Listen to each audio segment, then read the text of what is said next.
Just picture this. A prospering wolf pack. Strong wolves with their mates and cheerful pups. An abundance of food and land. No wars. Hardly any rouges.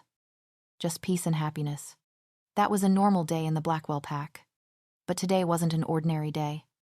Today is day where all the unmated wolves in our pack set off on a journey to find their mates. It was bittersweet day. We would gain new pack members and lose some as well. I didn't have a mate, but I wasn't going out today. I'm 18 and I haven't found my mate. I know what you're thinking. You're only 18. It's true. I'm in my last year of high school. I was currently in training to become Alpha when I turned 21.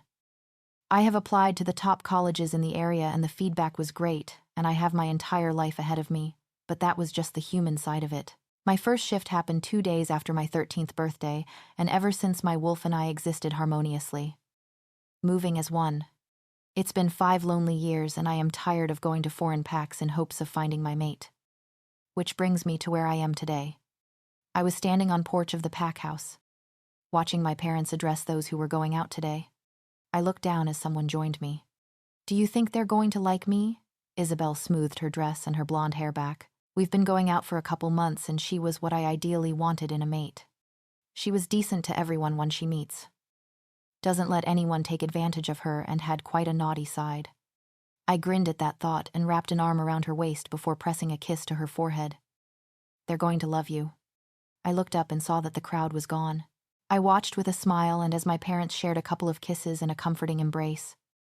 It amazed me that after 22 years, they still managed to love each other as the day they met.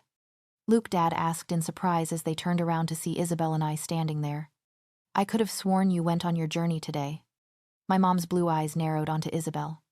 I growled lightly and pulled her behind me in order to protect her. Who's that? What's the meaning of this? Why are you here? She looked at me in confusion. Dad pulled her closer to him, ready to stop her from shifting if necessary. I cleared my throat and stood next to Isabel confidently. This is Isabel. My girlfriend. We've been going out for a while and we've decided that it's time to tell you about our relationship. I felt Isabel tremble under my mother's glare and gave her hand a reassuring squeeze. I did not get the reactions I anticipated. My father was shocked, but then his expression changed to one of relief. Was he scared that I would never find a mate? My mother was shocked too, but then her expression changed to one I was totally unfamiliar with, anger. Is she your mate? Mom demanded, her eyes flashing angrily. Isabel whimpered and stepped back as my father tightened his grip on her arm. Maybe Mom had a temper that I didn't know about. No, but I want to be with her. I felt Isabel's wolf swoon at my declaration. Is she your mate? Mom demanded again. What are you going to do when you find your mate? I'm never going to find my mate, I growled angrily. I've been out there 5 times already. I went to the most distant packs. Tolerated women, throwing themselves at me hoping I'll be their mate. I'm tired of it. You don't get to choose your mate. The moon goddess chooses for you, my mother said lowly. Her fists balled in anger. Then too bad. I snarled. I didn't think Mom would react this way. I didn't think I would react this way either. Jonathan, Dad's beta, Harvey, stood in the doorway. He assessed the situation, but thankfully he didn't comment. Alpha Ashworth is on the phone. I think you and Emma need to hear what he has to say. Dad tugged at Mom's arm. Come on. Simon wouldn't call unless it was urgent. Mom conceded and let Dad lead her inside. But not without a look of disapproval and hatred targeted at Isabel. I released the pent-up breath and slammed my fist into the wall. Your mom hates me, Isabel said. If I wasn't mistaken. I heard a bit of a whine in her voice. How am I supposed to be Luna if I don't have your mom's approval? She pouted as she looked up at me. I wrapped my arms around her. Relax. It's just a bit of a shock to her, I guess. Isabel smirked and immediately my senses perked up. Her fingers trailed down my chest. Now that's over. Why don't we pick up where we left off? I growled in approval as I picked her up, and she wrapped her legs around my waist as I carried her up to my room. My wolf howled in protest and disgust at what I was about to do, but I ignored him and shut our connection as I lay Isabel down and prepared for an intimate moment. Luke, your father wants to see you. Harvey's voice sounded from the other side of my bedroom door. I groaned as I rubbed my eyes and looked over at a sleeping Isabel. Now, I huffed and got out of bed and pulled on a pair of pants. As I walked to my father's study, I tried to tame my black hair. I walked into the office and sat down opposite my father at the meeting table. My mother looked at me with such disappointment that I couldn't meet her eyes. "Luke, can the high school hold 5 more students?" my father asked. I noticed housing plans. Pack boundaries and education schemes were strewn across the table. "We can. It would be a tight fit in some classes more than others. But we can," I answered. "Why? Where are we getting 5 students?" Dad sighed. "The Ashworth pack land is under attack by some new pack who wants land space." I stared at him in shock. The Ashworth pack was known for the Alpha's sons. They were the best fighters in the land. I know what you're thinking. Even I was shocked that Simon's pack is on the verge of losing. This new pack is forced to be reckoned with. "So where do the 5 students come in?" I asked. I already knew the answer, and I didn't like it one bit. "The Ashworth pack will be moving here," Dad said. "Temporarily, of course. Just until they recover. Most of the pack is older. College-aged, but a couple kids. 5, to be exact. Are still in high school. They'll be using that unfinished housing development we have on the southern fringe. Simon has even offered labor to complete it for us, but I told him to focus on recovering first." I sighed. It seems reasonable. It'd be quite interesting to see how these newbies settle down in the middle of the school year. I expect that you will set an example by welcoming them and respecting them." Dad said sternly. "The Ashworth pack is not like ours. They have humans as well." I raised an eyebrow at this information and nodded. "I'll do my best."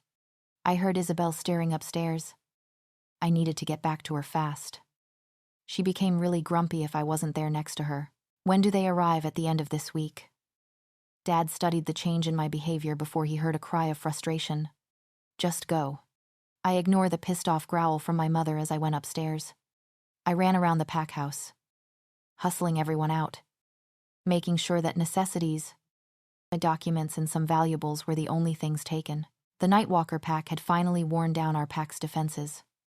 Too many fighters were injured and we were outnumbered, and thus the Ashworth pack was evacuating. "Come on, people," I heard a powerful voice boom throughout the night. "Let's go." Undoubtedly, that was my brother Damien. My father's beta and the oldest out of all of the Ashworth children. I dashed up to the attic, making sure no child had gone up there in fright. I looked around mournfully as remnants of my childhood laid strewn about. Here was my home, the place I grew up in, and now we were leaving it, heading into unknown territory. "Anna." I looked up and saw Axel, another brother of mine, in the attic doorway.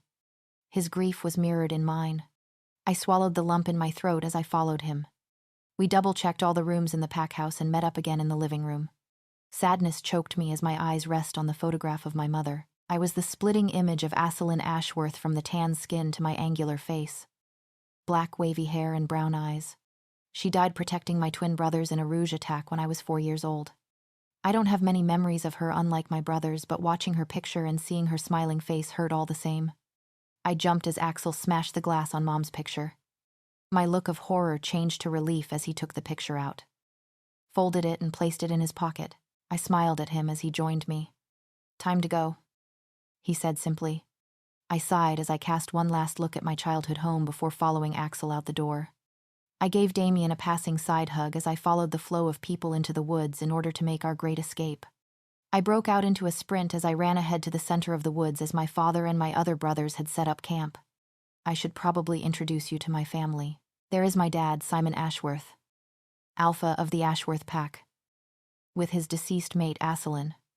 Damien is the oldest of the kids, followed by Njal, Axel, Jared, Asher and Ari, Rowan and me. I reached the clearing and immediately entered the central tent. Everyone except Njal. Asher and Ari were there. I sat down at Dad's left side, the place where the Luna usually sat. I wasn't the official second-in-line Luna for my pack.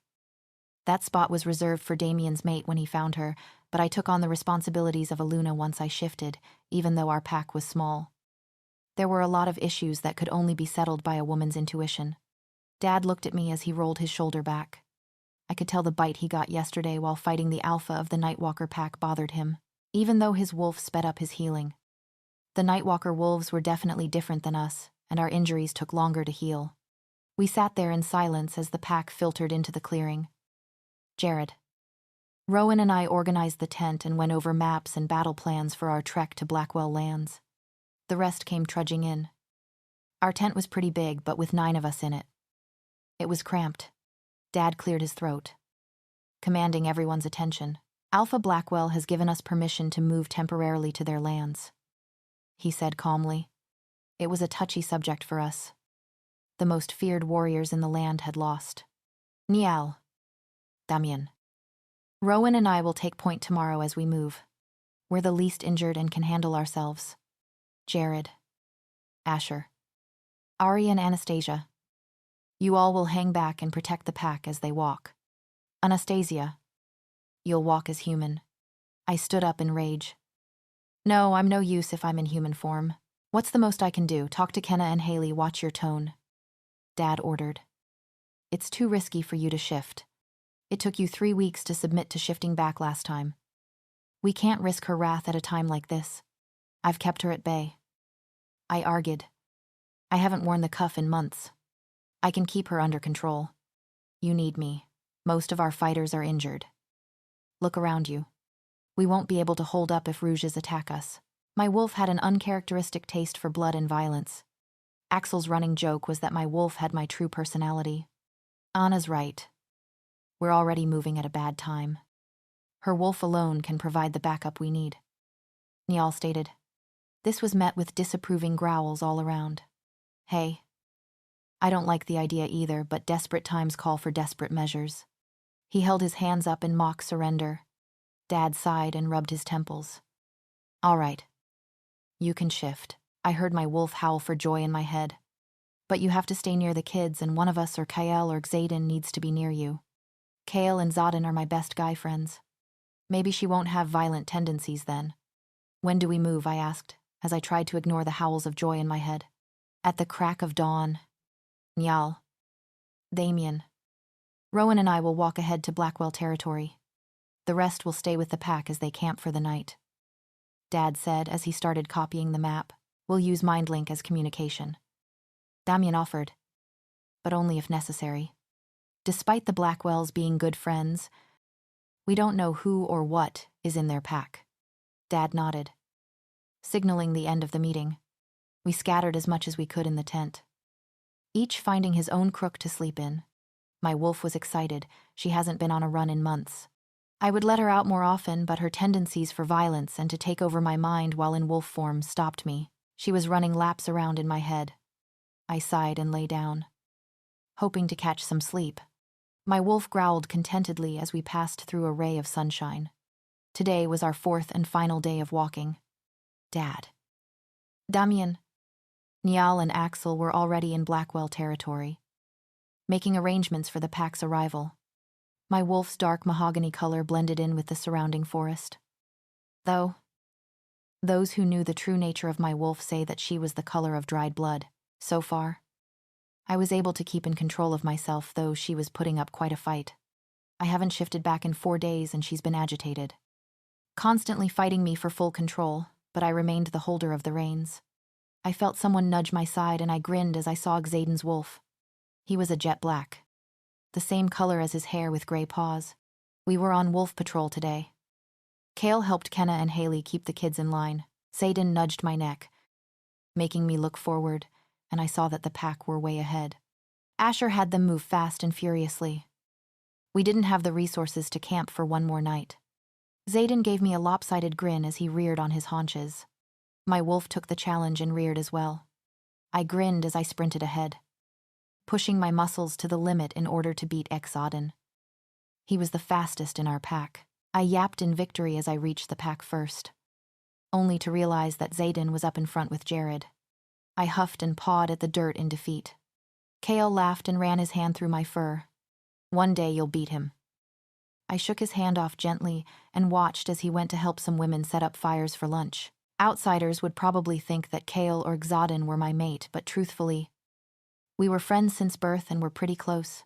They were only ones beside my dad and brothers who knew inside out. Wolfie. I felt a small hand on my muzzle and saw a little boy staring up at me in awe. Behind him was a crowd of fascinated kiddies. I was confused at their reactions, but I realized that they never saw me in wolf form. I grinned and nudged his stomach gently before settling down on the forest floor. Soon enough, all the kids were around me, stroking my fur or playing hide-and-seek behind my massive form. I held back a growl as I closed my eyes. Leave it to you kids to make a playground out of anything. I opened my eyes to see Kenna, a brown-eyed, brown-haired beauty and Asher's mate, standing there smiling at the kids. Now come on. Let Anastasia rest for a bit while you guys eat lunch. I watched good-naturedly as Kenna ushered the kids to eat. I don't know how you do it, she said as she placed a bowl in front of me. Maybe I'm not cut out for kids. I snorted as I ate the meager portion of food. It was just enough to sustain me until we reached Blackwell land. Don't worry, Kenna. You don't have to worry about kids for a while. Asher looped his arm around her and pulled her in for a kiss. I dropped my gaze, giving them privacy, and ignored the feelings of longing that panged through me. With 4 out of 7 brothers and all my best friends either mated or are mates, I tend to get quite lonely. I couldn't wait to find my mate, but I had patience and trusted the moon goddess, Anna. I looked up at Asher as he looked down apologetically at me. There's no need to apologize, I said. How much further until Blackwell boundary? An hour walk for the most. Are you okay? Asher ran his hand along my back. She's still fighting you, yup, but I'm holding up pretty well. Being around the children helps, and having someone nearby too. I stretched as Asher nodded as he took the bowl away. We begin walking in an hour, he shouted as he. Kenna. Ari and Haley sat together. Kyle was with his mate. Emily and her family, while Rowan's wolf dozed in the sun. I settled down again. It wasn't long before I felt a familiar weight prop on my side. Zayden absent-mindedly ran his fingers through my fur. I growled in content as I relaxed, but was on high alert. Outsiders genuinely thought that Xaden and I were mates, but Zayden's mate, Steffi, was in college across the country, so he was as lonely as I was until she came back. We stayed like that for a while before going on the final stretch of our journey. Sodden. Kale and I hung back from the pack as they slowly crossed the border. We'd made it. Finally. The pack was entering Blackwell land. Ari went ahead with the pack as Asher and Rowan helped everyone across quickly. Apparently, Alpha Blackwell planned a pack gathering as a welcome, and we didn't want to be late. Sudden. Kale and I kept our eyes trained on the forest behind us. The South was known for the number of rouges they had. We found it strange that we had encountered none during our travel. Crack. I spoke too soon. Immediately, we went on the defensive and snarled as a stocky brown wolf emerged. Jared and Asher saw this and hurried those who had yet to cross. I bared my teeth and stepped forward, giving the wolf the option to flee. My wolf was frantically pushing harder at the barrier I set up. She wanted blood. She wanted to rip this wolf limb from limb, and submission wasn't an option for her. I trembled as I fought, struggling to keep in control. I had barely registered that KL and Xaden had attacked. They had the rouge pinned to the ground, but the rouge quickly threw them off. Xaden's wolf whimpered as he tumbled towards me, and my barrier broke down. I felt my mind being pushed to back as my wolf took over. She jumped over Xaden and tackled the rouge to the ground, immediately sinking her canines into his neck. The rouge whimpered and tried to throw her off, but she pinned him to the ground, using her sheer weight to crack his ribs. Again and again her teeth sunk into his neck. I gagged mentally as his blood gushed into our mouth. I tried to resurface to prevent her from killing the rouge. I pushed and pushed, but I couldn't get through. I had lost control of my wolf, and there was nothing I could do to stop her from killing him. Suddenly, something barreled into us, throwing her off the rouge. She dug her claws into the soil as she skidded to a stop, snarling. Her eyes flashed murderlessly at Xaden's wolf. I noticed that Kale was gone. She wasn't too pleased with Xaden stopping her from her kill. Xaden lunged, and she tried to go for his neck, but he missed her jaws by an inch. She lunged at him, hoping to take him down the same way. I tried to regain control. Once she was in this state, she didn't care if the wolf was a friend or foe. She wanted their blood all the same. Xaden lunged one more time before running into Blackwell territory.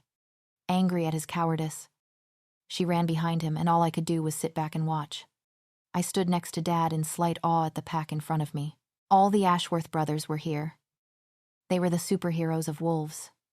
We had already been introduced. Most of them liked me. Axel even let me give him a tour of the pack house. I heard a whine from our pack and immediately knew who it was. Isabel bristled at being placed with the rest of the ladies in the pack. I haven't officially introduced her as my companion yet, so she couldn't stand with me like she wanted to. It was a blow to her pride, as she boasts to everyone about our relationship. People didn't believe that we would last because we aren't true mates, but I was determined to prove them wrong. Alpha Ashworth, Dad said to the gathered packs. We're terribly sorry for your loss, and we're happy to extend helping hands to you. Thank you, Alpha Ashworth said. I liked him. He was kind and open, but tolerated no shit from anyone. That was the type of alpha I am going to be. All of a sudden, a blonde, sandy-haired boy around my age came running from the forest.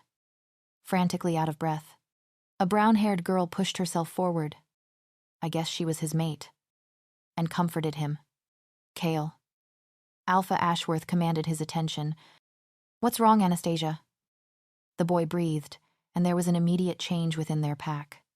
The pack members moved to the edges as Damien, Axel, and Niall shifted. Asher and Ari stepped away from their mates, and I vaguely heard a conversation about a tranquilizer gun. Alpha Ashworth mind-linked someone and stood calmly at the center of the clearing, apparently waiting for something. Simon. What is going on? Dad asked with a bit of hostility. Peace, Jonathan. Alpha Ashworth replied calmly. It's nothing we can't handle, and I assure you that your pack is safe. I sensed Dad's uneasiness and brought my wolf just below the surface, ready to shift if need be. A black wolf came barreling out of nowhere. I barely caught sight of it as it sprinted past the packs. Hot on its heels was a dark brown wolf. Alpha Ashworth acted fast, catching the wolf around its middle and pushing it back. The wolf stood its ground well. My eyes opened wide as I took in the size of the wolf. It was just a head and a half smaller than me, but that was no excuse for the sheer aggression that radiated off the wolf. Whispers and gasps were heard from my pack as the wolf stared Alpha Ashworth down, baring its blood-stained teeth. Luke. Brian. My best friend and Harvey's son mind-linked me. I'm going with Dad to check the northern boundary. Apparently this wolf killed a rogue wolf. I nodded as I refocused on the situation at hand. I felt a pull towards this wolf. My wolf was itching to go towards the beast in front of us.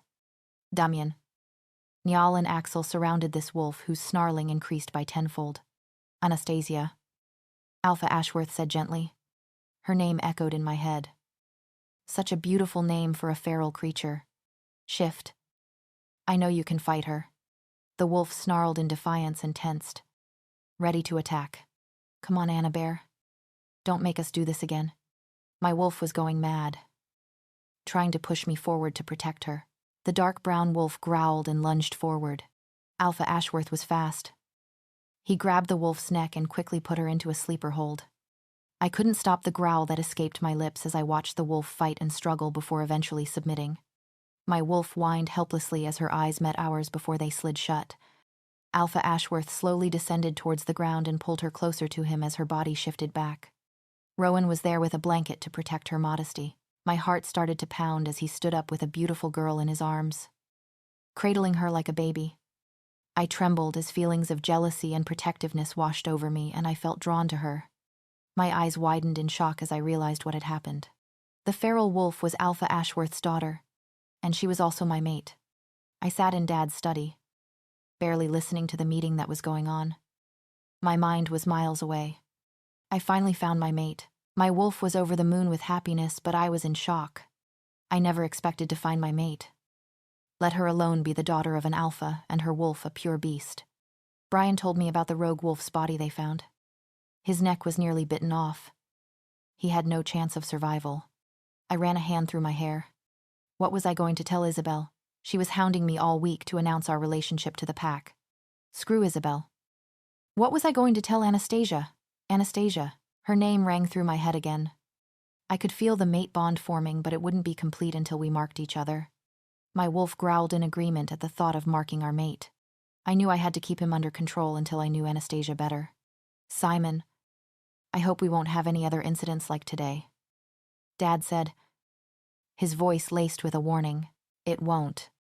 I don't allow Anastasia to shift often, and we take preventative measures to ensure that her wolf doesn't take over unexpectedly. Alpha Ashworth replied. It wasn't Anna's fault. Xadin, the black wolf from earlier, said. She was doing so well. Until the rogue came. I frowned a bit at his defensive tone and wondered what is his relationship with my mate. There was a knock on the door that stopped the conversation, then I smelt her. I couldn't put her scent into words. It was sweet but subtle as it pulled me in. Wanting to go to her, I breathed in deeply, letting it entice me. Come in, Dad said. The door opened slightly and slim figure slipped inside. My jaw dropped slightly as my eyes roamed over the girl in front of us. Her black hair was pinned back so its curls dropped lightly down her back. Her dress was modest but showed off her figure and her tan skin. Her makeup was light and natural.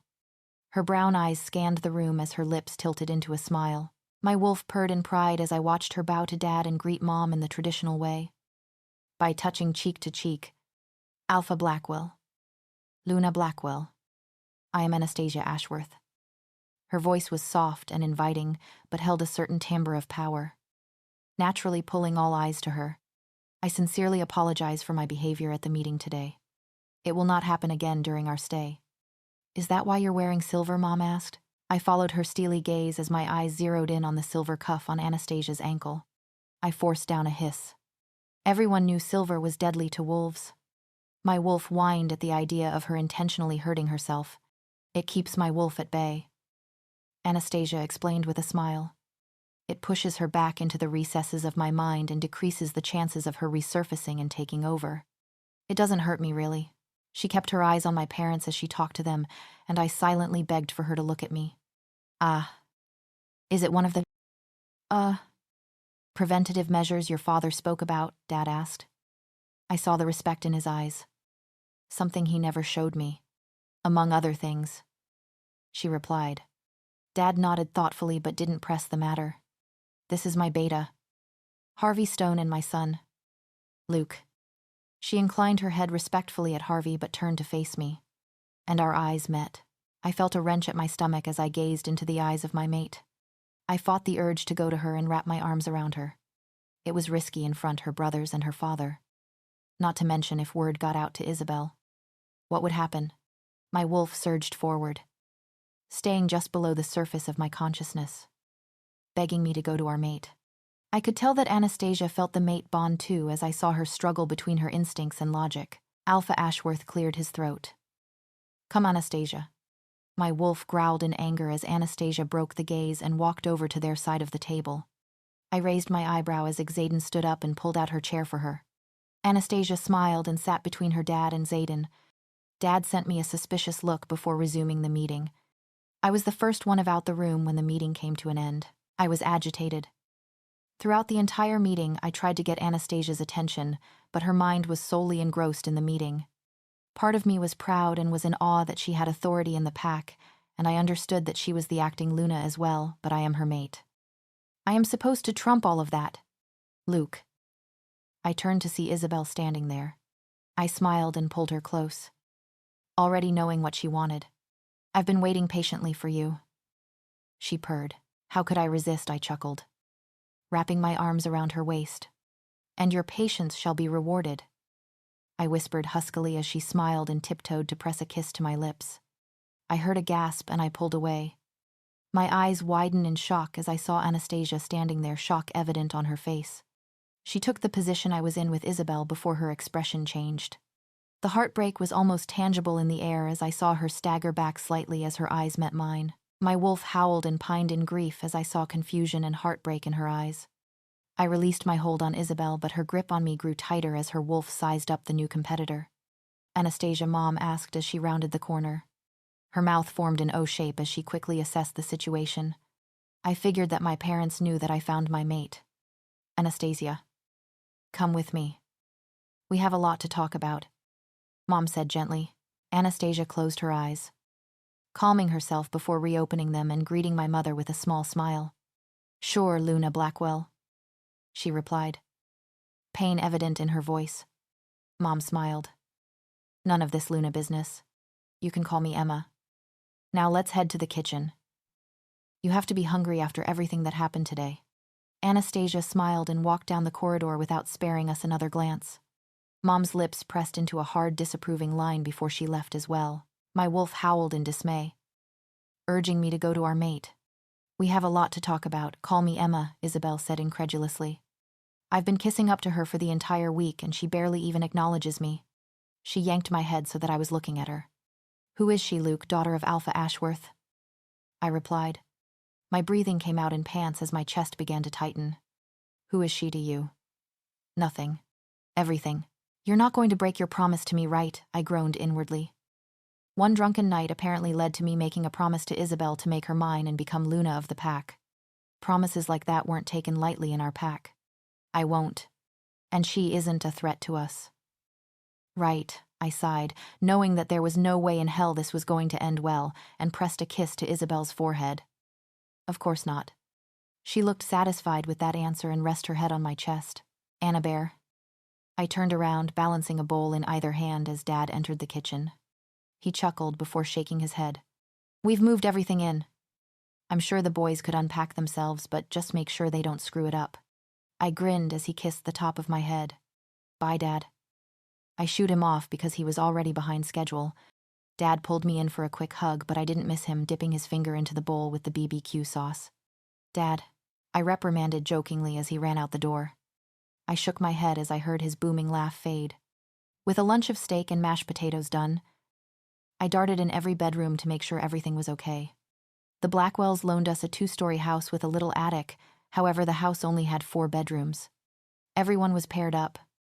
Axel with Dad, Rowan and Jared, Asher and Ari and Damien and Niall, and to everyone's protest, I took residence in the attic. I smiled as the first-floor rooms were unpacked nicely. I walked up the stairs and opened the door to Asher and Ari's room just to see them sleeping on their 2 small beds.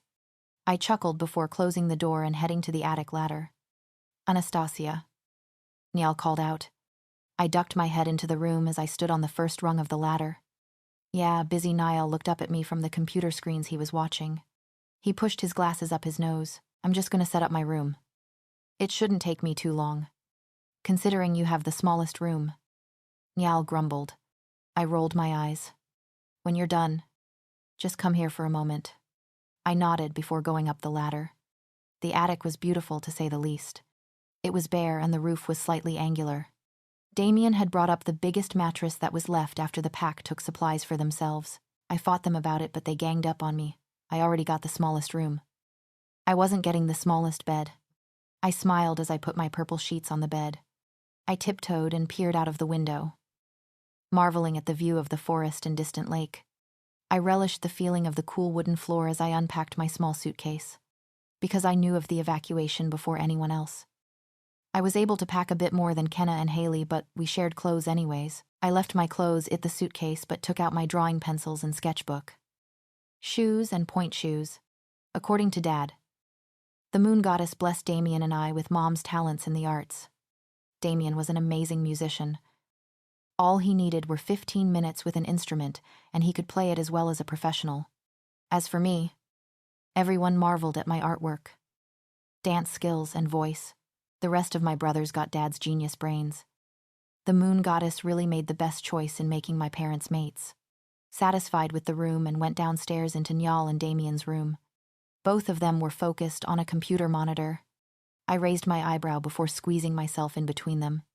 I gasped slightly as I saw various locations of our territory flicker on and off screen. What's this? I asked in confusion.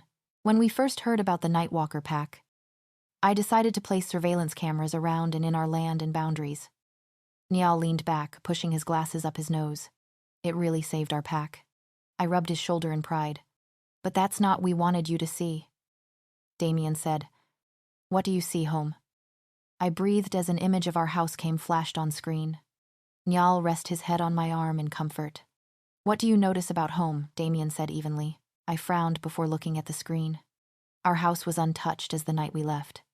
I studied each location as they came onto the screen. Not a single sign of the Nightwalker pack was there. No homes broken into. No wolves patrolling in or around the land. They haven't touched our land, I said. Why, I looked to Damien for an answer. despite their threats and aggressiveness towards us. Damien said, I suspect they just wanted us away from their camp until they mate and then move in, but there are a couple months to go before the females go into heat. Why push us out now, I asked. That I can't answer. Damien rubbed the back of his neck. But we're going to use those couple months to our advantage. I grinned as I heard the determination in his voice, and his wolf briefly came to the surface of his skin. Now that's over with, Niall said as Damien closed the door. I glared at him playfully.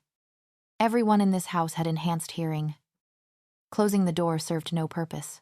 Care to tell us why you're going to school a week later than your friends, so I can help the pack settle in? I responded truthfully. It was one of the main reasons why I decided on taking a week off. Is that the real reason? Niall looked at me over the rim of his glasses knowingly.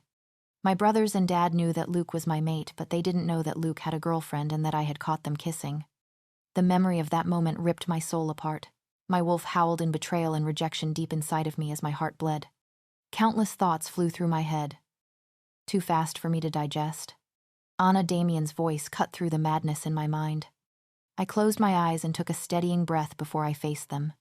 I already made lunch, I said quietly. I'll talk to you guys later. I left the room and padded up to mine. I snatched up my sketchbook and pencils before sitting on the floor. Hopefully, the feeling of pencil against paper would ebb the emotions. Hey. I looked up to see Xaden's head at the top of the ladder. Can I come up? I smiled and closed my sketchbook. Since when have you started asking? Xaden came into the attic and immediately hit his head on the roof. I laughed as he uttered a profanity before glaring at the wooden beam. I patted the floor next to me and Xaden plopped down. I immediately smelt the scent of numerous unfamiliar wolves on him. How was school big? Xaden chuckled. It's really weird being around so many wolves.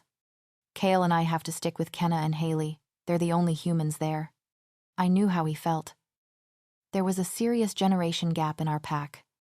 Haley was the youngest teenager and the oldest child after her was 6 years old. We'll be fine. It's only for a little while, I suggested. Xaden nodded his head as we lapsed into silence. I know why you're taking the week off, he said quietly. I closed my eyes as all the emotions surged again. I rest my head on his shoulder. Do they know I shook my head? Not trusting my voice at the moment. Xaden put his arm around me and rubbed comforting circles on my shoulder. Don't tell anyone, I said after a while. I'll tell them when I can talk about it. You mightn't have to. Xaden scoffed. They're not shy on PDA. I swallowed. I figured. That's why I have to prepare myself to face that. You don't have to. Xaden suggested. You can stake your claim and challenge her. What good would that do? I said mournfully. Maybe the pack likes her for a Luna. Maybe it's arranged. I don't know the pack dynamic here, and I'm not going to upset it any further. It may make things hard for the pack. Ever the saint. Xaden chided. I poked his side. He chuckled before frowning. It's obvious he feels something. I don't know why he doesn't dump her, I shrugged. Who knows, maybe we'll get some answers in time. I hope. Deep down. I was scared that Luke would reject me for her. I just hope you can handle it. I'm preparing myself. I can take it. Just take one piece of advice from me. Oh, share your wisdom, Saint Xaden. I grinned. Xaden smiled briefly before getting serious. Even if you know what's coming, you're never prepared for how it feels. Brian. Jason. Seth. Isabel and I sat down in what used to be the back row of the homeroom classroom. I glanced behind me as I sat. Kale. Kenna and Haley were in the new back row, talking quietly. Kale inclined his head respectfully at me and I did the same. Having them around wasn't weird, but it wasn't ordinary, but they respected us and mostly we respected them. I leaned back in my seat as I listened to my friends talk and I occasionally glanced over to Isabel as she talked to her friends. My wolf huffed in resentment. He hated her for taking our mate's place. I pinched the bridge of my nose. I haven't told Isabel that I had found my mate as yet, and I was dreading the aftermath when I did. I sighed as the class filled up and the late bell rung. I closed my eyes as the teacher called the attendance. Everyone looked up as the classroom door opened. Wonderful of you to join us today, Mr. Ford, the teacher said sarcastically. I held back a growl as Xaden stood there with his bag slung over his shoulder. I could tell he was holding back his wolf too. From the day we met in school, we did not see eye to eye. Xaden grumbled a good morning, and the unmated female wolves swooned. I could even see Isabel giving him her attention. They cast him flirty glances and subtly shifted, trying to catch his attention. The guys in the room were also looking at him, sizing him up as a threat. Kale. Kenna and Haley snickered as Xaden paid them no attention. I rolled my eyes. Everyone could see his mate's mark on his neck and probably could not take him down in a fight. Care to share the reason why you weren't in school for the past 3 days, mister? Ford, the teacher asked as Xaden sat behind me to my right, leaving the only available seat right behind me. Not giving the teacher an answer. I apologize on Alpha Ashworth's behalf. My head snapped up as Anastasia's unmistakable voice rang through the silent classroom. My wolf was over the moon. Finally. After a week of separation, our mate was here. My eyes widened slightly as I took in what Anastasia was wearing. Her jeans hugged her shapely legs, and her top showed off her smooth tan skin. Her hair was tied back, exposed the unmarked skin of her neck. Instincts overwhelmed me instantly. My wolf urged me forward, wanting to claim her as mine. I wanted to have her close to me, to have her at my side, and most importantly, to mark her, showing everyone that we belonged together. I clenched my fists, trying to suppress my wolf. Anastasia smiled at the teacher. I apologize for both mine and Xaden's absence. Our pack needed assistance settling in. I spoke to Alpha Ashworth and Alpha Blackwell, and they said that if there's any concerns, feel free to contact either of them. I smirked as I listened to her talk. Her voice was pleasant and sweet, but still had the commanding edge to it, subtly daring the teacher to question her authority. That won't be necessary. The teacher smiled warily. Class? This is Anastasia Ashworth. Everyone starting, whispering immediately. She will be joining us for a while, so please welcome her. Someone started to clap, followed by a few others as she blushed and made her way to the seat behind me. I stuck my foot out of blocking her path and forcing her to look at me. My wolf whined in sadness as I saw fresh pain in her eyes, but I looked up at her, seeing her, for the first time, and begging for her forgiveness. I felt the mate bond get stronger the longer I kept her there. Maybe if I could keep here just for a little longer. Anna. Xaden's voice cut through the moment. Anastasia looked away before sidestepping my foot and sitting down behind me. I looked around, noticing that everyone was watching. I growled once and everyone returned to their business. Brian, Jason, Seth and Isabel were watching me. Brian grinned, and his eyes glassed over as he mind-linked Jason and Seth, and they started grinning and looking over their shoulders. Congrats, Seth said in my head. Years of waiting finally over. You got lucky. She's hot, Jason grinned. I growled at him as he looked over his shoulder again. But deadly, Brian added. He remembered the scene of the Dead Rouge. She's been here almost 2 weeks already. Why haven't you broken it off with Isabel? It's complicated. I sighed, refusing to think of the promise I made. No one but Isabel and I knew about it. Well, make it less complicated.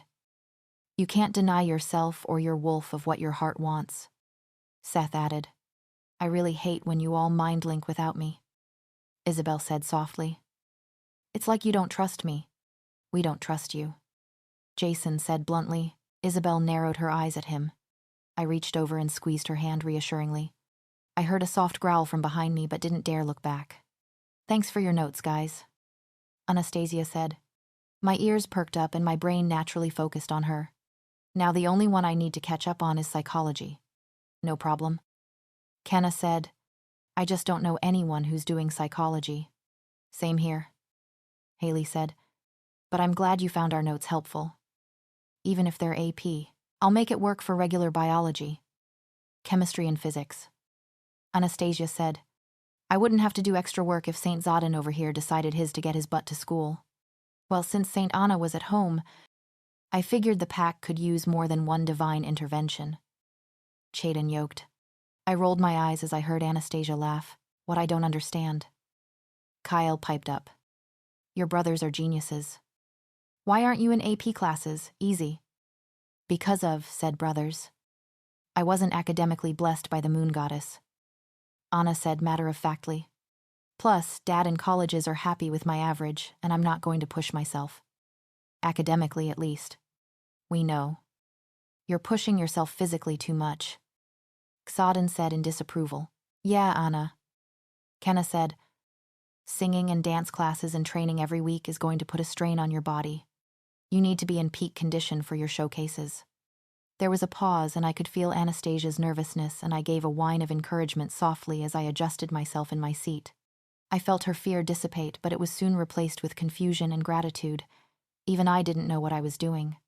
I'm considering taking a year off before I go to college, she said softly. What everyone but Xaden shouted, and everyone turned around to look at them. Quiet down back there, the teacher said sternly. Sorry, Anastasia replied as everyone else returned to their business. Why, Anna Haley asked in disbelief. You pushed yourself for your application videos. Yeah. Kale pitched in. Concerned. Don't let those legit blood, sweat and tears go to waste. They're not going to waste, Anna said calmly. I'm just delaying it. I'm not too sure if this is the best time to go to college. You know, considering everything that is going on with the pack. My dad and brothers need me more than ever. Saint Anna. Xaden yoked again. I heard him grunt lightly as Anastasia swatted his chest. Shut up, she whined. Plus, it's just a thought. Nothing definite. I'll see how things go. They lapsed into silence. I leaned back, getting close to my mate as I possibly could without raising suspicion. My wolf growled at me in anger. Things didn't have to be this way. I heard a laptop starting, and soon the soft clicking of a keyboard filled my ears. I closed my eyes and focused on Anastasia's heartbeat and breathing, and soon I drifted off into a light sleep. A ringing brought me out of my sleep. I opened one eye to see everyone packing up and hurrying to their next class. Jason. Seth and Brian stood up, and I noticed Xaden. Kenna. Kale and Haley walking towards the door. I raised my eyebrow as Xaden cast a knowing look in my direction before leaving. I looked at Brian, who smirked at me. I rolled my eyes before gesturing to them to go ahead. I heard a chuckle that made my heart smile and the sound of a laptop being shut down. I suddenly felt nervous. Would she acknowledge the mate bond right away? Did she even know my name? How am I supposed to introduce myself? Hey, I'm Luke. Your mate, who's in a relationship with another girl. Luke, I growled and looked up angrily at the sound of the voice. I saw Isabel step back in fear, and I forced my anger at being interrupted down. Are you going to class? She asked sweetly. I closed my eyes and calmed myself down. Yeah. Go ahead, I'll catch up. Her brows scrunched together. But we always walk to class together. I have things to do, Isabel, I stated plainly. Couldn't she read the situation? But we always walk together. She tried again. Isabel. I snarled. Go. She gulped and glared behind me before leaving. I sighed before running a hand through my hair and standing up. Temper, Anastasia said jokingly. I turned around to see her behind me with her bag on her back, her laptop in her hands and smiling at me. Her eyes, however, weren't the sad ones I saw before, but happy. I'm not that kind of person, I said hurriedly. I felt my stomach tighten and I swallowed dryly. I usually have more patience, but she was annoying me while I was trying to think, so yeah. I smiled nervously. Way to make a first impression, Luke, I muttered as I rubbed the back of my neck. Anastasia laughed, and I melted on the spot and stared at her in awe. Hey, at least you didn't come barreling in on a murderous rampage and blood-stained teeth. I remember the first time she met our pack and couldn't help but laugh with her. I'm Anastasia, she said, looking up into my eyes as she extended her right hand. The one without the silver jewelry on it. I'm Luke, I murmured before taking her hand and kissing it softly. Tingles shot through my arm as my skin touched hers. I relished in the soft feel of her skin on my lips. I looked up at her briefly and saw a light blush across her cheeks as our gazes met. I heard the teacher clear her throat, reminding us that we weren't the only ones in the room and that we were going to be late. I sighed softly before releasing her hand and slinging my bag over my shoulder. Anastasia smiled at me, and we both started chuckling as we walked out. Can you tell me where room 12 is? She looked around the almost empty corridor. I grinned and took her by the shoulders. I felt her shiver and her pulse race, as did mine, as I pointed her in the opposite direction. I couldn't help but run my thumbs over her soft skin, feeling the toned muscles underneath. Walk straight down this corridor, I murmured to her. Turn right and it's the first door on your left. I smirked as I heard her breathing hitch a little, and I had to resist the urge to kiss her neck.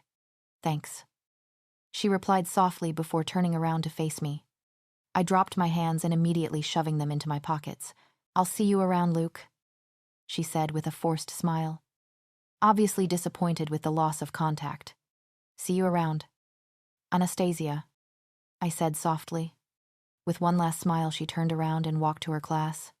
My wolf whined in protest as we watched our mate go, and I forced myself to walk to my next class. I ignored the glare from Isabel, the smug looks from the boys, and the knowing looks from Kenna. Kale and Haley as I sat down in AP chemistry, but I could not stop thinking about Anastasia. This was going to be an exciting year. I laughed as I walked with my new friend, Seth, to the cafeteria. We just had psychology together, and instead of mind-linking Xaden, I decided to get know Seth better. He was a good friend. Easygoing. A bit shy, but a gentleman. Seth grinned as he opened the door to the cafeteria. This is the cafeteria, he announced. I looked around, taking in the room. There were groups of friends scattered everywhere, sitting at the plastic tables as sunlight streamed in from the overhead skylight. There were also huge windows that gave us a beautiful view of the surrounding forest. Seniors are allowed to leave during lunch if they want something different from the cafeteria food. Just go to the principal's office to get a card and punch it in when you leave and return, Seth said. My hand traveled down to my pocket where the keys to the Nissan Pathfinder that Emma had lent to us so we wouldn't have to walk to school every day. Thanks, Seth.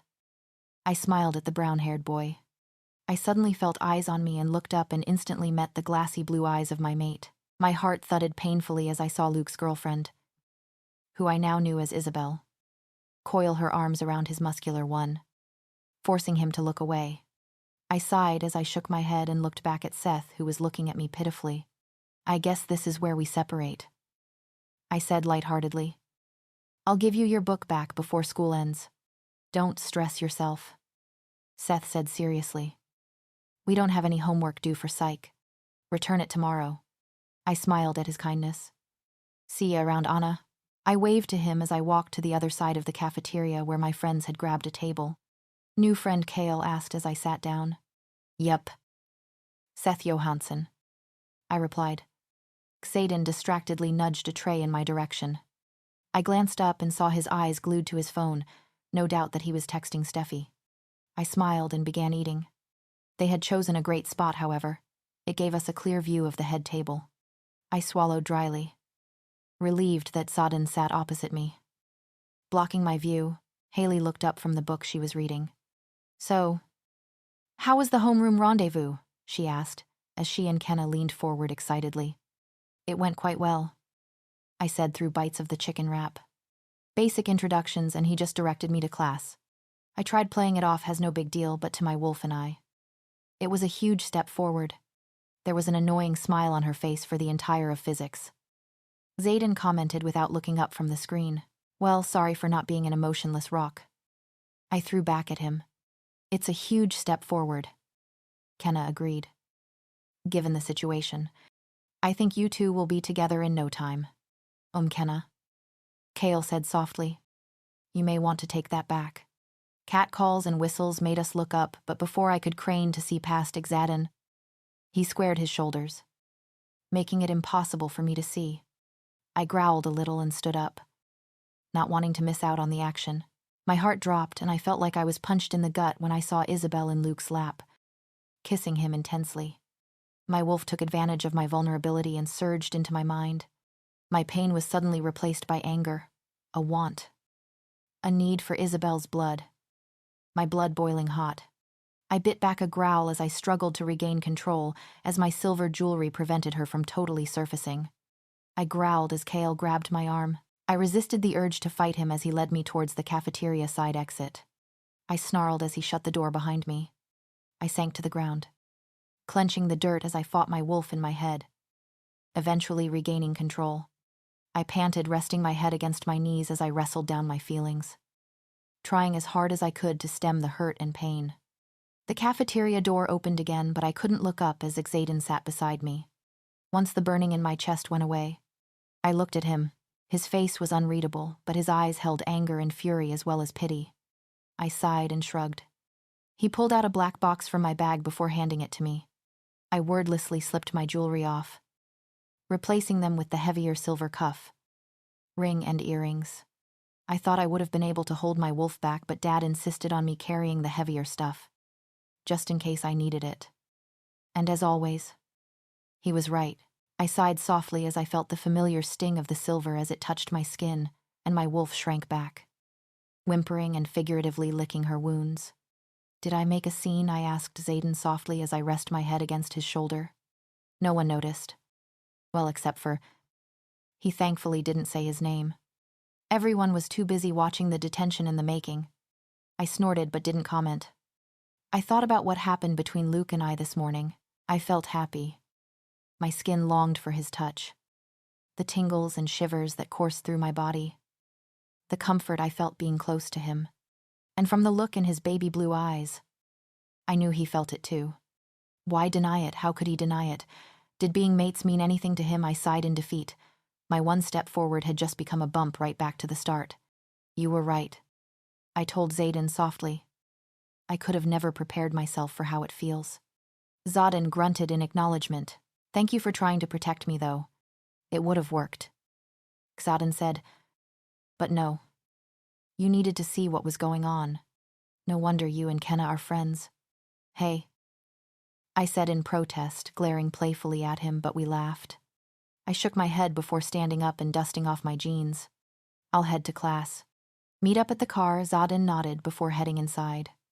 I used the front entrance of the school to get back inside, not wanting to go back in the cafeteria. With Kenna's help through Kale's mind link, I found the biology lab. I knocked before hearing the teacher's surprised, "Come in." I opened the door and walked up to the middle-aged man. Ms. Ashworth, he asked, and I nodded. You're quite early for class. He gestured to the clock, and I realized that it was a half an hour before biology. Sorry, I said. I can leave if you want. I didn't mean to intrude on your lunch. I made to go for the door. No. Stay. I already had lunch anyways. He smiled at me, and I couldn't help but smile back. Do I have anything to tell you? Oh, yes. Lab days are once every fortnight on the Wednesday. You're required to walk with your lab coat. Goggles. Preferably long pants and close-toed shoes. I've got a list of appropriate things over there. He pointed to a poster on the wall. Write your email here so I can send you the notes you've missed. I took the notepad and pen and began scribbling my email before handing it back. Great. Now let me see. He consulted the seating plan taped to his desk. The window seat on bench 4 is free. I'm Mr.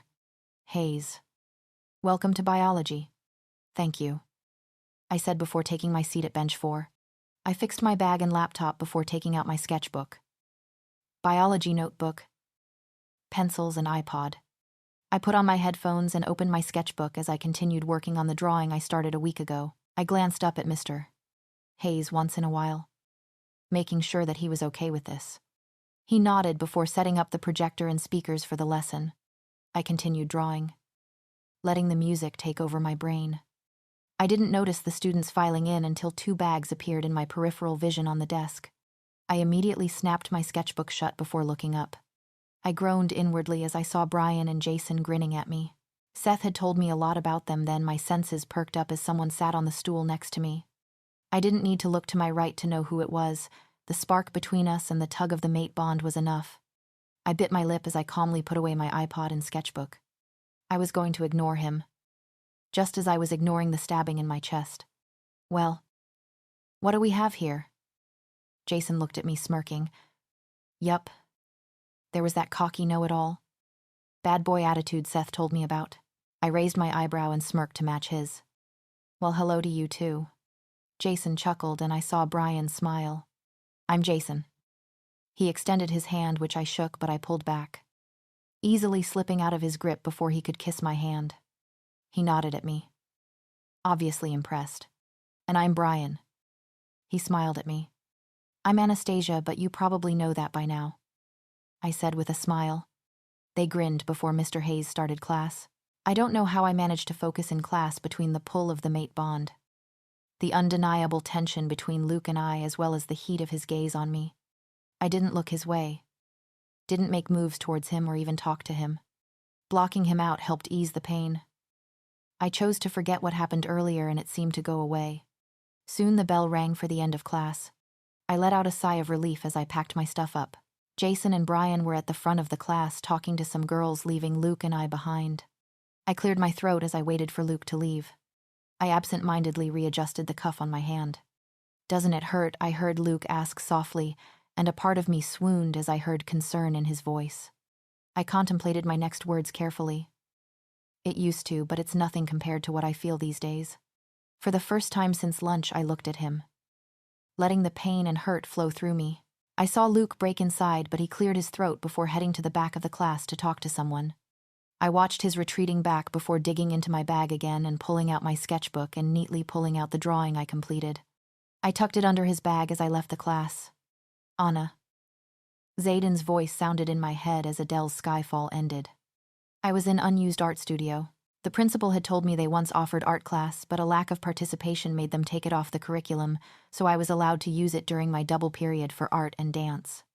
I didn't bring my dance shoes with me when we left home, but it didn't stop me from taking it slow today. "Gym's over?" I asked as I chugged some water and shut down my laptop and slipping on my shoes. "Yep." "Do me a favor, meet KL and I at the guys' locker room." I could see Xaden's thoughts whizzing by but couldn't figure out what he was thinking. "Why?" I asked as I switched the lights off and closed the door. "Just do it." Both Kale and Xaden answered before leaving my mind. I shook my head before following their sense to Guy's locker room. Obviously, I couldn't go in, so I waited, propping myself with my leg against the wall, replying to some texts as the corridors got emptier. "Anna." Xaden spoke, and I looked up to see he and Kale standing there with a seething Luke right behind them. I pushed off the wall and walked over. Xaden easily slipped my bag off my shoulders while Kale wrapped one arm around them. I raised an eyebrow but said nothing as I wordlessly placed the keys into Xaden's hand. I looked at Luke. The anger radiating was nearly tangible. I have no idea what Xaden and Kale did, but it hurt me to see him like this. Kyle grinned. "Come on. Let's go." I had no choice but to go with.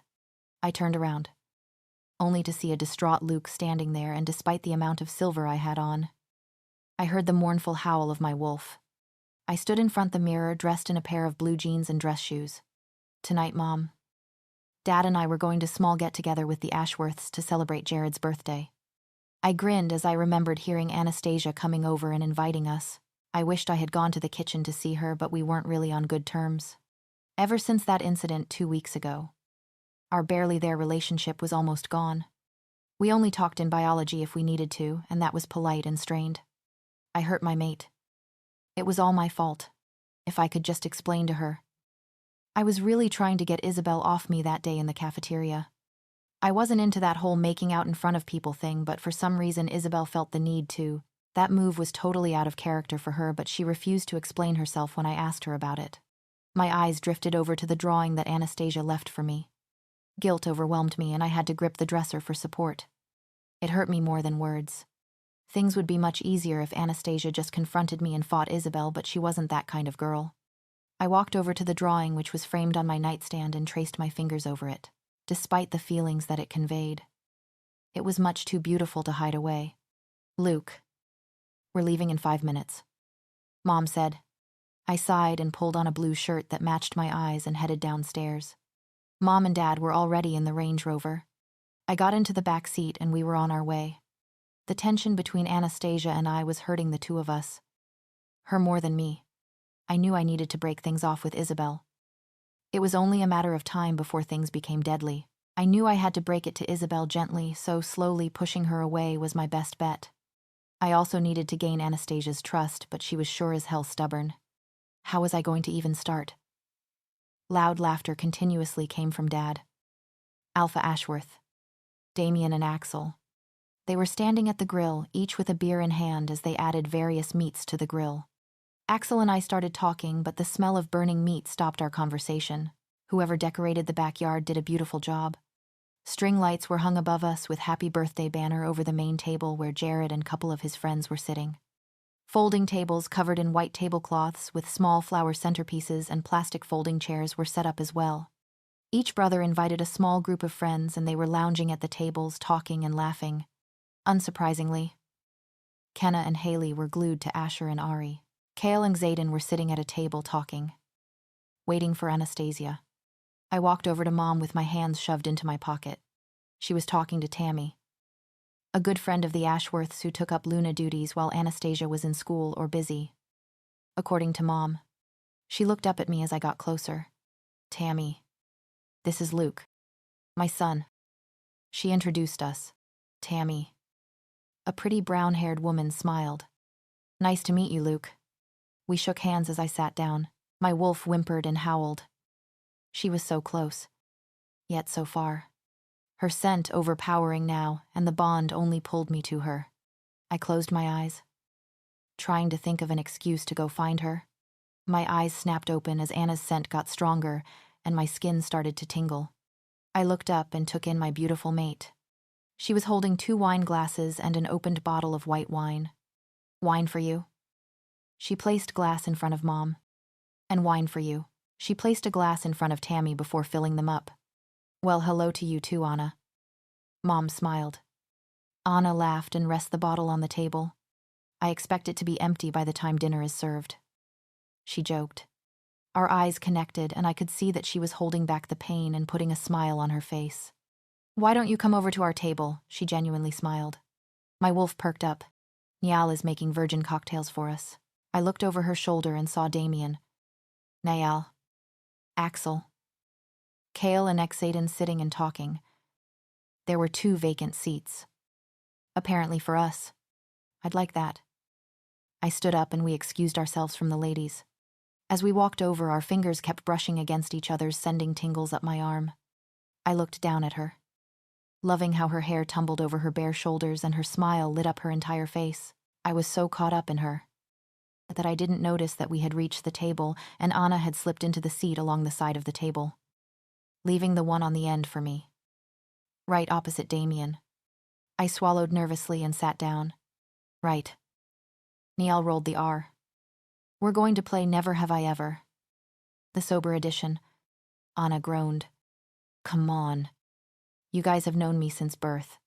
Why are you complaining? Xaden teased. Got something to hide, Anna, not as much as you. Anna countered. I grinned as everyone held up 5 fingers. The loser starts off the karaoke tonight. Kale stated. I'll start. Damien stated firmly. Never have I ever failed a subject. Everyone but Niall put 1 finger down. Kyle grinned. Never have I ever seen the person to my left drunk. Niall and Anna put a finger down. Never have I ever. Xaden smirked slyly. Had a boyfriend. I glanced to my left as no one put their fingers down. Anastasia never had a boyfriend, I would be her first. Guilt rolled in my stomach. Anna blushed a little but didn't look at me. Come now. We're all friends here. You can come out. It'll be okay. She grinned and looked around. All right. Keep living in the closet, Xaden. Xaden growled and glared at her. I smiled at Anna's attempt to change the subject. Never have I ever have more than 3 siblings. Really, Luke? That's the best you can come up with, Anna complained as she. Niall and Damien put their fingers down. She was losing with Kale. Xaden and I in the lead with 4. Niall and Damien coming in second with 3, while she had 2. My turn. She said. Never have I ever sung karaoke. Damien. Niall. Kale and Xaden groaned as they put down their fingers as I watched in confusion. Pack karaoke, she explained. Wonderful bonding activity. Niall shook his head. Never have I ever been caught messing around with your girlfriend by your parents. Xaden and I put a finger down and the tension returned between Anna and I. Never have I ever. Damien said comfortingly. Been attracted to someone with blue eyes. Anna blushed as she put down her finger and I smirked slightly. Anna. Do you want me to put you out of your misery now or later? Kale grinned. Anna grunted in response and sat back in her chair, folding her arms and pouting. All right. Never have I ever got caught readjusting my private areas in public. Anna burst out laughing as Kale and I put down a finger. Xaden smirked. Never have I ever broken it off with someone so I could be with someone else. No one put down their fingers and I glared at him. Was he intentionally doing this? I looked at Anna, who couldn't meet my eyes. All right, I said determinedly. Never have I ever decided to never give up on someone. No matter what. I looked over at Anna, nervous and anticipating her answer. I could not stop the grin that spread across my face as Anna put her finger down. She looked at me and I understood everything she wanted to say, and I had a lot to prove to her. She looked to Damien. Shall we go get everything? They got up, went into the house. Kenna and Haley came over. What did we miss? Kenna asked. Anastasia lost Never Have I Ever, so she's starting off karaoke tonight. Kyle grinned. I hate that game. Haley said. It's so rude and nosy. That's because you play it with Ari and his friends. Xaden explained. There are a whole lot worse than us. I looked up as Anastasia and Damien appeared on the back porch. Anastasia was fixing her laptop to a small stereo speaker while Damien held a guitar. Odd. I never pegged Damien as a musician. Maybe there was more to his silent appearance. Birthday karaoke, Anna Bear, Alpha Ashworth asked. He sat with my parents and Tammy. Anna nodded. Yup. I'm starting it off, however. I'm only taking requests from the birthday boy. Groans came from the pack as she grinned wickedly. Jared smiled and shushed his friends. Contigo en la distancia, the version by Belinda. Anna tilted her head curiously at him. A bit emotional for the occasion, isn't Jar? Jared rubbed his neck. Just where his mate's mark was. Please. Anna. Anna nodded before talking to Damien. Soon they had an earbud each, listening to the original song. Sienna couldn't get any more time away from her college. Kenna explained. She took 2 weeks to help us move here, but that's all her college allowed. What about Jared? Rowan. Asher and Ari. How did they get their time off? I asked her. They put in requests to go online for the rest of the semester. She replied. All 4 of them claimed family emergency. I guess that makes it even more believable. I laughed until the opening chords from Damien's guitar silenced the crowd. My eyes fixed on Anna, who was sitting on the banister of the back porch with a mic in hand. My heart dropped to my stomach and my jaw dropped as she started to sing. I heard my mother gasp as everything faded, and the only thing I saw was Anastasia. Her voice wove into my mind, capturing all my attention and drawing me to her. I understood some parts of the song, but Spanish was not my strong point. My breathing became shallow as her voice filled my body, relaxing me, putting me at peace and igniting the urge to be with her. I was happily under her spell. Cheers and whistles broke me out of the spell as Anastasia finished singing. She bowed and grinned. Who's singing next? She twirled the mic in her hands as she walked through the crowd. She stopped in front, a blonde guy with a tattoo on his wrist, a gray top and a red shirt around his waist, and held the mic out to him, keeping her knowing gaze and teasing smile on him. And what makes you think I could sing? The guy taunted. My wolf ears picked up and I listened in. Something made me uneasy about this guy. Because I know you, Kane. Anastasia smiled, and the guy, Kane, crumbled. I chuckled. Did Anastasia know the effect she had on guys? She handed him the mic before making her way to Jared. I choked down a growl as I saw the look of lust and longing in Kane's eyes as they followed her through the crowd. Mine. My wolf growled and I clenched my fists. My jaw clenched as the thoughts of what I could do to him for just looking at my mate swirled in my head. I exhaled sharply, looking around, hoping no one would notice, but she did. Anastasia looked at me curiously. I could feel her sorting through my feelings through the mate bond, but our bond wasn't enough for her to understand them fully. I watched as she walked over to Nyal at the bar and grabbed 2 drinks. My wolf took advantage of my distraction and tried to take over. I closed my eyes as I forced him down. Here. I opened my eyes and looked up. I took the fruity-looking drink from Anastasia, and to my surprise, she sat down next to me. Cheers. My smile matched hers as our cups touched, and I took a sip of the drink.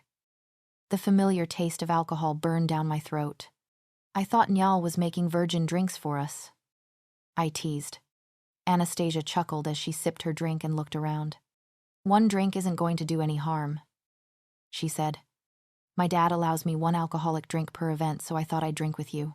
I ran my hand through my hair, not missing the meaning behind her actions. As we sat in silence watching the pack karaoke, It wasn't an uncomfortable silence, but content. I put my arm around the back of her chair and she leaned into me slightly. Slowly but surely. This was becoming something more. I tapped my foot impatiently as my eyes kept darting to the empty spot at the head table. Everyone was talking and the cafeteria full of chatter, but I was too peeved to join in the conversation. Zayden slid my lunch bag over to me. I sent him a withering look, which he countered with a firm glare. I sighed and stopped looking over before ruffling through my bag for the sandwich I'd made myself for lunch. I ate it slowly, occasionally stealing glances over that table. Ooh, Haley teased. Anna's got it bad. I rolled my eyes at her. Are you sure something else didn't happen at the party? Anna Kenna joined in. Sale and Zayden chuckled and shook their heads. I ignored them as my eyes trailed over to the table again. I finally saw my target slide into his seat, and I rummaged through to my bag for my book before stomping over there. Seth's eyes opened in fear as I neared the table. Save me. He whimpered and tried to hide behind Brian. I shook my head and whacked his arm with my book as I sat on their table.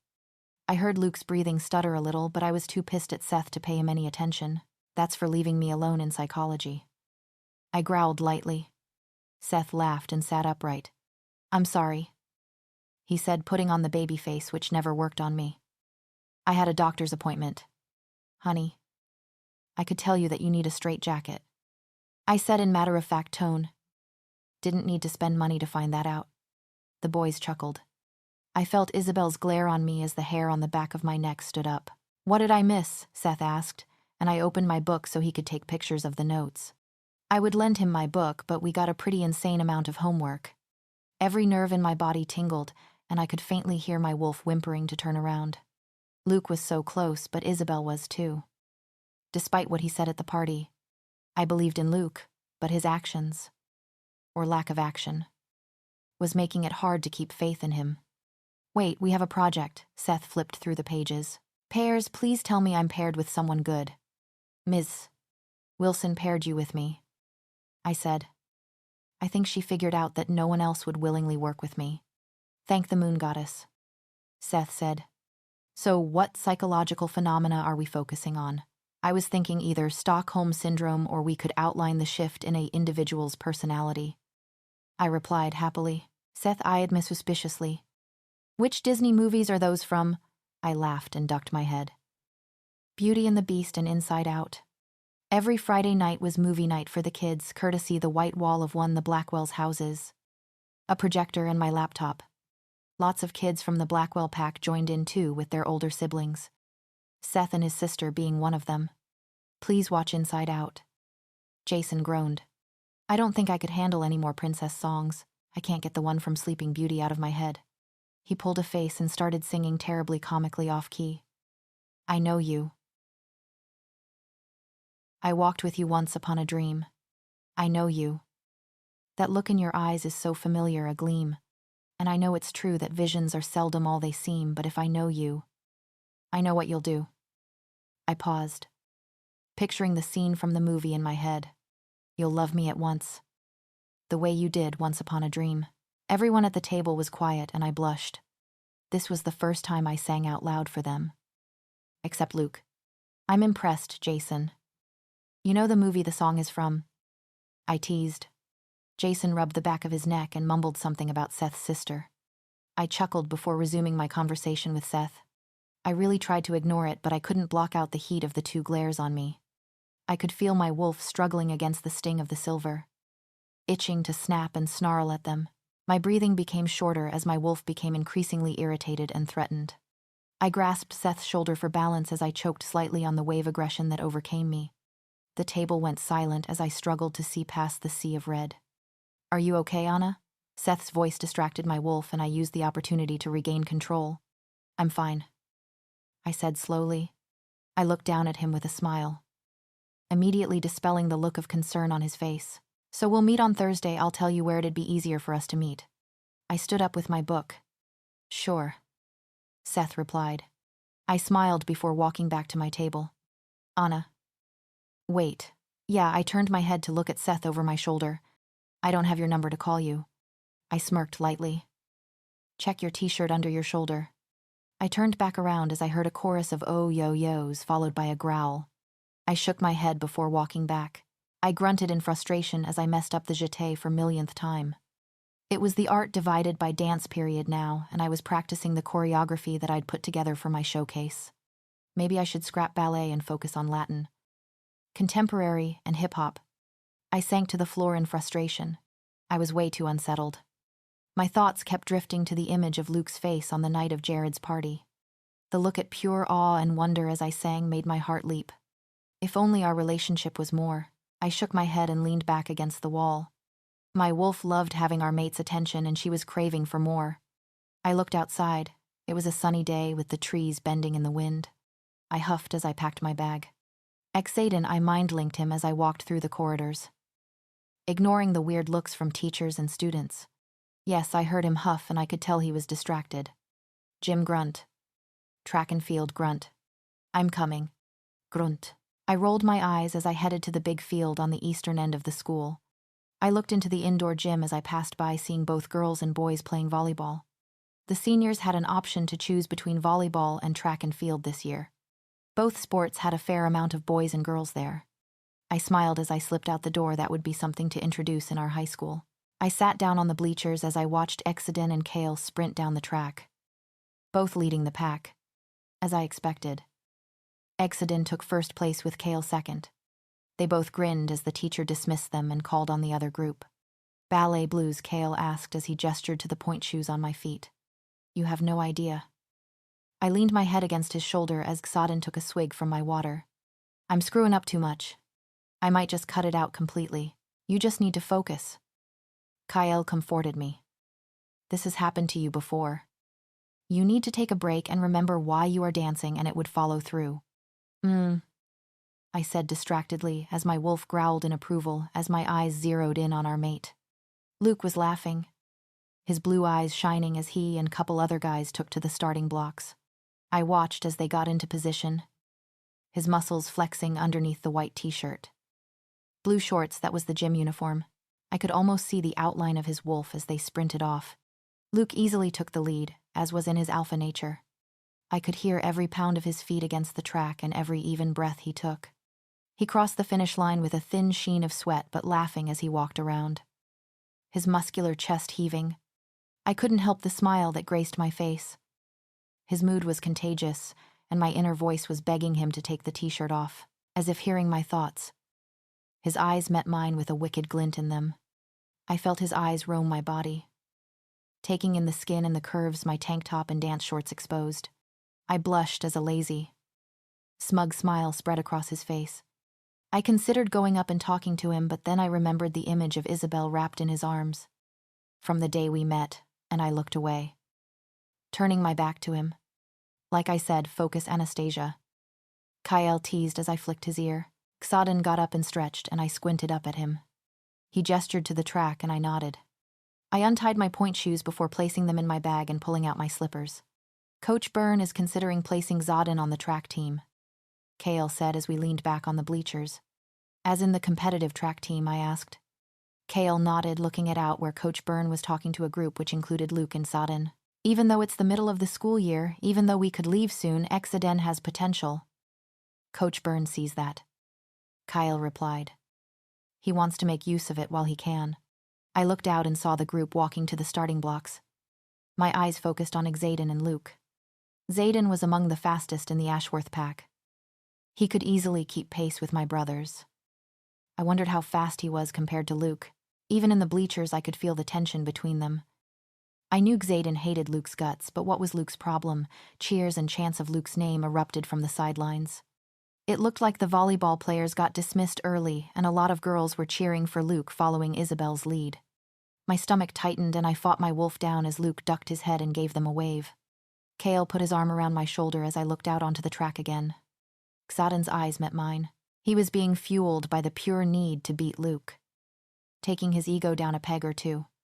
I shook my head at him and he looked down. Not only could it start a fight, knowing the dominant nature of the two boys, Xaden didn't need to fight my battles for me, and this was not worth burning himself out over. On Coach Byrne's whistle, they shot out of the blocks. Xaden and Luke immediately were neck and neck, taking the lead. I could see Luke's surprise, and he immediately pushed himself into high gear. Xaden was doing his best. but still holding himself back because I asked him to. Kale and I watched as they rounded the corner by the cheering girls. Suddenly, one chant in particular caught my attention. "I have a special surprise for you after school," Isabel shouted. I would like to think that it was something she said in the heat of the moment. As my heart and chest shattered, a snarl erupted from Xaden as he pushed himself to the limit, easily sprinting ahead in front of Luke. Luke's eyes opened in surprise and he shifted into high gear, letting the abilities granted by his alpha blood take over his body. I held my breath as they were neck and neck again, closing in on the finish line. If it weren't for my wolf, I would have missed the moment they crossed the finish line. Even though it seemed simultaneous, Xaden had won, just by a fraction of a second. Everyone was silent, and the only thing you could hear was the heaving breaths of the runners. I stood up as Xaden and Luke became locked in the murderous glare showdown.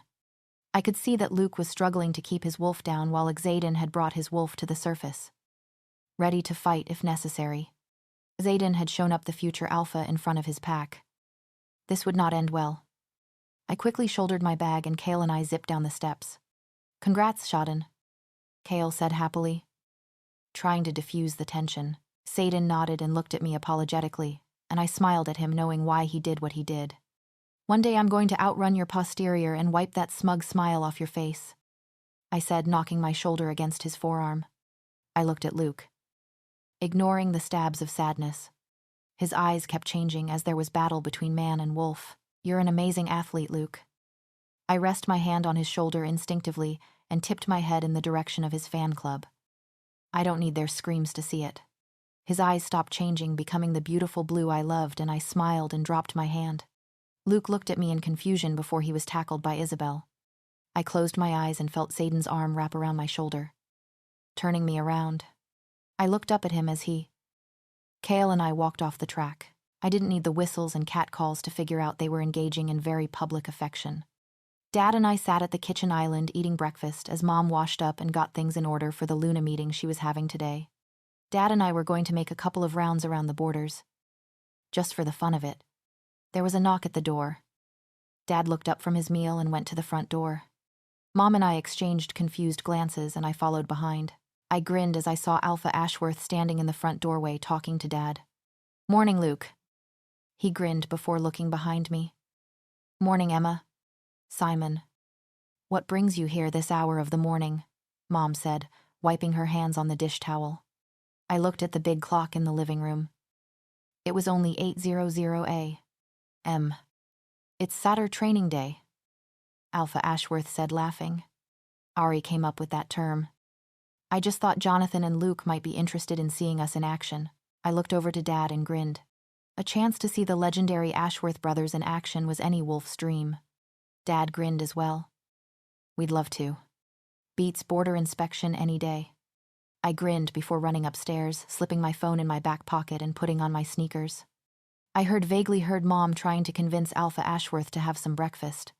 I shook my head and waited until they were finished talking. "I'll have them back with minimal bruising," Alpha Ashworth said casually.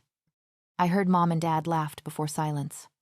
I hesitated on the staircase, giving my parents some private time. I laughed as I heard Alpha Ashworth fake gagging and my parents laughing. I stuck my hands into my pockets before kissing Mom on her cheek and following the two alphas out the door. I didn't join in the conversation as Dad and Alpha Ashworth talked for the entire walk. We kept on the outskirts of the community as we headed to the clearing where the Ashworth pack was training. My mind kept replaying what happened at the track 2 days ago. I'd never expect Xaden to beat me. Never in a million years. He had the natural skill while I resorted to my alpha instincts and genes to keep up, but in the end, it didn't even matter. My wolf wasn't happy about that at all. I'd never felt such anger from him. From us. We wanted Xaden bloodied, limp and submissive, reminding him who was alpha, but I'd never felt such peace. I remember the wave of calm I felt at the sound of Anastasia's voice and her touch. It had snapped me back to reality, leaving me dazed and confused about it. "Was that normal? Is that how your mate makes you feel? We're here," Alpha Ashworth said as we stood at the fringe of the clearing. I looked at him and bit wary of the increase in power I felt radiating off him now that he was back with his pack. I looked up as I saw all the able warriors of the Ashworth in human form training. Alpha Ashworth stepped out of the clearing. Dad and I looked at each other before following him. We break the pack into 6 groups. Alpha Ashworth said proudly as we walked on the border of the arena. Rowan teaches them speed. Jared's specialty is agility. He continued to explain as we walked past each son. Ari and Asher simulate tag team attacks. Axel focuses on strength training. We duck to avoid getting hit by a kettleball, which Alpha Ashworth easily tossed back.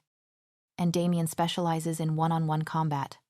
We stopped walking as we watched pairs of warriors wrestle each other under Damien's watchful eye. He walked around shouting encouragement, giving tips and occasionally demonstrating moves. I looked around in awe and impressed. They worked like a well-oiled machine. Each brother commanding and an alpha in his own right. Each group spends an hour in with each of my sons. Alpha Ashworth says, crossing his arms. It's like clockwork. What about Niall? I asked, looking around for him. Alpha Ashworth smiles. Niall spends most of the time gathering data about each member. Their strengths, their weaknesses, etc. It helps us form top-notch strategies and battle plans. His eyes glassed over and we saw Niall in the distance. He looked over to us and nodded before resuming his work. But don't think we pick on his brains alone. He has the most fun because in the 7th section of training, we followed Alpha Ashworth as he walked towards the center of the clearing. He's in charge of the obstacle course. I whistled lowly as the obstacle course came into view. It was straight out of those military movies, but something told me that Niall and the rest of the Ashworth brothers added werewolf twists to it. This is an impressive regime you've got here, Simon. Dad said. But why are you showing us this? That had crossed my mind as well. No pack ever divulged pack secrets like training to others, even if they were allies. Niall looked up as we approached and greeted us. He and Alpha Ashworth exchanged looks before their eyes glassed over as they spoke through their mind link. The inviting smell of jasmine and peaches washed over me. I turned my head in the direction of the scent and I saw her. My mate was tense as she scaled the log wall with some difficulty. I watched as Anastasia grit her teeth. She rolled over the logs and tackled the pull-up bars. I grit my teeth as I saw the bottom of her feet bloodied and torn as she pulled herself up the ropes and back down. Niall clicked his stopwatch and grimaced at the time. 11 minutes and 34 seconds. My eyes widened as Anastasia groaned and ran her hands through her hair in frustration. She walked over here, her eyes dejected as Niall handed her a water bottle. She flopped to the ground and rubbed her eyes before turning her back to us. My wolf whimpered and bowed his head, yearning to comfort her. Alpha Ashworth cleared his throat, getting my attention. I ducked my head, but he was clearly amused. The reason why I'm showing you this, he gestured to the training ground, is because despite all of this, our pack lost against the Nightwalker pack, and I've come to realize that we can't win this fight alone. His words sunk in. He wanted us to join our packs to fight. I looked around. We would definitely benefit from the training, and together our packs would create a strong legion. I looked at my dad, whereas I would say yes in a heartbeat. He was a hard man to convince. Simon, I've given you a sanctuary, a place to rest and recover, Dad said calmly. No offense, my friend. It's my duty as Alpha. Why should I put my pack in danger? We have no reason to attack the Nightwalker pack. For my pack, it'd be an unnecessary war. Alpha Ashworth nodded. I know it may seem unreasonable for the Blackwell pack to get involved, Jonathan, but the Nightwalker pack isn't going to stop at our lands. They're going to take over all the big pack lands. They're already showing signs of invading on McDonald territory. I frowned. I remembered the McDonald pack. They were strict but pleasant, having just recently reclaimed their land through a will and moving their entire pack from England to here. Their lands were fairly close to ours. Alpha Ashworth was right. This would soon become our problem. Still, Simon, Dad said evenly. I'm not going to put my pack at risk, unnecessarily. Alpha Ashworth's eyes shifted to his wolves for a second. He unbuttoned his shirt, exposing a nasty bite. Most of it was healed, but there were purple marks dotting his skin, where the wolf's teeth had sunk in. I got this 2 months ago, he said calmly. The night before I uprooted my pack from their homes. You'd think by now it would have healed. Right, they're different from us. How, I don't know yet. He buttoned his shirt and I swallowed lightly. I endured taunts and threats from Maximus for weeks. I had to listen to what he'll do to my men. The women. The kids. My sons. My daughter. To the remains of my wife, his hands balled into fists as his eyes glassed over. My wolf surged in fury as I clenched my jaw and fists. No one threatens our mate. I closed my eyes as my vision blurred. Fighting my wolf and stopping myself from shifting, I exhaled sharply. Ignoring the curious looks I was receiving, no pack needs to go through that. Alpha Ashworth continued, his voice strained but composed. We have the experience of fighting them. We learnt from our mistakes and we're improving, but we can't do it alone. I'm reaching out to the McDonald pack as well, but we're short on time. I looked over at Dad. My wolf and I were ready, itching to kill any bastard who dare threaten our mate and our pack, but he was not totally convinced. I opened my mouth to say something, but a cry of pain caused my mouth to snap shut and my head whipped over to the obstacle course.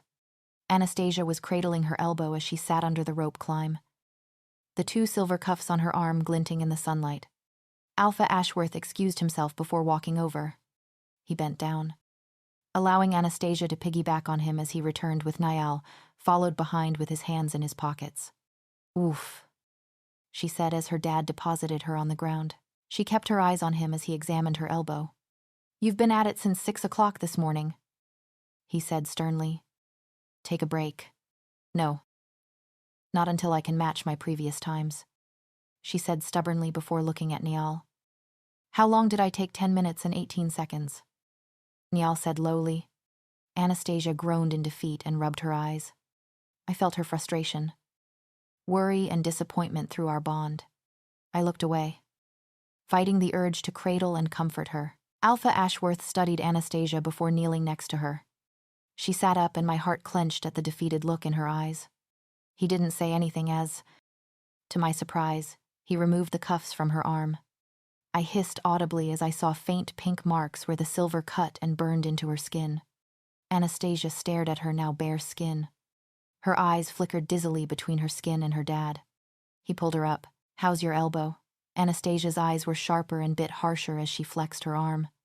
I could sense that her wolf was fighting her, but she was in control. I fought to keep my wolf under control as he wanted to meet his mate. Better, she replied. Alpha Ashworth nodded and gestured for her to go to the beginning of the obstacle course. Niall. He nodded at his son. Confusion was written all over Anna's face as she jogged over. Niall nodded at his father, who smirked. Go, he shouted. Anna snapped into action. I watched in awe as she easily maneuvered through the obstacle course.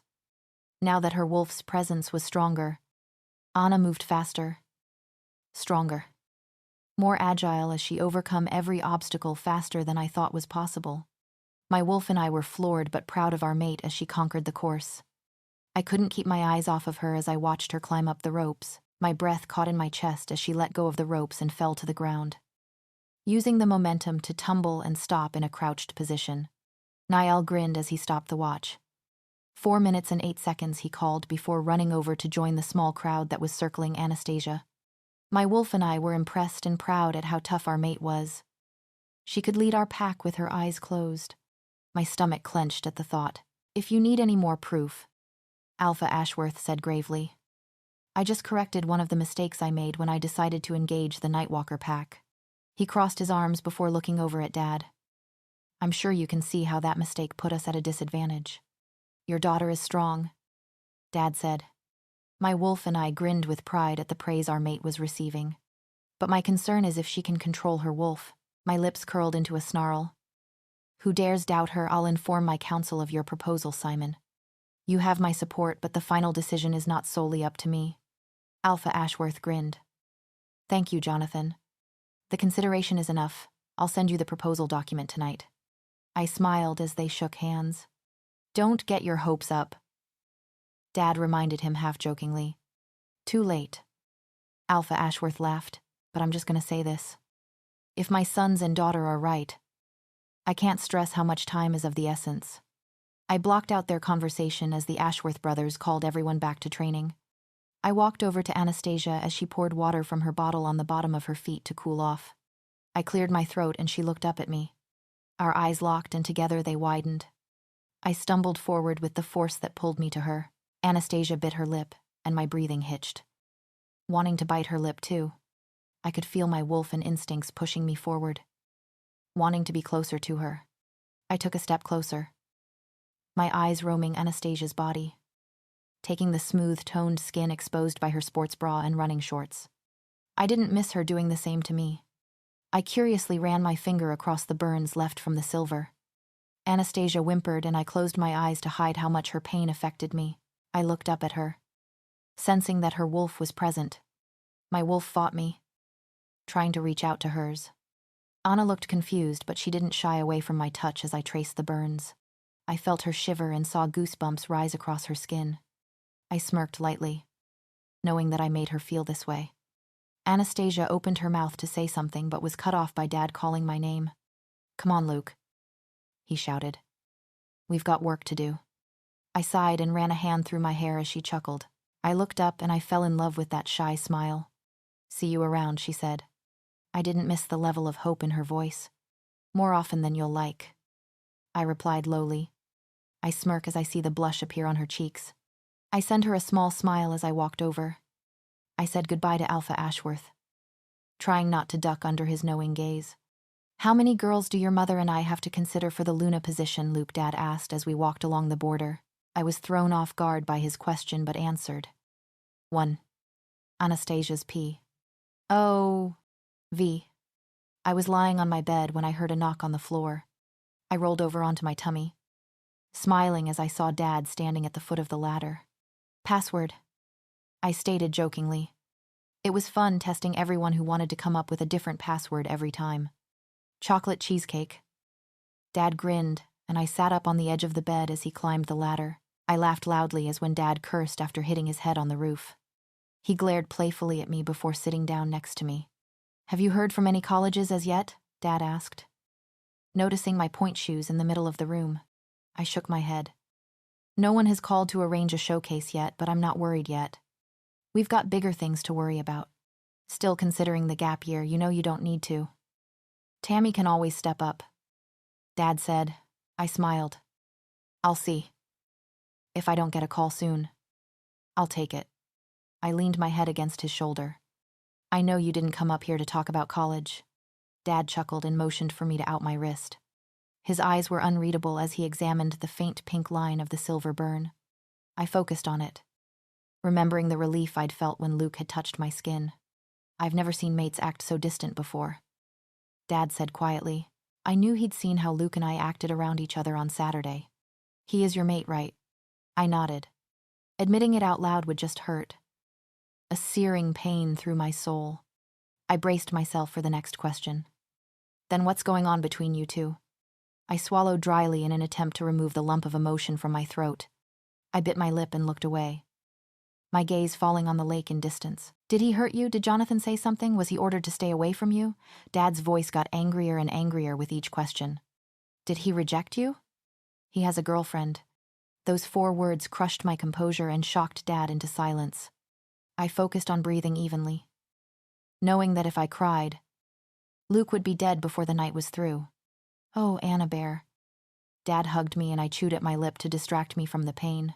Having a relationship with someone other than your mate was unheard of in our pack, and it was apparently the same in the Blackwell pack. Of course, with an exception. "Has he formally announced her as his partner?" Dad asked gently. I shook my head, but the memories of what I heard in the locker room this afternoon resurfaced. "Luke is going to present Isabel as his mate this weekend." My blood ran cold as I stood in the changing stall, frozen in shock. "Where did you hear that?" Straight from the horse's mouth, the other girl sneered. "Well, yeah. Isabel said so before P.E. today. She's been saying that for months and nothing has happened yet," the girl said, unknowingly restoring my hope. "All we've seen is their PDA and hearing about their bedroom activities. Luke's just messing with her until he finds his mate. Isabel says that she's going to be Luna," the first girl said, but quieter now. "Isabel can say anything she wants. I'm not going to listen unless it's from Luke, Alpha, or Luna themselves." I slipped out of my dance clothes slowly as the devil herself entered the locker room. "Oh, damn," she whined. "How am I supposed to cover this up? It's pretty dark. Why did he suck so hard?" "I don't know." Maybe he's practicing making his mark. I shattered and hurriedly put on my clothes before running out of the locker room. I was brought out of my daydream when I tasted blood. I ran my tongue along my lips and teeth only to realize that my canines were extended and I had bit down hard enough to draw blood. I looked up at Dad, who was unfazed, and shook my head. He hasn't, but it could happen soon. I see. Dad passed a rag and I held it to my lip. He feels something, Anna. I can see it in his eyes. In his wolf. I can't imagine how hard it is for you. Does anyone else know? Xaden. Kale. Kenna and Haley. I replied, removing the rag as the cut healed. No one else but them. You and me. I looked up at his gentle brown eyes. Can we not tell my brothers? I think you can imagine how that'll end. Yeah. In a funeral. Dad chuckled. He put his arm around me and pressed a fatherly kiss to my temple. I know it's hard, but stay positive and strong. If it comes down to it, you can always stake your claim. I smiled. I'd rather it not come down to that. We both know how that will end. Dad grimaced but frowned. Tell me.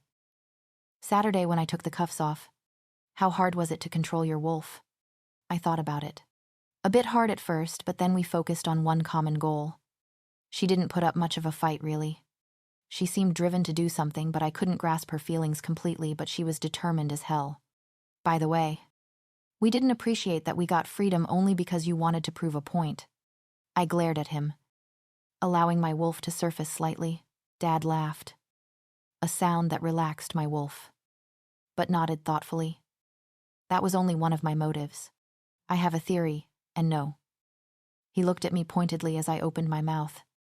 I'm not going to tell you until I have more proof. I shook my head at him as he stood up. He leaned down to kiss my forehead before heading down the ladder. It is too early in the A1 to it. For this. I complained as Damien. Niall. Dad and I trudged all the way to the Blackwell pack house. Damien picked me up and swung me over his shoulder as if I weighed nothing. I thought you'd be the happiest one this morning, he commented teasingly. I only got 1 hour of sleep since I took the graveyard surveillance shift. I prodded his back. The woodsy, minty scent of my mate told me we were almost at the house. Sorry for not being Little Miss Sunshine. I glared at him as he deposited me on the Blackwell porch. Dad walked right in with us, trailing behind. I slipped off my boots and tucked them neatly away on the shoe rack while Niall did the same. Dad and Damien shook their heads before leading us up to Alpha Blackwell's office. Today was the final Blackwell Council meeting before they decided whether they would join or leave us. Dad decided to include me in this one, knowing that I can tip the scales. Dad stopped at a heavy-looking oak door before knocking. Niall. Damien and I linked our minds as the muffled voice of Alpha Blackwell reached our ears. Dad and I entered at the same time. The council members' shock was tangible as we took our seats. I spared Luke a glance. He smiled at me and inclined his head. I smiled and returned the gesture. At least someone was welcoming. What is she doing here? Someone sneered. My brothers and Luke glared darkly at the man. My daughter has handled the responsibilities of a Luna for 5 years and counting, Dad said calmly. She has every right to be here. Be respectful, Pentland. Alpha Blackwell warned. She is a lady. Yeah. A clean-shaven, burly man peeked up. A lady who'll bite your neck off. Faster than you could take your last breath. I added cheekily. My wolf and I were highly amused at the looks of fear on their faces. I could feel Damien and Niall's wolves ready to pounce while Luke had better control over himself, but his knuckles were clenched white on the mahogany table. The protectiveness from my brothers I was used to, but Luke's reaction surprised me. I have apologized for my previous actions and have moved on like an apt leader, setting an example for the lesser matured to follow. I stated calmly. I didn't hear any apology. Pentland guy grumbled. I smiled sweetly at him. I only apologized to Alpha Blackwell, Luna Blackwell and Beta Stone. They are the leaders, and they have forgiven me. I expect the lesser matured to follow. Dad shook in silent laughter and warned me to be careful. Besides, I'm not the enemy. Indeed, Alpha Blackwell said. I looked at him. His face a trained mask of impassivity after years of being Alpha. The Nightwalker pack will not stop until they conquer all the packs and their lands. They will soon become our problem. But they're not a problem now. another man countered. It's an unnecessary risk. We're risking a bloodbath. Either way you look at it. Harvey said. It will come down to a fight. We either fight now or later. Simon. The man who sneered at me looked at Dad. What has the Nightwalker pack done with your land since you've left? Niall and I shared an uneasy look, and Dad looked him square in the eyes. Nothing. He raised his hand, silencing all protests. But we have a theory about that. They may move in after the female go into heat and mate. Damien rumbled. Using the beta voice he learned. Our original plan was to attack before then, but our pack will not win if we fight alone. How long do we have before the heat? Alpha Blackwell asked, and all eyes fell on me. I laughed. What most you have, mates? You should know. A low chuckle went around the room. We have a month and then some before the females go into heat. My tummy tightened at this thought. This would be our first heat with a mate.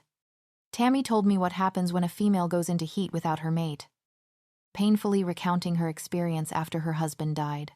I hid those thoughts from Niall, thankful that Damien was too distracted with the meeting to notice. Niall was nice enough not to question me as we discussed training instead. How can you guarantee that during training? The Pentland man was practically spitting everywhere as he got more agitated. That monster. He jabbed a finger in my direction. Won't attack us. Niall and I stopped our mental conversation and turned to Dad as the discussion had definitely gotten heated. Dad sighed and rubbed his jaw, a sign of his worn patience. My daughter has control. With and without restraints. Damien's wolf was practically on the surface. Watch your tone, Pentland. That's my daughter, he warned, lacing his tone with an alpha command. The Pentland guy shrank back slightly under the glares of the alphas in the room. I felt a surge of anger and I looked over at Luke. His knuckles were white and I'm pretty sure his nails drew blood from his palms. His shoulders shook with every measured breath he took. His eyes met mine and I smiled reassuringly at him, longing to put my arms around him in comfort. Pentland does raise a valid concern. Alpha Blackwell's eyes fell kindly on me. Anastasia needs to prove to us that she can control herself. Dad smirked. She already has. She has no restraints on her today. Are you joking? Luke asked enthusiastically as the council fell silent. I smirked and slipped off my shirt, exposing my bare skin. I couldn't help but grin with Luke as the council convened through their mind link. I raised my eyebrow at Luke, gesturing to his dad with my chin. He didn't have a say in the final decision as future alpha. Luke's expression fell and shook his head. There will be a pack meeting on Monday to make the final announcement, Alpha Blackwell said, effectively dismissing the council. Nyal. Damien and I grinned. They wouldn't have an announcement if the council said no. I pulled out from their mind link as they started reconstructing plans as they filed out the door. Anna. How lovely to see you, dear. Emma smiled as I entered the kitchen and greeted her.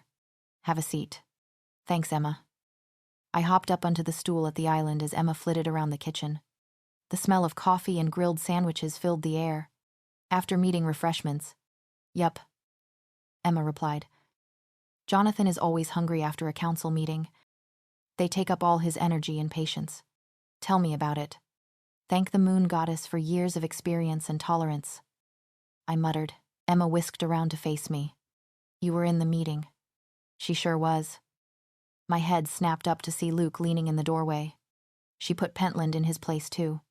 Emma laughed as she placed a mug of coffee and a sandwich in front of me. Like a true Luna. I looked down at my mug as the tension returned between Luke and I. I'll be back, she said as she walked out of the room, balancing trays of mugs and sandwiches in either hand. I bit my lip. What are you doing here, Luke? Mentally slapping my hand to my forehead at the stupid question. Luke chuckled. It is my home, Anna. I cast a sidelong glance at him, seeing his shoulders shake with laughter. Rephrase what brings you to the kitchen. I thought you'd go straight to your bedroom.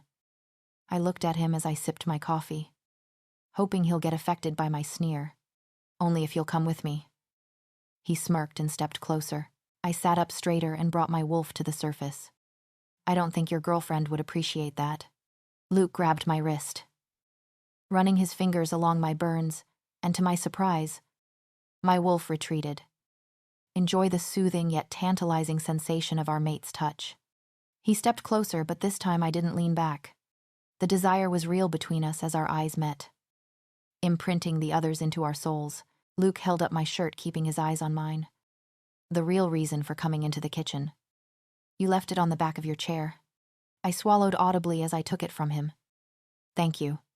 I was serious about showing you my room, Luke said softly as his fingers continued to stroke the inside of my wrist. I shifted nervously. I really don't think I should. Was he that insensitive to take me to the place he essentially cheated on me? My wolf riled up in anger, ready to snap. Anna. He placed his fingers fit between mine. Please. His soft tone dissipated my anger. My resolve crumbled and my wolf withdrew. Okay. Luke's smile warmed my heart as he led me upstairs. This felt so right, being so close to my mate. Too bad he didn't feel the same way. He smiled as he pushed open a mahogany door. Ladies first. I stepped inside and gasped. It was beautiful. The walls were beautiful shade of lapis with white molding. The carpet was sterling gray, and his bed with the white pristine sheets cast a soft glow. But that wasn't the best part. I dropped my shirt as I saw window wall. I walked over in awe as I took in the unimpeded view of the turquoise waters of the lake and the surrounding lush forest. This is beautiful, I murmured. I breathed in. Letting the pure musk that was Luke envelope me, I tensed. Not because of the tingles signaling that Luke was behind me, but because it was just his pure scent. There was no trace of Isabel in here. You're beautiful. His husky voice sent shivers down my spine. I gasped as he turned me around and pinned my wrists firmly to the window. He stepped closer, pushing me flush against the glass, his arm blocking my exit. My wolf howled in pleasure at our position, and she egged me forward. Surging to the surface, my heart hammered in my chest as Luke's intense gaze fell on me, his blue eyes ablaze with lust. You could fry an egg with the heat between us two. I bit my lip as I found myself leaning into him. We were breathing hard, our chests almost touching as we fought our urges. Luke succumbed first as his face drew closer and closer to mine. My wolf panting in excitement and desire. Anna. Damien's voice rang through the house, snapping me out of my daze. I held my breath as I broke his grip and ducked under Luke's arm before running out of the room. Luke's P. O. V. I shoved my hand into the pockets of my hoodie as I led the entire student body from school to the pack clearing. Everyone was chatting animatedly, wondering the reason behind the first Blackwell pack meeting in years. Trouble in paradise. Brian fell into step next to me. I looked at him in confusion, and he jerked his thumb in the direction where Isabel was talking to her friends. I sighed and ran a hand through my hair. Yup. Brian nodded before falling into the crowd, keeping people in line. Isabel went crazy when she came to my house yesterday for 2 reasons. 1, the fact that I didn't tell her that I moved into a new bedroom. She'd waited in the old one, waiting to surprise me, but flashed my poor mother instead. But really set her off was the fact that Anastasia had left her shirt in my room. I ducked my head as I remembered the screaming and screeching as Isabel threw accusations and profanities. I took it in stride but couldn't bring myself to tell her the truth and end things, so now we weren't talking and dodging each other. Thankfully. Anastasia wasn't in school today or things would have gotten ugly. I stopped as my parents considered. Harvey. The council and Alpha Ashworth came into view.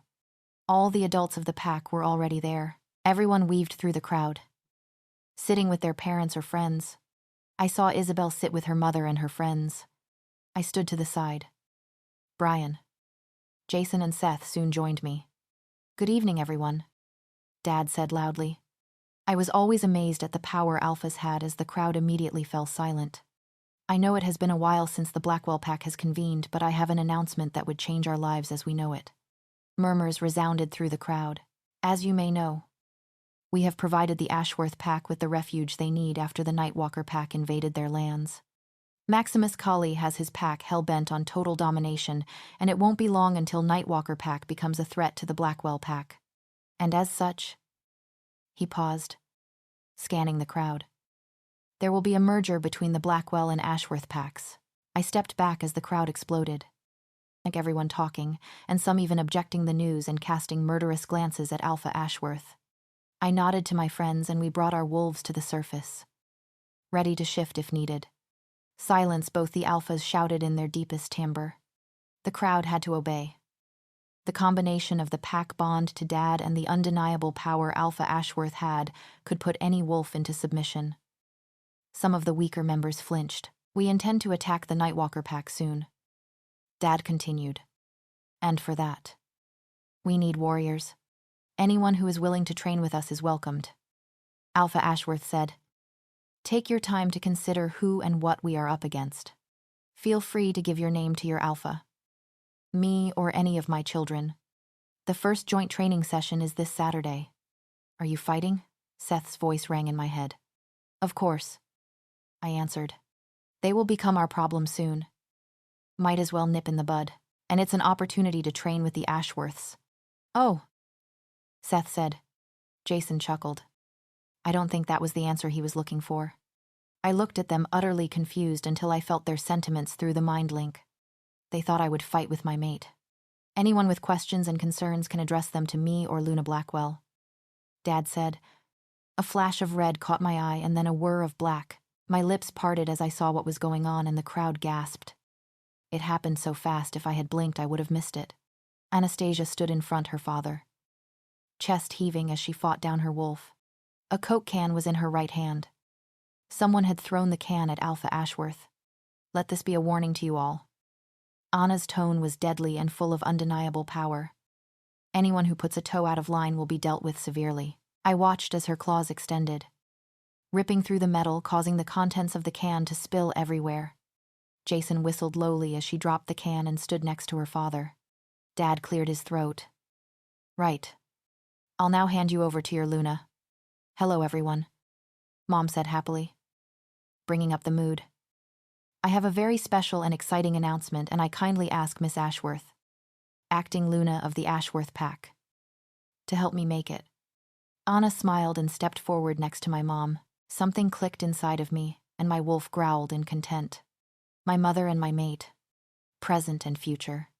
There has not been a union of packs like this in many, many years, Mom said brightly.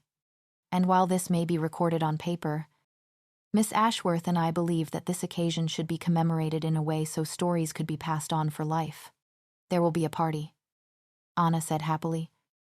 The crowd began murmuring and I perked up. A ball, to be exact, held on the night of this month's full moon. Everyone, every man, woman and child is invited. Invitations will be sent to every household with the details. Mom spoke over the chatter now. Volunteers are welcome to talk to me anytime. Dad nodded as they returned to their places. He dismissed the crowd. Only a few lingering behind to sign their names on the trainee list. Here I was, thinking we had a couple months before prom. Brian said as we walked over. Yeah. Now the girls are going to be more insufferable than usual, Jason commented. And I have to buy a stuffy tux. Come on, guys. Anna told me that the Ashworth pack have parties like this all the time. I've seen some pictures. It'll be fun. Seth bounced along. I tried not to grit my teeth in annoyance. Seth was close to Anastasia. Too close for my and my wolf's liking. While I knew Seth would never try anything with Anna, I was downright jealous of their friendship. He knew more things about my mate than I did, and that put him in a higher rank than me when it came to her. I felt Anna's eyes on me as I signed my name, but I couldn't meet her gaze. Remembering what happened the last time I did, nothing could beat what I felt for Anna that day. I couldn't stop it. The need to be close to her, to please her, to make her mine. My wolf was pushing me forward, threatening to surface to mark our mate. I struggled to keep a straight face as I waited with my parents. Her subtle scent and the mate bond wove into my body, pulling me to her. I felt her confusion and hurt as I ignored her, but I had to. One look at her and I would lose it. Come on. Let's go, Dad said. I shoved my hands in my pocket again as I turned and followed my parents, struggling to breathe as I felt my heart break inside. I stood on a fallen log as everyone gathered around. As far as I could see, our battalion consisted of men and a lot of guys from my year. There were a couple of girls present, Isabel being one of them. Dad told me that a lot able fighters from our pack weren't given the permission to train or didn't want to. His mission today was to persuade them while I was in charge of those who decided to train. I expect, I said loudly as everyone gathered around. that you will show the Ashworth pack utmost respect. Make careful notes. Follow every command, and no answering back. Understand. There were several murmurs of yes. I turned around to see an amused Axel leaning shirtless against the bark of a tree. I stepped down from the log and shook his hand in greeting. Nice to see you leading.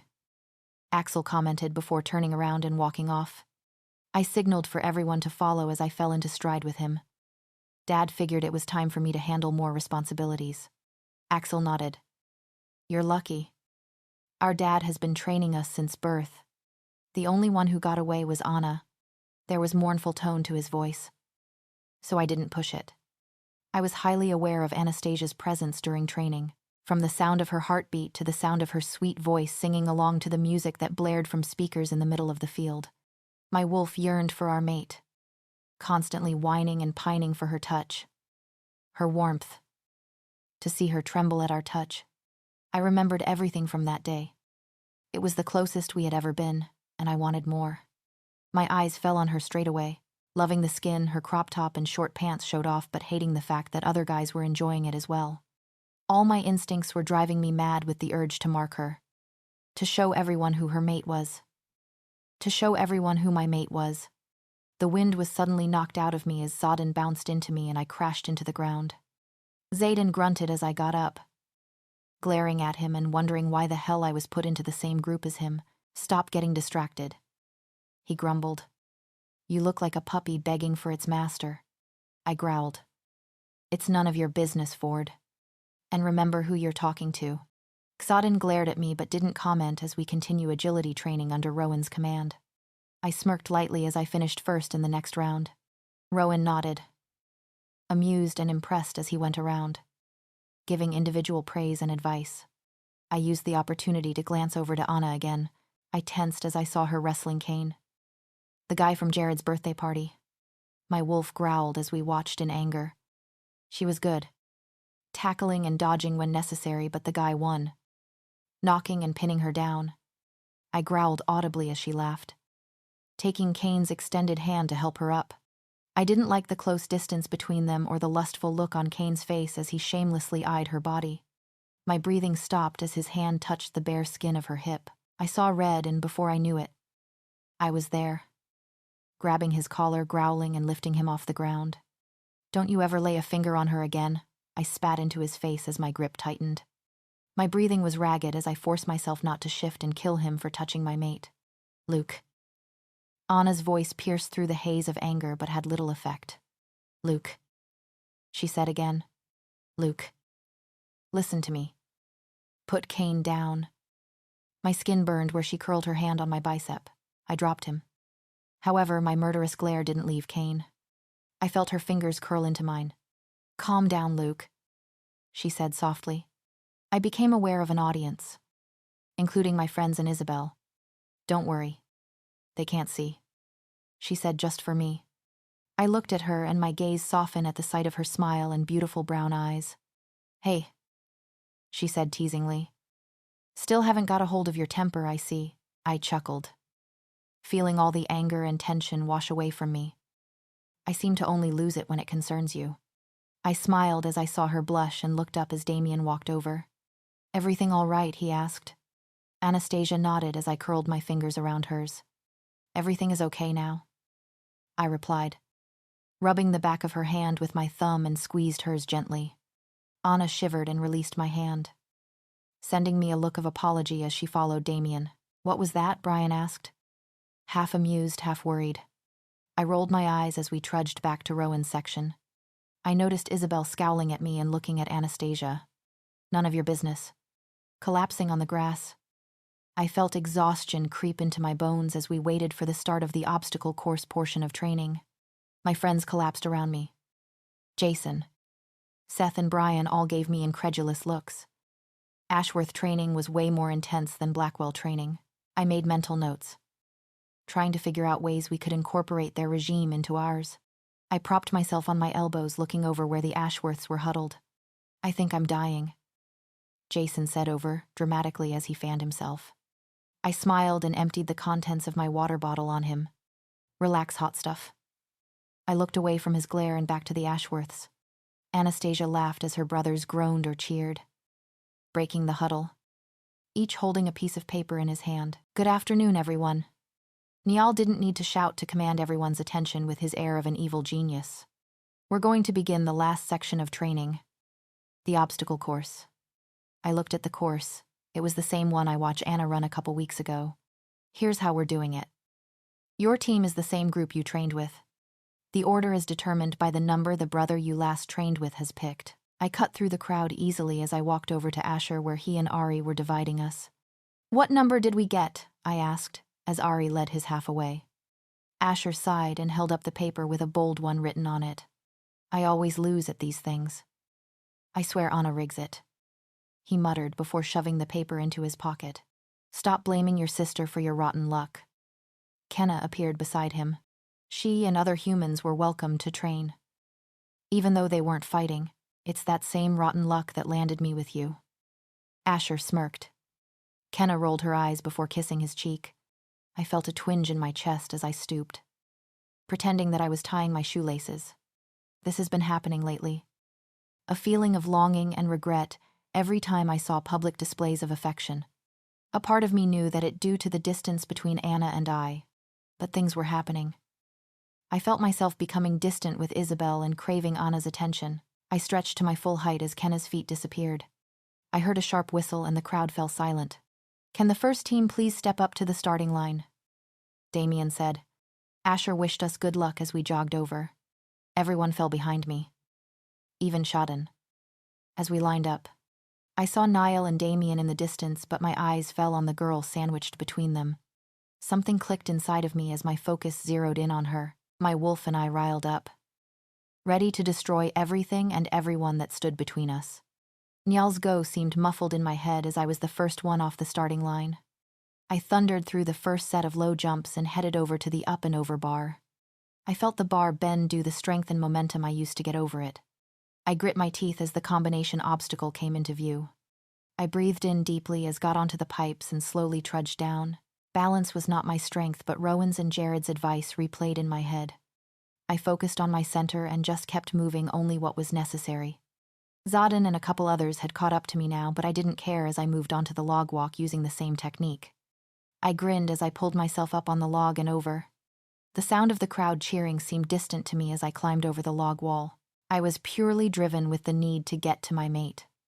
The tug of the mate bond and the overwhelming compulsion to prove myself to her, to show her and everyone else what I was capable of. As I sprinted down to the series of log rolls, I smelt 4 familiar but strange wolves. I heard the thud of their paws, and within a split second, I hoisted myself on the log as Axel's light brown wolf form snapped at my legs. I snarled at the unwelcomed twist, but I couldn't shift if I needed to complete the course. I dodged and maneuvered around the snapping jaws of Rowan. Ari and Asher, as I threw myself up, were under the log vaults depending on their attacks. Ari's jaws narrowly missed my shoe as I pulled myself up and over the last set of bars and sprinted down to the rope climb. My jaw was clenched as I felt the rope dig into my skin. I exhaled sharply. As I slid down the length of the rope, I was dripping with sweat as the crowd cheered. My chest heaved as I turned back to see most of the group catching up. My head snapped forward as I heard my mate call my name. I grinned as I saw the smile on her face as she ran, sliding on her knees and stopping in front of me. I took the bottle of water that she offered and chugged it. My heart calmed and raced as I took in the beautiful girl in front of me. I leaned forward and caught a strand of hair that escaped her plait and tucked it behind her ear. Before I could pull away, her hands covered mine. Our fingers curled together, and I growled in content and relief as her touch soothed the burning on my palms. She laughed and I looked up at her, smiling because she was. For a moment, time slowed and the only sound I heard was her heartbeat. Just for a moment. Only 2 of us existed. Well, it certainly felt that way. It was only when I returned to my friends. I saw the look on Isabel's face. Anastasia's P. O. V. My head hit the window as the car hit a bump. I hissed as I opened my eyes, waiting patiently for it to adjust to the darkness inside the car. "You all right there?" Anna Damien asked from behind the wheel. Niall looked at me over his shoulder. "This is a pathfinder. Find a smoother path." I grumbled as I leaned on the shoulder of a sleeping Jared. They chuckled, and the car fell into silence again. We were currently en route to our old lands. Damien. Niall and I had undertaken surveillance duty of our land and found it odd that they were practically left untouched. This made us take a huge risk. Going back home. We had several missions to complete, and hopefully we won't get killed. Xaden is covering for you in school, right? Niall asked. The reflections of the tablet screen dancing in his glasses. Yup. If we get delayed, he will talk to the principal and my teachers discreetly. I replied, my senses perking up as the dark surroundings became more familiar. Hopefully he wouldn't have to do that. Jared muttered sleepily. I saw the shift within my brothers. The same feelings I got as we crossed over into our lands. This was our home. Damien kept to the borders as we drove to the remote area of our lands. I exhaled calmly as Damien came to a stop as the headstone appeared. He switched off the engine but kept the lights on as silence came over us. I hadn't been up here since her birthday. It was hard to talk to someone you hardly remembered. Come on, Niall said gently. We're on a schedule. Everyone nodded and got out of the car. Damien opened the trunk and he and I took out the silver stakes and wire while Niall took out the mallet. I stayed silent as Damien's pain mentally washed over me. I looked up at my brother. Proud that he was able to keep himself together, Jared was sitting in front the gravestone. His head buried in his arms. Damien got to work, driving the stakes into the dirt with the mallet. I took my gloves from Niall, who was on surveillance duty, and carefully got to work threading the wire through the holes in the stakes. The forest was cool and quiet around us. The waxing crescent moon shining down on us. My wolf constantly beat against my senses, wanting to run free on home soil. It was hard to keep her at bay as her strength grew with as the full moon approached. Only my work with the silver kept her bay. I looked up at Damien as I finished the last of the wire fence. It was over a foot tall. With numerous strands of silver forming the fence, no wolf would be able to slip a hand or a paw in between them. Damien and Niall brought the top piece. A cover built similarly to the fence. Over. Niall gestured to Jared's huddled form. Our time was up. I stepped over the fence and rested my hand on his shoulder. I smiled weakly as he looked up at me, teary-eyed, and tilted my head in their direction. Jared sighed as he stood up, looking at the gravestone one more time before stepping over. I looked the marble headstone, even though I didn't need to. The words were forever seared into my brain. Niall's and Damien's footsteps broke me out of my reverie. Bye, Mom, I murmured before stepping out. They lowered the cover before screwing it into place. Mission secure Mom's grave. Completed. We stood there, having a moment of silence before walking back to the car. I turned around, taking one last look at the grave as we drove away. Here lies Isla of Ashworth, mother of many, love of one who gave her life to protect her sons, chosen by the goddess, a strong woman of might. Now a bright star shining in the night, take only what you need. Damien warned us as we slunk through the forest. We only have a half-an-hour window. We silently agreed as our home came into view. I swallowed lightly and looked over at my brothers. On Niall's nod. We bolted out of the shadows and into the confines of our home. We huddled around Niall's tablet, looking and listening for any sign that Nightwalker Pack was aware of our presence. We breathed a collective sigh as the pack lands remained undisturbed. On Damien's signal, we set to work. Our second mission was to gather more items from our home. Niall took the first floor of bedrooms where Dad and Axel slept, and Jared volunteered to take the second floor, where Rowan, Asher and Ari slept. Damien stayed downstairs, collecting whatever he could from Dad's study while I crept upstairs to the third floor where Damien and my rooms were. My heart thudded painfully as I opened the familiar white door. My bed laid there in the same hastily made state as the night we left. The left of my room was mostly my closet, filled to the brim with clothes and dance costumes. I grinned as I plucked a couple of tutus from their crate and shoved them into my bag. I also plucked more clothes from my closet and more shoes. Knowing that Kenna, Haley, and I were going to be sharing, I padded across to the right of the room where my bathroom and art supplies were. I grabbed what I could and shoved them in as well. I didn't bother with makeup, which Kenna packed, or jewelry, which Haley brought. I looked around my room one last time, the moonlight bouncing off the pastel purple walls, giving it a soft glow. On my wall hung pieces of my artwork, which were mostly oil paintings. pencil drawings and watercolors. I bit my lip as I took the pencil drawings out from their frames.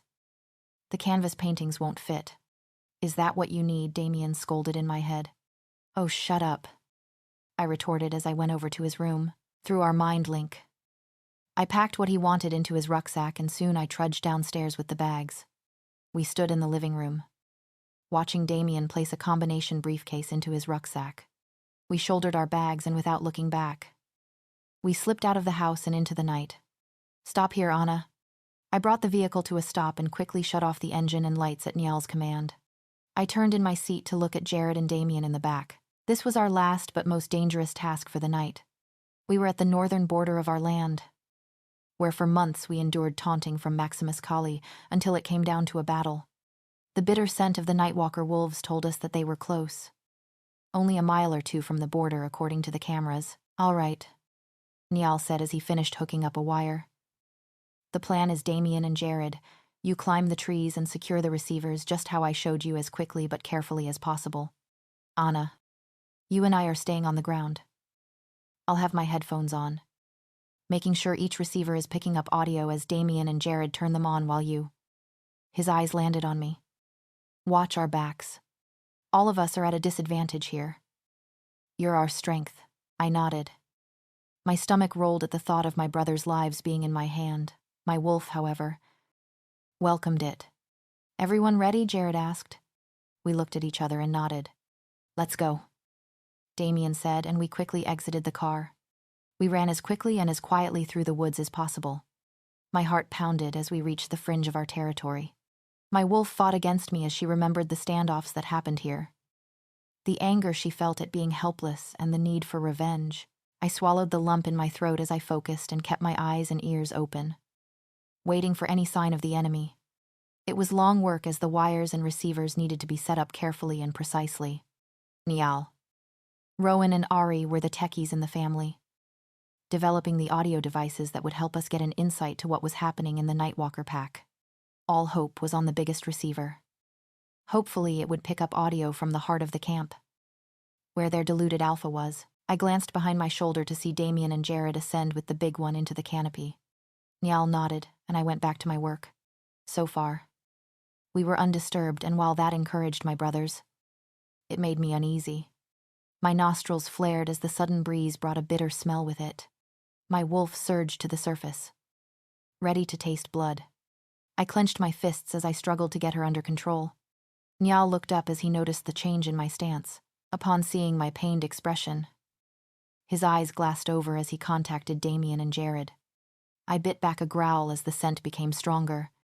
We didn't have much time. Move, Damien shouted in my head. I forced my legs to corporate as I ran behind Jared. My wolf was furious, urging me to turn around and face the enemy, not run away like a coward. She was livid with bloodlust. I was swept off my feet suddenly.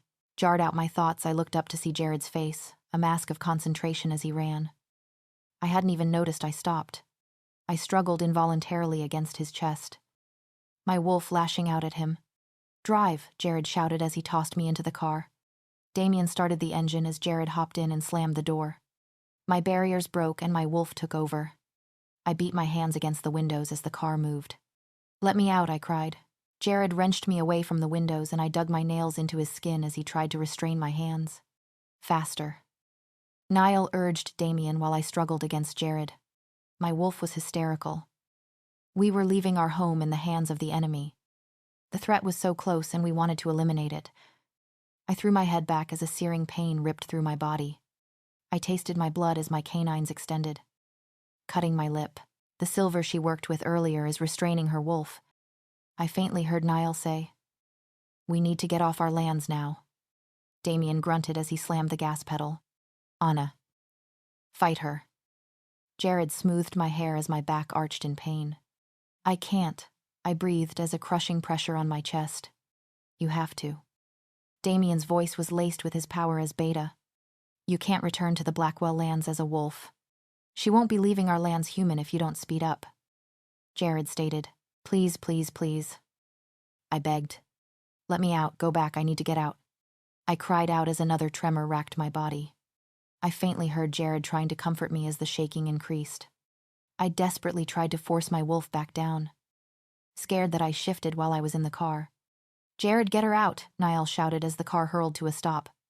Jared unlocked the door and unceremoniously tossed me out of the car as my claws extended, digging into the soil. Now let me tell you how this shifting process goes. Normally, there was little to no pain after your first shift. Your bones would meld and reshape. Your fur would emerge from your skin easily and your claws would extend while your senses become sharper. This is what the average werewolf would experience when they shift into their wolf form willingly. Of course, my wolf and I were not normal. I cried out in pain as my bones molded themselves and my fur protruded from my skin. My grimace of agony became a feral snarl as I struggled to stay in the forefront of my mind, refusing to let my wolf completely take over. I growled at Jared as he approached. My wolf smelt his wolf as he closed to the surface, automatically seeing him as a threat. Jared held up his hands, a sign of peace, but kept his defensive attitude. My wolf snapped at him before turning around and making a break for it. Trying to run home, Damien's dark silver wolf instantly blocked my path. I growled and tried to get past him. He snarled, pulling his muzzle up to show his teeth. I snarled and he did the same, neither of us backing down. Damien slowly padded over to me, teeth exposed, trying to get my wolf to submit. "Anna," Niall's voice rang clear in my head. "I know you're in no state of mind to shift back." My wolf growled in agreement. "So our offer is, you can run back to just outside Blackwell territory with Jared, but once we're near the boundary, you must change back. Deal."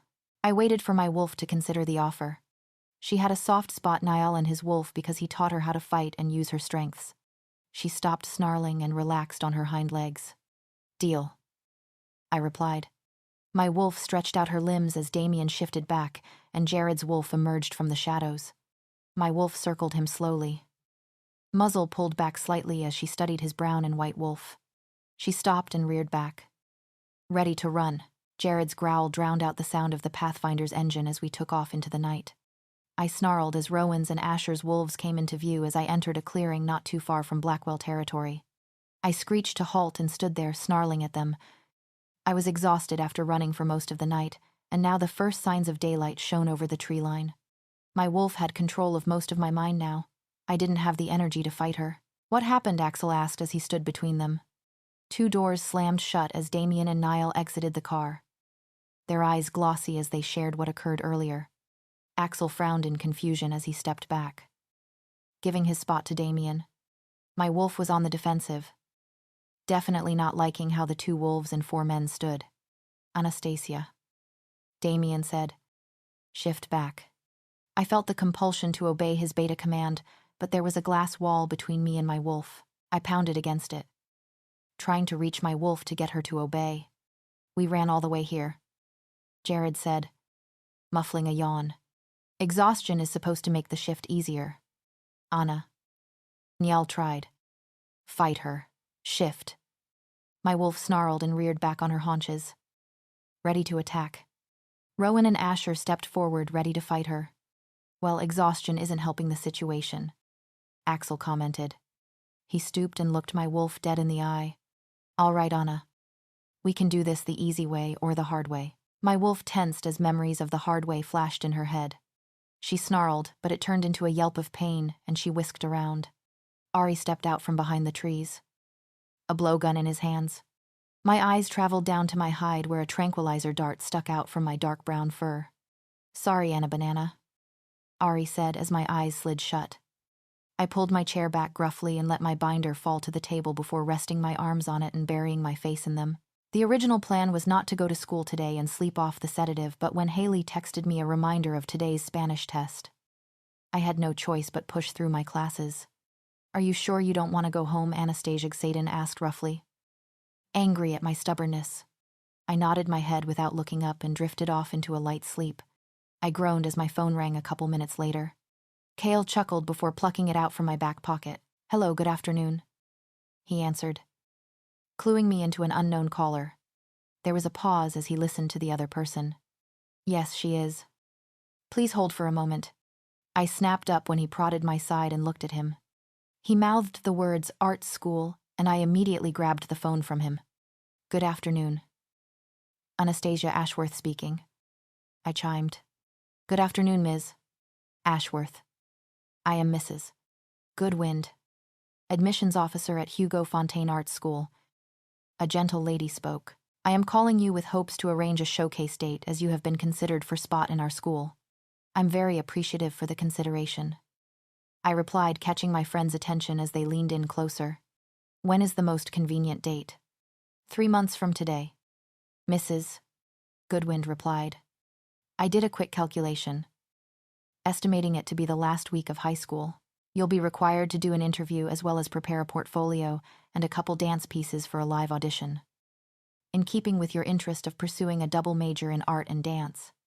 I listened to all the additional items I needed to bring and prepare, scribbling them quickly on my binder. I bit my lip as I thanked her and hung up.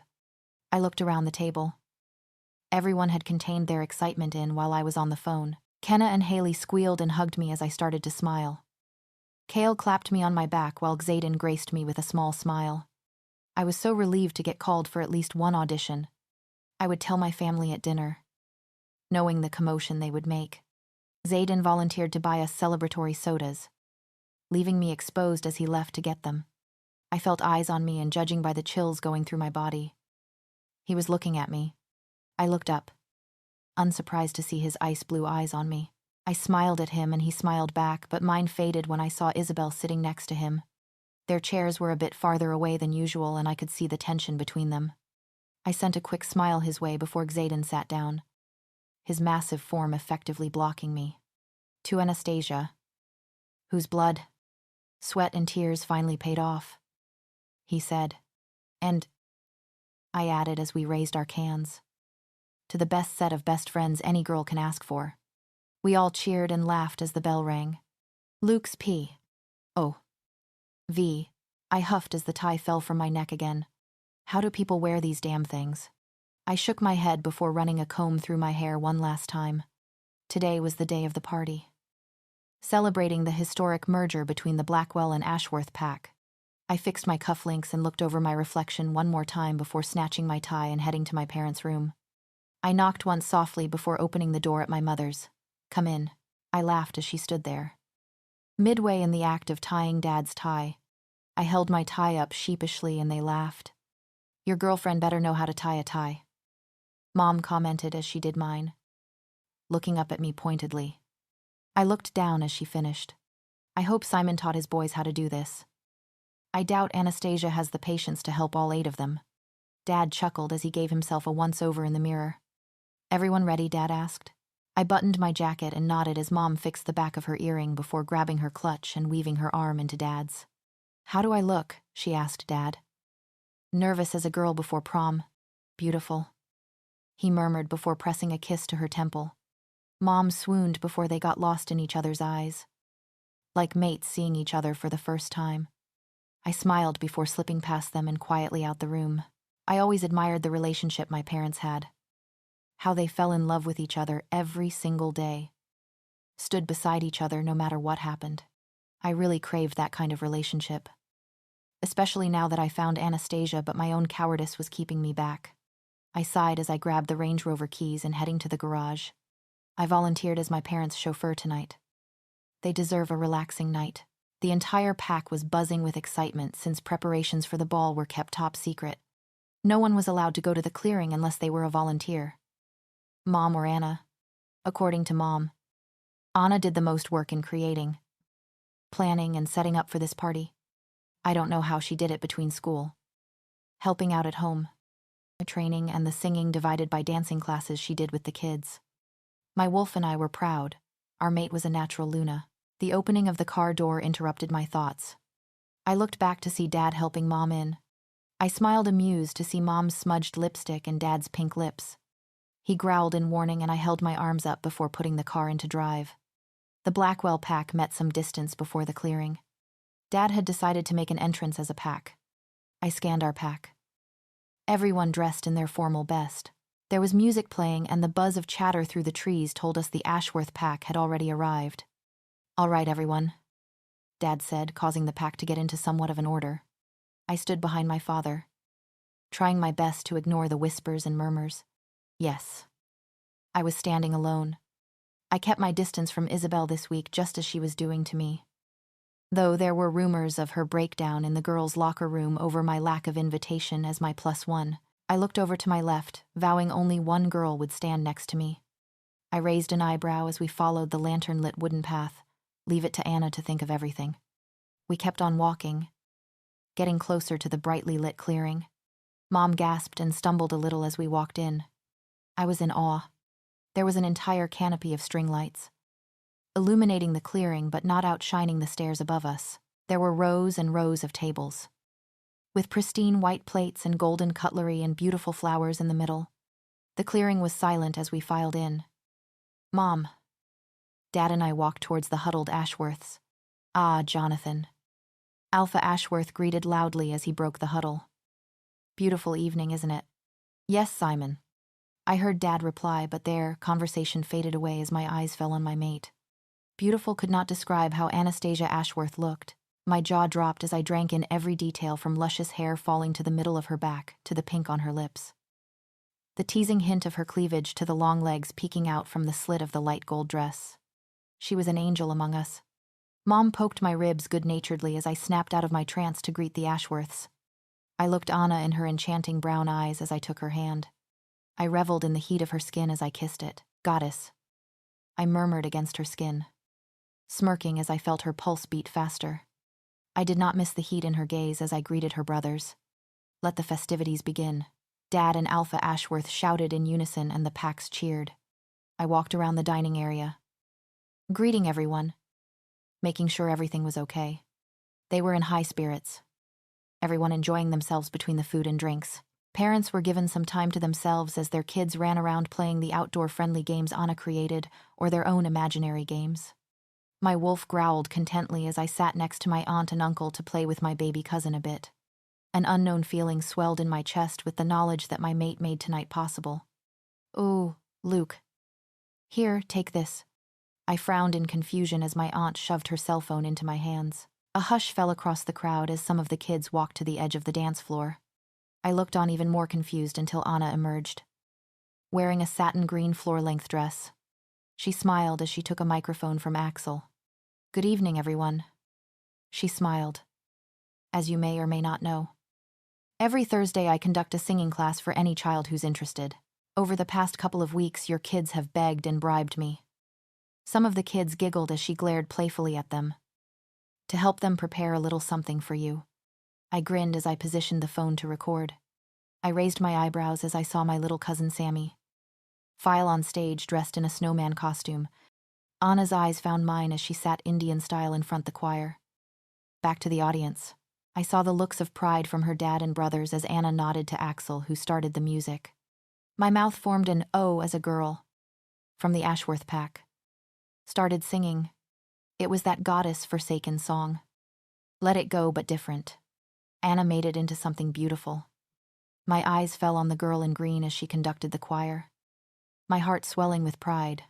Sammy played her part as Olaf quite cutely, and I got goosebumps listening to the children sing.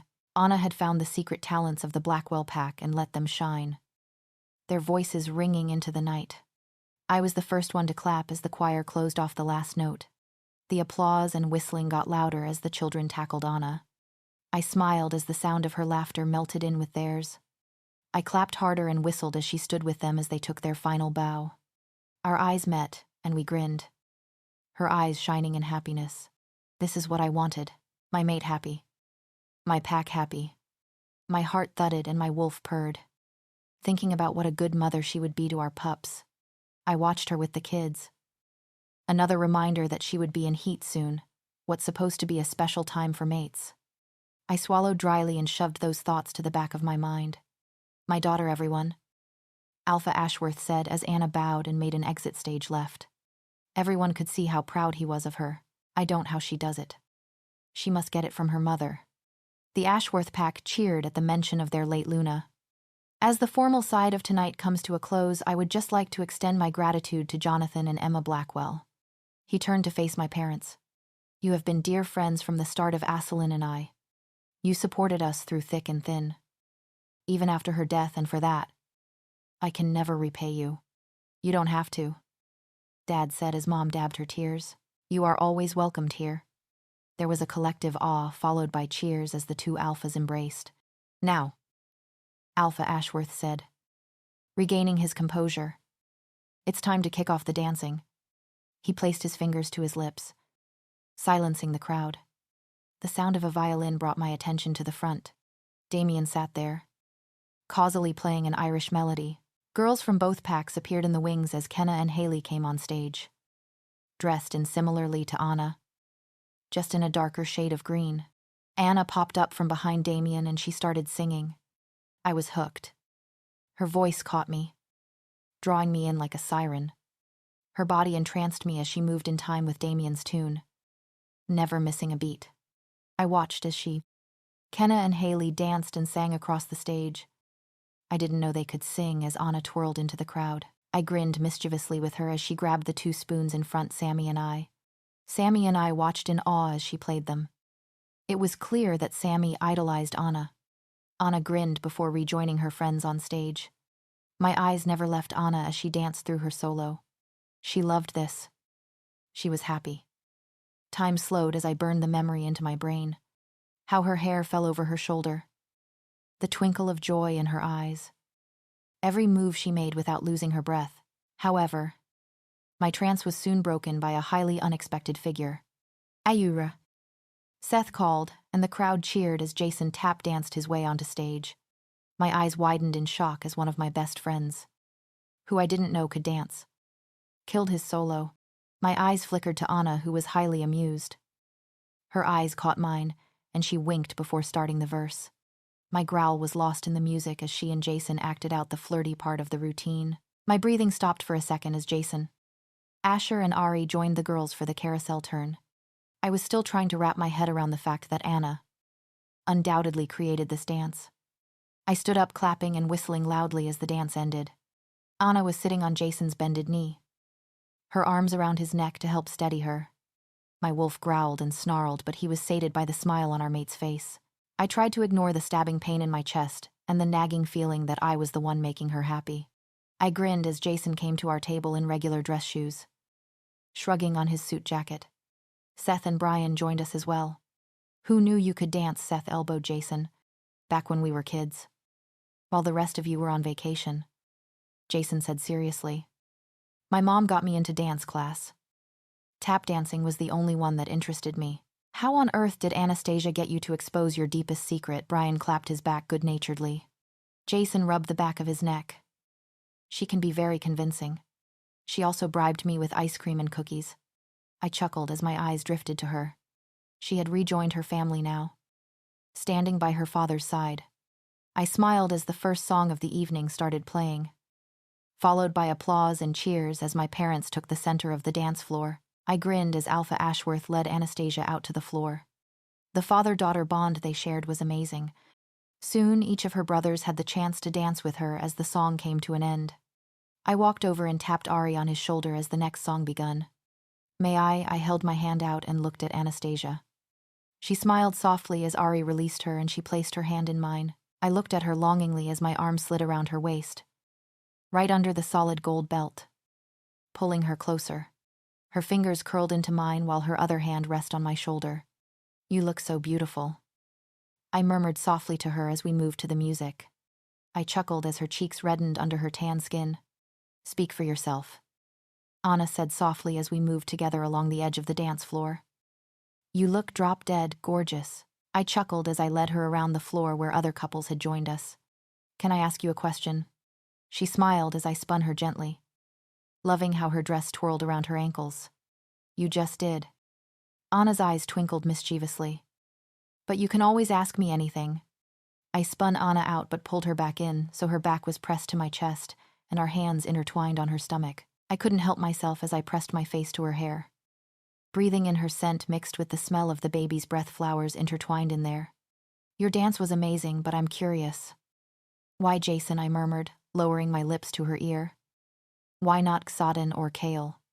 I watched as Anastasia's lips twisted into a smile and felt her shiver. Jealous are we? I growled lowly in agreement. I thought Xaden and Kale deserved to get off best friend duties for one night. She gestured to the boys, and I chuckled as I saw Xaden with a spitfire-looking brunette in his arms, while Kale was locking lips with a feisty blonde. Their mates, I presume. I wrapped one arm around her waist, pulling her back flush against my front. Yep. Anna relaxed against me. A couple of the girls flew in just for this weekend. She gestured again, and sure enough, I saw Rowan and Jared with their mates talking to Asher, Ari, Kenna and Haley, as well as some other scattered couples. It hurt, seeing everyone so happy, and here was I with my screwed-up relationship. My heart bled a bit as my thoughts drifted to Anna, who had to face that every single day, and probably worse, knowing that she found me. I turned her around suddenly, causing her to gasp as my arms wrapped around her waist, pulling her flush against me. This felt so right, having Anastasia in my arms. My wolf growled in pleasure as her body warmth sunk into my body and her hands slid up to my shoulders. My eyes closed as my head rested on hers as she lay on my shoulder. My fingers stroked the small of her back, loving the way she trembled under my touch. I was vaguely aware that the music that was fading, but it could just be that sound of Anastasia's heartbeat was getting louder. Luke. Her soft voice broke me out of my trance. I opened my eyes to see that we were away from the party now, but more importantly, my lips were mere centimeters away from her neck. I feel the heat of her skin and taste her pulse. My skin was burning hot as I realized where Anastasia's lips were. At the base of my neck on my left. Just like mine. Ready to claim our mate. I felt my canines extend, and I rolled my lips back as I forced my wolf down, not wanting to mark her against her will. I jumped as electricity coursed through my body when her teeth brushed my skin lightly before she pulled back. I pulled back and gazed down at Anna. She was in control, but I could sense the need and lust of her wolf beneath her skin. I so want to mark you right now, I murmured lowly to her, pressing her closer to me. Anna rolled her shoulders back to get some distance between us. What about Isla? I growled, cutting of her sentence. Don't say her name. I cupped her face, making her look at me. Don't you ever say that frustrating person's name. Goddess, she's so annoying and manipulative and so damn difficult sometimes. I don't know what I ever saw in her. I feel so empty, but you. I cupped her face with both my hands, looking down at her. I've never felt anything. No emotion. No connection that could ever compare to what I feel when I'm with you. Anastasia's blush could be seen beneath her tan skin and her makeup as she looked up, avoiding my gaze. The need to mark her intensified as her movements exposed the smooth skin on her neck. It's so beautiful tonight, Anastasia murmured, and I followed her gaze to the starry sky. I chuckled before wrapped my arms around her waist. The forest was alive as the owls and night creatures moved around, and a cool breeze blew through the trees. I wish this night didn't have to end, I said wistfully. I wasn't talking about the party or the dressing up or the dancing. I never wanted to let Anna go. I wanted her by my side. Wanted us. It doesn't have to. Anna looked at, hopefully wanting this as much as I did. Her words sank in and I pulled her close. My eyes searched her face before I slid my fingers into hers. Come with me, I said as I pulled on her hand, leading her back to the party.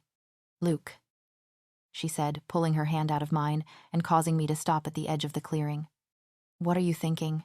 I looked at her, slightly angry that she pulled away, but I swallowed it. Anastasia, do you trust me? She looked at me hesitantly while I looked at her hopefully, and I extended my hand. Do you? I smiled as her hand curled into mine once again and our fingers intertwined. I grinned at her as we rejoined the party, and I started weaving through the crowd, trying to get to the middle of the dance floor. The crowd parted for us slightly, and I could feel their eyes on us as I wrapped my arm around Anastasia's waist and pulled her close to me. Relax, I said softly as she tensed up, threatened and uncomfortable. I growled long and low, and those nearby got the message. Anna laughed and relaxed a little as she slid her arms around my neck again. We moved to the music, me picking up her moves naturally. I noticed Anastasia trying to hide in me. Anna, I murmured before pressing a kiss to her hair. Relax. I know how much you love dancing. Enjoy yourself. Forget everything. Tonight you can be free. She relaxed against me as we glided among the other couples on the floor. I was aware of the onlookers, catching some smug looks from my friends and her dad. My wolf smiled as we listened to her laughter as I matched her routine perfectly.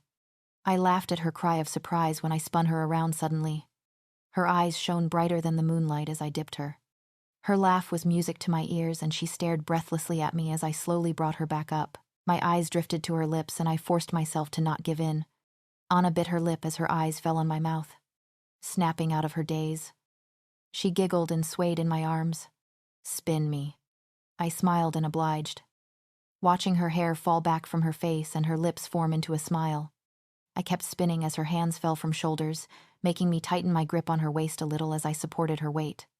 I felt light as a feather and a bit dazed as my gaze never left the grinning girl in my arms. Tonight, I fell in love with Anastasia Ashworth. Anastasia's P. O. V. Haley and I laughed as we walked to our lockers after Spanish. We chatted away in Spanish, not in the mood to switch back after the movie we just watched. Kenna and Kale were on their way from AP Geography to meet Xaden in the cafeteria. I cringed at Haley's terrible impression of the male lead before twirling my combination and offloading the books I no longer needed for the day. So, Haley said as she fixed her hair in the mirror she installed on the inside of her locker door. Everyone's dying of curiosity, and I was chosen to be the messenger. I raised my eyebrow at her as I closed my locker door and leaned against it. When have you guys ever been afraid to ask me anything? Haley made an indistinct sound from behind her door as she continued to fix her hair. Well, ask away. I adjusted the pen that was threatening to slip out from my binder. Haley closed the door and leaned against it. Her blues eyes focused on mine. What happened when you and Luke disappeared from the party? I felt my cheeks flush as I was instantly thrown back to that night. The way we moved perfectly across the dance floor. My body relaxing against his. His welcoming warmth coupled with his enticing, heady scent. I could differentiate the individual scents now. So far I guessed mild incense with a bit of mint and something woodsy, but our bond needed to be stronger for me to know more. And we had the opportunity that night. I could still feel the heat of his skin against my lips when our instincts overtook us, but my head told me to pull away. On second thought, Haley's voice broke my musing. I think you should talk to Kenna. I looked up and ducked my head as she smirked at me. Nothing like that happened, I said firmly. We just talked a bit. Admired the night and returned to the party. Haley looked at me suspiciously. Talked about what? Luke's words echoed in my head. Stuff, I answered offhandedly. I reached up to tuck a loose hair behind my ear, only to find none there. I mentally cursed myself. It was one of my nervous habits, and people close to me knew it. Haley raised an eyebrow. Anna, did anything else happen that night? I bit my lip as they tingled again. I couldn't tell anyone how close Luke and I came to marking each other. Nothing happened. All right, I snapped a little as my wolf became annoyed with the questions about our mate. Haley stepped back a little but nodded. I sighed and rubbed the back of my neck as I tried to calm my wolf. I looked at her apologetically and she smiled. I grinned and turned around to head to the cafeteria. I muttered a curse as my pen fell out of my binder, but it never hit the floor. A tanned hand closed around before it could. My nostrils flared a little as mild scent of incense and mahogany hooked me and placated my wolf. I looked down and my eyes locked in the sea of blue. Even through my jeans, I felt jolts and tingles that coursed straight to my core, creating a tightening in my tummy as his fingers gently traced the outline of my leg as he brought the pen up to eye level. Yours, Luke's husky whisper sent shivers down my spine and made the bundle of knots in my stomach tighten. Yes, I said softly, and I struggled to keep my breathing even as his eyes drifted from my eyes to the rest of my body and back. I closed my eyes as he tucked the pen in a stray hair behind my ear. His fingers ghosted over the skin on the left side of my neck, gentle, caressing it until they reached the place where his mark on me will be. I heard his sharp intake of breath, but I didn't need to open my eyes to know when he left. My body was aware of his presence, but highly attuned to his absence. I opened my eyes and sighed. I noticed a couple of students looking at me, and immediately a snarl left my lips. They jumped but returned to their business. I motioned to Haley and we started walking to the cafeteria. So you're not going to even tell me what that was all about? Haley probed gently. I sighed and put my hands on the cafeteria door handles. That is a result of what happened that night. Haley's eyes widened as I pushed the door open. I know it's risky, but we don't have the luxury of space like back home, I told Tammy over the phone. The final bell had already rung and I was in the locker room changing out of the clothes I used for art. I buttoned my jeans as I listened to Tammy as she recounted what transpired at the Luna meeting today. They started planning for the upcoming heat. "Listen, Tam," I said as I threw on my loose crop top while keeping my phone pressed to my ear. "I know it's risky to have two females in a room during their heat, but there is only one building that is ideal for lodging for the night. And think about it. We have more help this time, and we can join forces with the Blackwell ladies." I smiled as Tammy agreed. "I'll see if I can make it to the next meeting. Maybe I could convince them and hopefully reach a compromise." I said goodbye and hung up as I gave myself a once-over in the mirror and exited the changing room. I packed my bag and opened door only to take a step back when I came face to face with Isabel. I stepped back and smiled at her. My wolf growled and stood, tense and ready to attack. I hated this girl, but I could be perfectly civil to her. "Excuse me," I said gently but firmly, and moved to the side in an attempt to pass. Isabel moved to the side also, blocking my path, and I swallowed a growl. "Stay away from him," she growled. I sensed her wolf close to the surface, and I brought mine as much as she could with the silver arm cuffs. "I don't know what you're talking about," I replied calmly. "Don't lie to me." "You little home wrecker," she said venomously. "People saw you and Luke in the corridor today, and you two disappeared from the party. You think no one has caught on to what you're doing, but I've figured you out. Now just leave my boyfriend alone before I make you."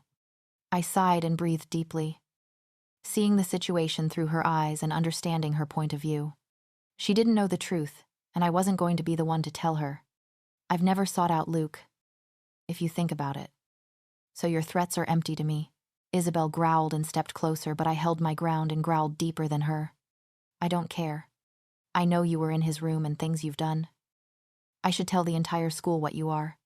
"Then why haven't you?" I countered. "What are you afraid of?"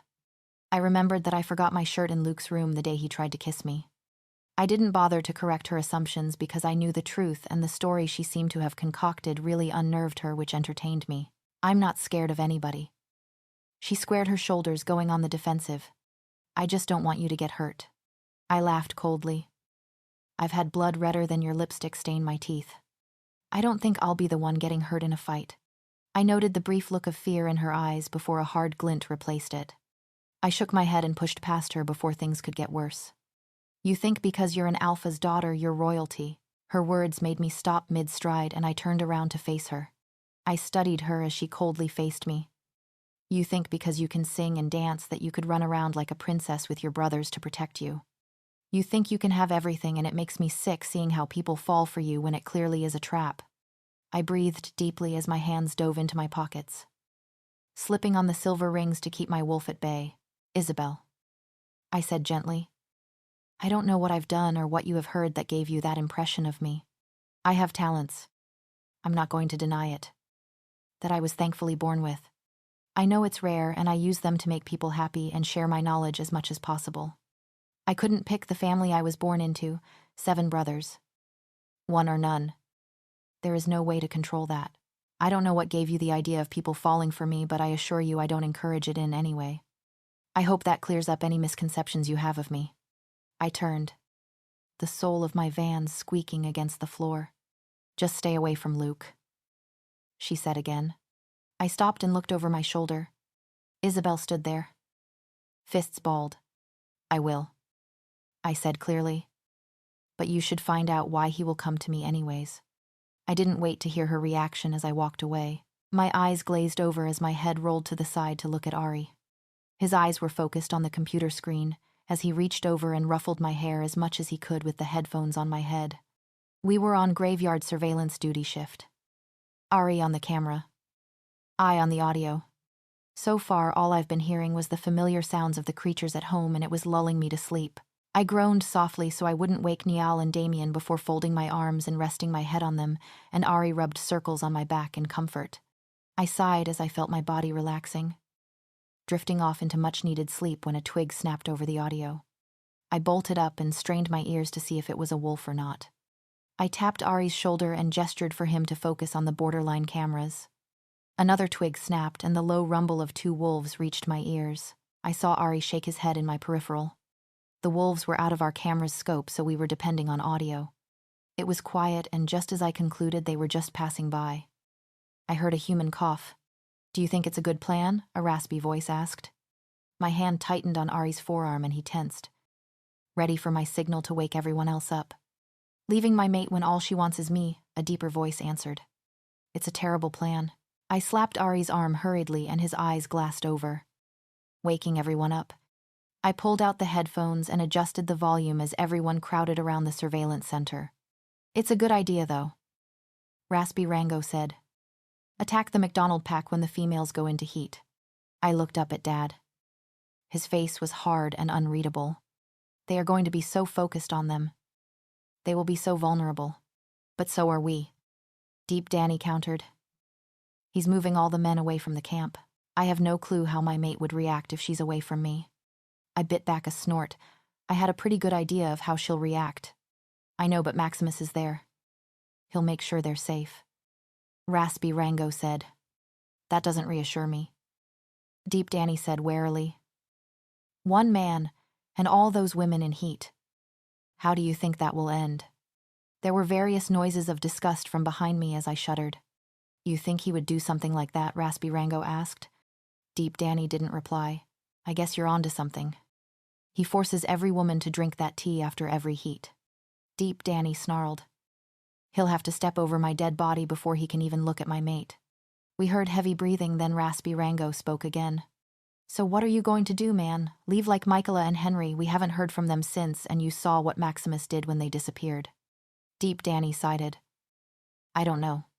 It's an option. But we haven't decided yet. There was a low grumble, and then the night became quiet again. I turned around in my chair. Both Niall and Axel had transcripts of the conversation while everyone else was silent, digesting what we just heard. I looked up at Dad, waiting for his command. I'm going to call Byron now, he said evenly.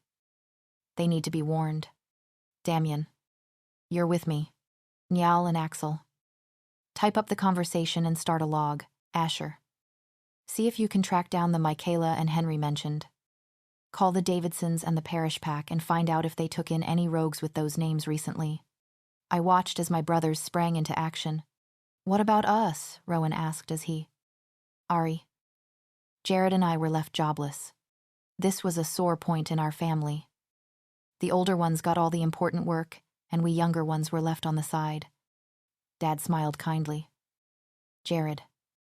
Rowan, you all are on surveillance duty for now. Ari and Anna. You two get some sleep. I smiled and stood up, letting Jared take me seat. I bade everyone good night before heading up to my room. Oh, Anna Bear.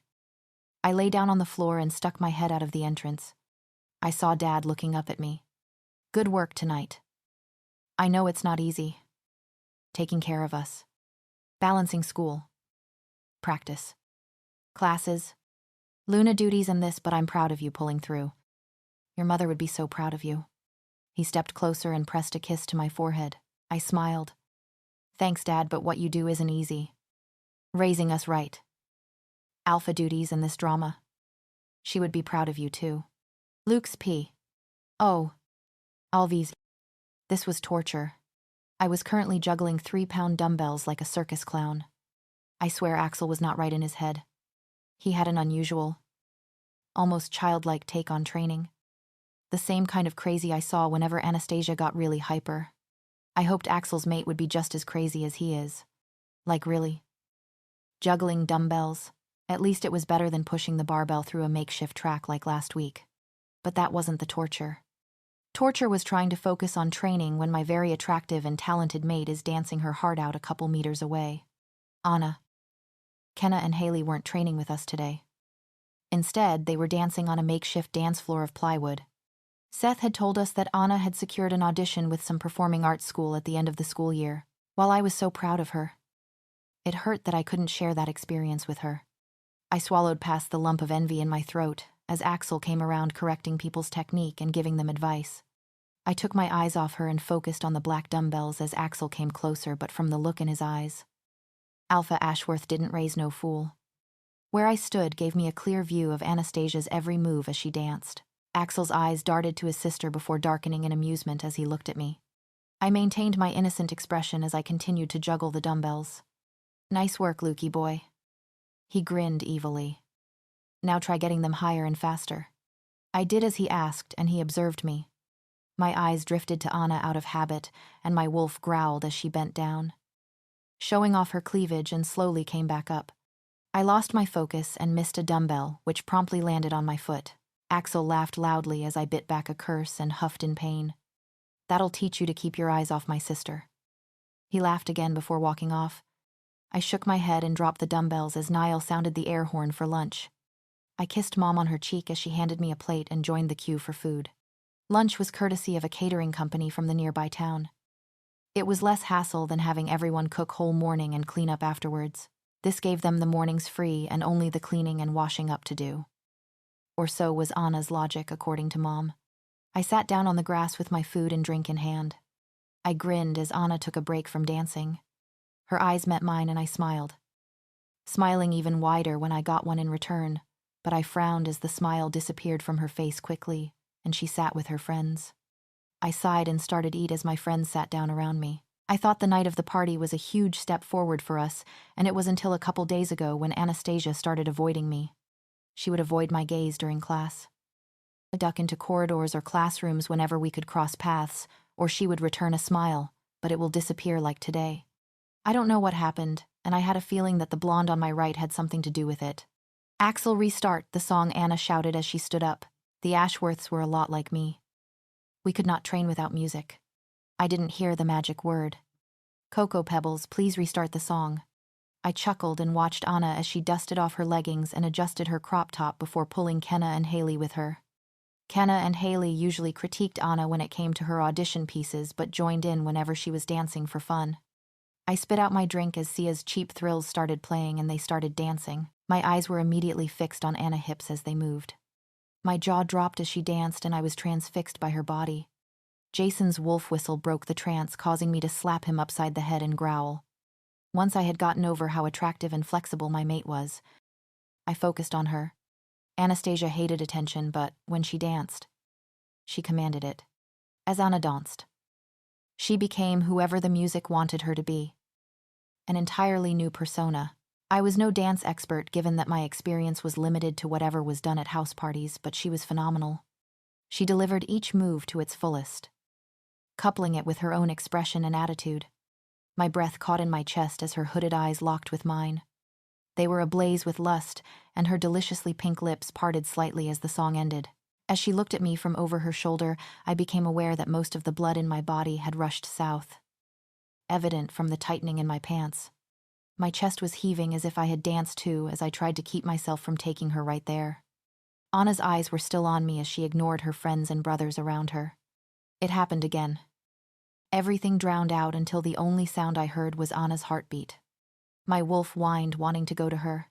I was snapped back to reality when a pair of lips crashed on mine. My eyes opened wide in shock as Isabel stood there kissing me, my shirt clutched in her fists.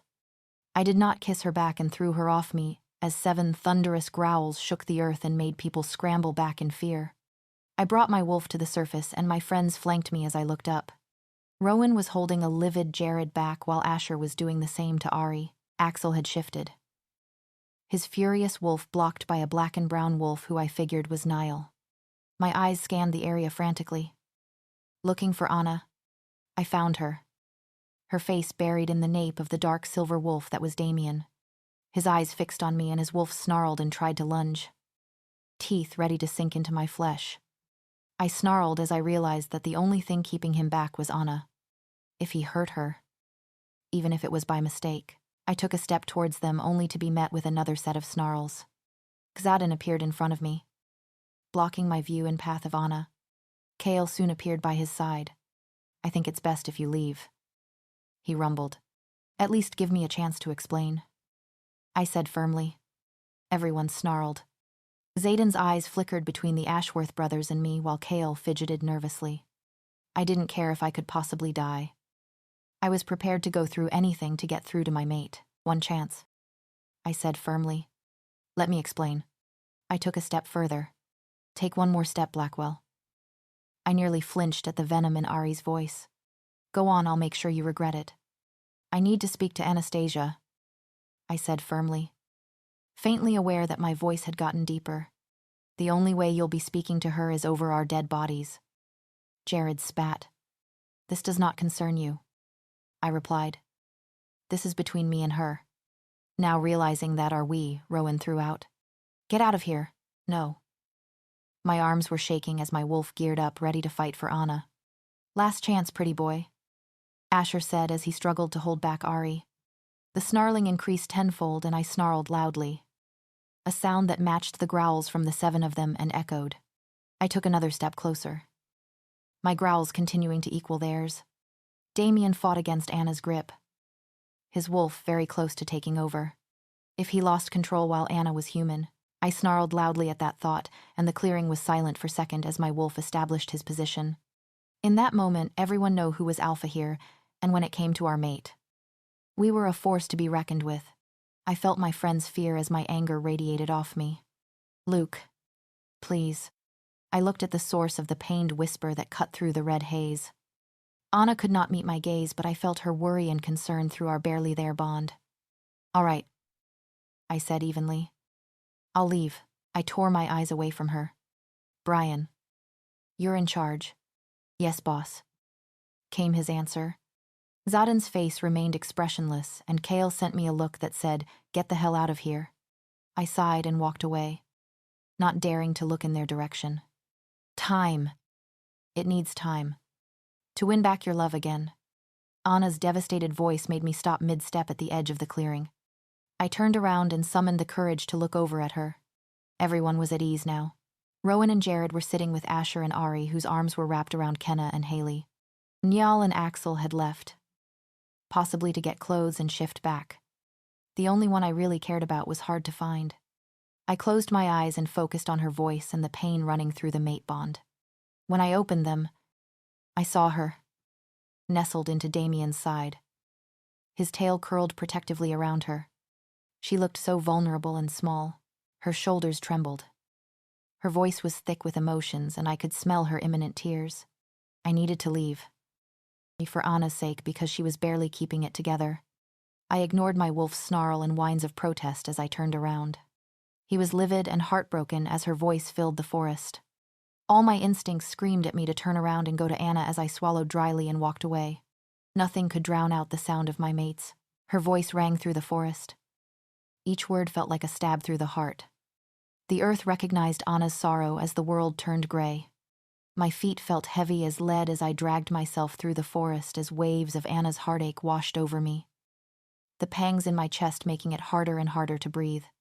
Was this how Anna felt? Our bond wasn't complete, and what I felt now was only a fraction of her pain. How could she live with one thing for sure? I wasn't going to let her live like that anymore. I knocked on the door of the Blackwell pack house and waited for someone to open it. Beneath the overwhelming scent of my mate, I could smell cookies and coffee, indicating that Emma was preparing for the Luna meeting. Tammy told me about the trouble the Luna Council was giving her, as they refused any more meetings with her and demanded my presence as the Ashworth Pack's Luna. The door opened and I smiled as Emma embraced me. Hello there, she said, stepping back to let me in. Hiya, Emma. I grinned as I slipped off my boots, my toes curling as they touched the cold hardwood floors. I asked if the cookies I smelled were for the meeting. Emma grinned and gestured for me to follow her into the kitchen. She offered me a cookie, saying she thought she would make them as a treat because this was my first meeting. Oh, thank you. You didn't have to, I said, taken aback by her kindness. But I bit into the soft piece, muttering, damn, these are good. Emma laughed as she transferred the cookies to a serving plate. Anna dear, can you help me with that tray? She gestured with her chin to the tray containing the kettle, cups, and the necessities for coffee. I smiled and got the tray as we chatted up the stairs on the way to her office. Emma placed the cookies and other goodies on the side table, and I followed suit before looking around the room. Emma's office was furnished with the same dark wood furniture as Jonathan's study, but was smaller. Her study was bright, with sunlight streaming through the white curtains, offering an unobstructed view of the forest. I breathed in the crisp morning air as Emma made coffee for us both. I thanked her as we sat side by side at her desk. Tammy told me that you're considering the sharing rooms idea, I said as I sipped my coffee. It's risky, Anastasia, and you very well know that. Emma sighed, running a hand through her blonde hair, adding that it was logical because they were short on space. I would help watch, I said ruefully. But I need to be watched. I looked through the notes Tammy made, avoiding Emma's gaze. It's quite all right, Anna, Emma said, reaching over to tap a list of names. Tammy has already gathered volunteers from your pack. Now we need to get my ladies on board. I smirked, saying, I'm pretty sure I can do that. I ran my finger on the rim of the cup. Emma laughed but stopped when we heard voices and footsteps coming upstairs. I jumped back in fright as a pack of ladies burst through the door. All of them rambled loudly, talking over the next. Some trying to calm each other down, others arguing, and some advancing aggressively at Emma. I watched Emma try to cut in and calm them down, but her polite hand raises and soft tones could not cut through the throng. I gave Emma a split-second warning before bringing my palm down hard on the table. I growled loudly as the drawers rattled and the women went silent. Now that I've got your attention, I said lowly, letting my canines extend slightly. Here's how this is going to go. You all will leave this room. Yes, leave. I shot a glare at a disgruntled blonde. You will leave. Compose yourselves. Kindly come back in and take your seats. You can help yourself to the refreshments if you wish. I gestured to the table. You all have demanded. No commanded. My presence here today, and if this meeting is get underway, I will have order. At Emma's gesture, they filed out soberly, some casting disapproving glances in my direction. Closing the door behind them, I sighed before standing up and getting another cookie, finding that the walk had calmed my agitated wolf. Wow, Anna, Emma said quietly. It takes Tammy and I ages to settle them down and to start a meeting. How do you do it? I chuckled before sitting down again. No offense, Emma, but you're as soft as this cookie here. I held it up to emphasize my point. Emma, you are their friend and nothing is wrong with that, but when it comes to the pack and pack matters, you need to remember you are Luna. I know you try to listen to everyone and treat everyone equally, but to be honest, you can't please everybody. Emma sighed and leaned back into her chair. You're right. You've seen our pack. We're more family. Everyone respects each other regardless of rank. Jonathan and I never use the privileges of our rank on anyone. We just want everyone to be happy. I nodded. Mom wanted the same thing. I traced circles on the file in front of me. All I want is balance. Prepared but carefree. Happiness and no hate for the hierarchy. Love and togetherness. My life mission is to foster a healthy pack bond that can create a legacy. My eyes stung a little as I quoted from Mom's Luna journal. I shook my head to clear my thoughts. I cleared my throat as there was a knock on the door. Emma pressed her lips together before muttering a, "Come in." I watched silently as the more subdued bevy of ladies came in. Every woman greeting Emma and I before sitting or drifting to the refreshment table. All right, ladies, let us begin, Emma said, putting on her glasses and starting the meeting. I settled back into my chair after analyzing the layout of the building where all the unmated females would be staying during their heat. We made good progress so far, discussing hypothetical arrangements and putting things into place if they were going to accept my proposal. Do you think one guard per room will be enough? A woman, Luke's aunt, according to Tammy, asked calmly. She unofficially became the spokesperson for the council during the meeting, and she was good at representing all opinions equally. Given the list of volunteers we have so far, it's all we can do. Emma looked at her over her glasses. I'm hoping when we announce this to the pack, we'll get more. Emma, if we announce it to the pack, a blonde woman piped up. My eyes flitted to her, hair perfectly combed. Her makeup was flawless. Clothes were all designer. She reminded me of a little girl who took arts and crafts. I noticed that Isabel was there as well, hiding in the other women's shadows. Yes, Debbie. Emma acknowledged. But with everything discussed and put in place today, I can see this system being promising. It would make it easier to track unruly males. We are short on space, and this maximizes pack resources. Yeah. Since the Ashworth pack isn't bringing much to the table, the Debbie Downer sneered. I met her disgusted gaze with a neutral one of my own. You have a problem with the arrangements, Debbie. Emma placed the papers on her desk and leaned back in her seat, her arms resting on the armrests. Some of the ladies murmured nervously, casting uneasy looks in my direction. A lot of problems. Debbie stood up and Isabel cringed. I think this plan is absolute nonsense. We have enough men to keep our guys in line, and so do you.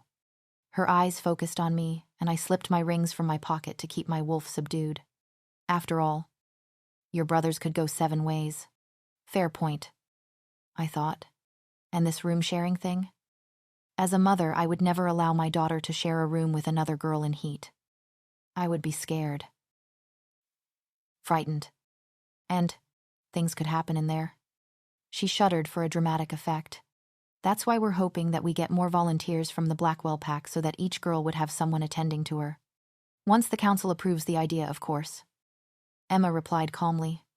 That's another thing. I accuse the council of bias.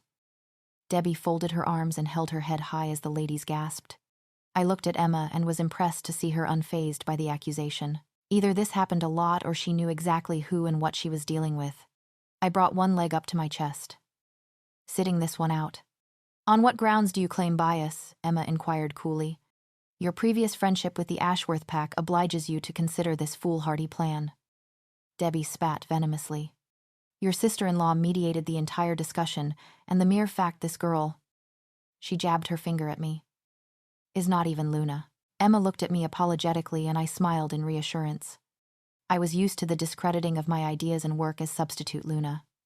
This wasn't the first time it happened, and it won't be the last. Debbie, if you are so against this plan, Emma said evenly. Why didn't you say something in the very beginning, if you didn't want Isla speaking on the council's behalf? Why didn't you speak up? I think she represented everyone well. Don't you? Several ladies nodded and murmured in agreement. And if you didn't want Miss Ashworth here, why were you the one demanding her presence? Debbie didn't answer her, Luna. Something that I would never let slide, but Emma did. If you said that in the beginning, we could be restructuring the middle school syllabi, and Anastasia could be anywhere but here. Her tone got colder with every word. Tell me what made you speak up now. I saw Debbie Downer's eyes flashed murderously at me and Emma growled, commanding her attention. Well, Emma said testily. Debbie fidgeted but kept her head held high. Some of the ladies confided in me that they feel peer-pressured into agreeing. Emma said, leaning back. May I see who? Shaky hands raised into the air. It's all right. I won't bite you. Emma smiled and I chuckled. I would. All right. Let's settle this matter once and for all. Ladies, I ask you to think about your vote wisely.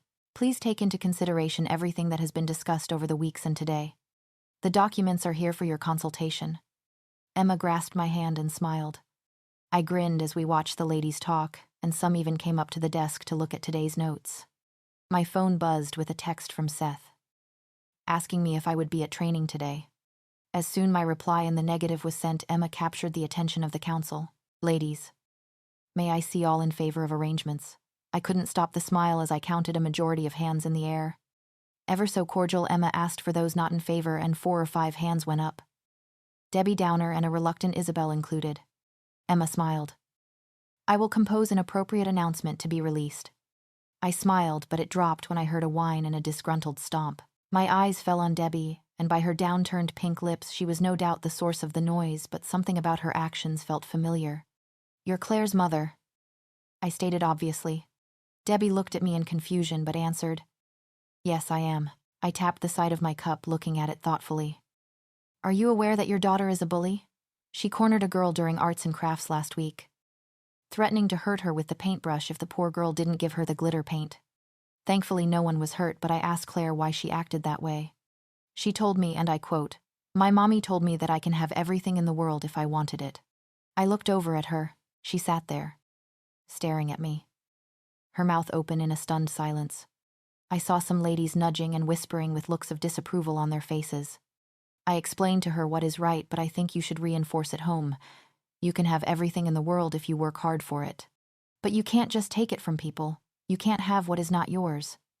I looked at her, daring her to meet my gaze. The room went silent as tension filled the air. The woman was a beet red in anger, and I could see the visible strain of her trying to hold back her wolf. But surprisingly, so was Isabel, who looked embarrassed and angry. I looked over to Emma with a raised eyebrow. She tried to suppress a smile and patted my arm, promising to tell me later. I nodded as I listened to Emma as she ended the meeting. "Coffee?" Emma asked as we walked into the kitchen after the meeting. "Tea or some of that special hot chocolate, please?" I answered politely as I hopped onto the bar stool at the island. I saw Emma smile over her shoulder as she powered up the coffee machine and the kettle. I rested my head down in comfortable silence until I remembered what happened during the meeting. "Emma, why did it get tense earlier?" I asked as she placed a mug of hot chocolate next to me. "And why was Isabel so angry?" She couldn't stop the smile and laughed. "You're a smart girl, so I'll tell you this. Isabel is Claire's sister." She went to the coffee machine and prepared a dozen mugs. "Isabel is Claire's sister. Why would she get embarrassed? All I did was tell Clary that she shouldn't take what isn't hers." "Oh, wait." I giggled and picked up the mug in my hands. "Whoops. I threw some major shade there." I laughed a little before taking a sip of the glorious hot chocolate. "Throwing shade," Emma repeated. "Is that what it's called now?" I nodded as she brought over a tray filled with coffee mugs. "Then, honey, you didn't throw shade. You threw an entire eclipse." I raised a hand to my mouth to stop myself from spitting hot chocolate everywhere. I swallowed with much difficulty before laughing hard. Emma joined in too, and we didn't stop until we wiped tears out of our eyes. Luke's P.O.V. My locker door slammed shut, earning myself a couple of looks as I stood there. Glowering, I stood to my full height, trying to calm my wolf as he paced agitatedly. I rested my arm against the locker, followed by my head. It was the most volatile times of the year. The heat was upon us and everyone felt the effects highly. Most of the girls were absent and couples had already gone missing, leaving most unmated males and a few brave girls in school. Everyone was on edge as our wolf nature was heightened. The tension was thick around the school. I had to break up countless near fights today. Jason and Brian grunted as they stood next to me. The school was quiet. Everyone fearing that a single word would trigger a bomb. Seth's so damn lucky their family went out of town for a couple of days. Brian said, "You and I both know he's on babysitting duty while his parents get lucky." Jason retorted. I growled, annoyed, and their laughter died down. My wolf growled and pawed at my conscience more now, urging me to find Anna. That was something I could do in a heartbeat as my body was so aware of hers. Her scent was sweeter and more potent now. "Let's head to lunch," Brian said, snapping me out of my daze. I nodded and pushed off from my locker, but at that moment, my shoulder knocked into someone. "Watch it." They hissed, and my wolf instantly got aggressive. I looked up and saw the person who I had bumped into was no other than Xaden. My mood instantly changed. Everyone in the corridor stepped back, anticipating the fight that was going to happen. My wolf controlled the larger part of my logic.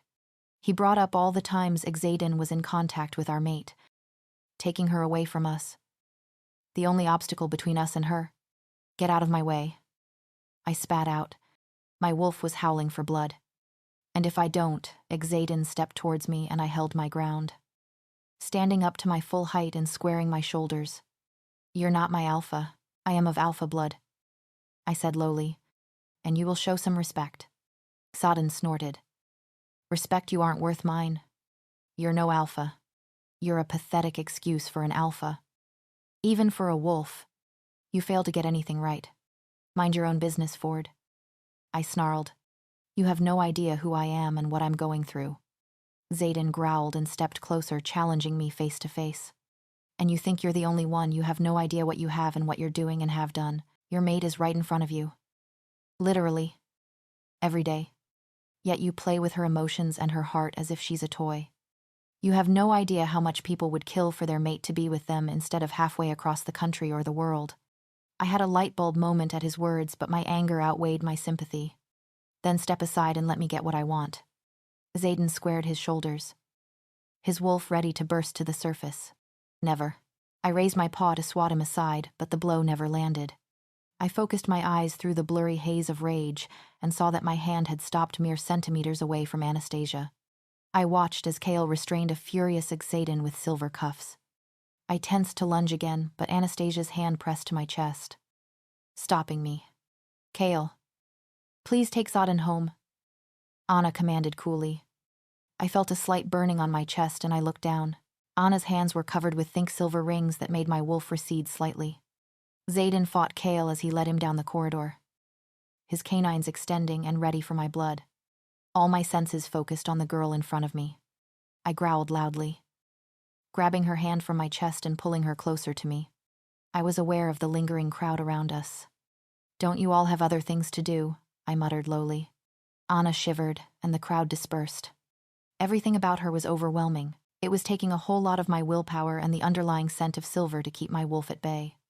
My sight flickered between mine and the sharper eyes of my wolf as I looked down at Anna. Her hair was dark and luscious as my eyes followed its path, drifting slowly over her glowing smooth skin, past her plump pink lips down to where it ended. Brushing her chest, my breathing became ragged as my hands traced the outline of her waist and came to a stop on her widened hips. Anna trembled under my touch. Her eyes met mine and I saw the suppressed desire in them. I knew the effects the heat had on me. My shoulders were broader, muscles more toned and tight. My scent would be intoxicating to her, just as hers is to me. My nostrils flared as the scent of her arousal hit me. I instinctively pulled her closer, pressing our hips together, causing my excitement to match her own. Anastasia tried to step back, but my grip tightened on her waist. Luke. Her voice was soft and gentle. Please let me go. My wolf recoiled and I stared down at her in shock. Her heart was racing and I could sense her wolf as close to the surface as the silver would allow. My heart panged with rejection, but my hands stayed firmly where they were, pulling her flush against me. I pressed my nose to her hair, breathing in her scent deeply. Luke. Please, Anna said sadly, causing me to whimper. I pressed a kiss to her forehead and felt her relax against me. Luke, for both our sakes. Please let me go. Anna tried again. I growled loudly, making her jump, but she, impressively, held her ground. Why should I let you go? Isn't this what you want? Both you and I want this. I saw red, my instincts blinding my sense of logic. My wolf ready to mark and mate. Luke. You're not thinking clearly, Anna said plainly. It's the heat. Your wolf is clouding your judgment. Don't you want me? I looked at her pleadingly. Her shoulders dropped as her resolve crumbled. I shivered as she reached up and cupped my cheek. I growled lowly, closing my eyes and leaning into her touch. So much, Luke. You have no idea. She breathed. We stood there silently, enjoying each other's presence. My nose nuzzled her hair, drinking in her scent slowly. I felt her body mold into mine and my arousal flared. But we both know I can't have you. My eyes snapped open at those whispered words. Anna took opportunity at my shock and broke out of my grip. I snarled loudly as her warmth disappeared and she walked away. My wolf rose to the surface and my body trembled, threatening to shift. I roared in anger as my fist came into contact with my locker, leaving a considerable dent in the door. My rage only grew as the night progressed. I snarled and tackled a young wolf to the ground. I kept my jaw around his neck, pushing him down, giving no other choice but to submit. He whined as his ears flattened and his body relaxed. I let go of his neck and watched as he slunk away. Dad. Harvey and I were keeping unruly males at bay. Boys going through their first heat after shifting for the first time were the usually hard to control, unaccustomed to rush of hormones and pheromones in the air. Another male lunged forward and I sidestepped him and growled lowly. I took a step towards the small wolf. My lips pulled back, exposing my teeth. My wolf growled again, and I noticed that it was deeper, more ominous and threatening. The wolf lunged and I caught him, jumping up on my hind legs and tackling him to the ground. We were a mass of fur and teeth as I pinned him to the ground. I tasted blood as my teeth grazed his skin. Let him up, Luke, my father commanded as he sent another wolf retreating. I huffed and let the guy go, watching him slink away. Calm down, Harvey said. You need to focus at the task at hand. We can't have them rebelling, even if it's due to the heat. I huffed and sat on my haunches, the blue-gray eyes of my wolf searching for the next competitor. The fighting was both an outlet and a distraction for our anger. I snarled as an older guy sauntered around me and my hackles rose. Ready for the fight. An image of Anna in bed flashed before my eyes. I frowned and my wolf kept his aggressive show up while focusing on our mate. I whined as a searing heat pierced through my chest, but as quickly as it appeared, it disappeared. Another image of Anna, back arched off the bed, appeared in my mind and I struggled to grasp it. My skin suddenly burned. The pain was nearing unbearable. An eastern breeze blew through the clearing, bringing with it the heady, intoxicating scent of my mate, mixed with a new scent. It was happening. Our mate was at the peak of her heat. My wolf took full control immediately. He growled and took off at high speed in the direction of her scent. I was faintly aware of Dad and Harvey calling my name, but they could not run after me. My muscles ached as my wolf pushed himself to the limit. There was only one goal in his mind: to get to our mate. My nostrils flared as her scent and the mate bond got stronger. Images whirred through my head. All of Anna, heightening my need for her and spurring my wolf on. As I jumped over a fallen log, I was tackled to the ground. I lashed out immediately, sinking my jaws and claws into the wolf. The wolf sprang back and growled. I struggled to recognize the wolf as friend or foe. My eyes flickered to the white porch of the Ashworth house. I shuddered as another wave of desire and Anna's scent saturated the air.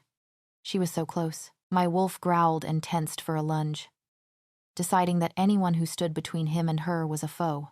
Luke. My eyes focused on Y'all. I'm sorry. You cannot go any further. For Anastasia's safety and yours. His tone was sympathetic.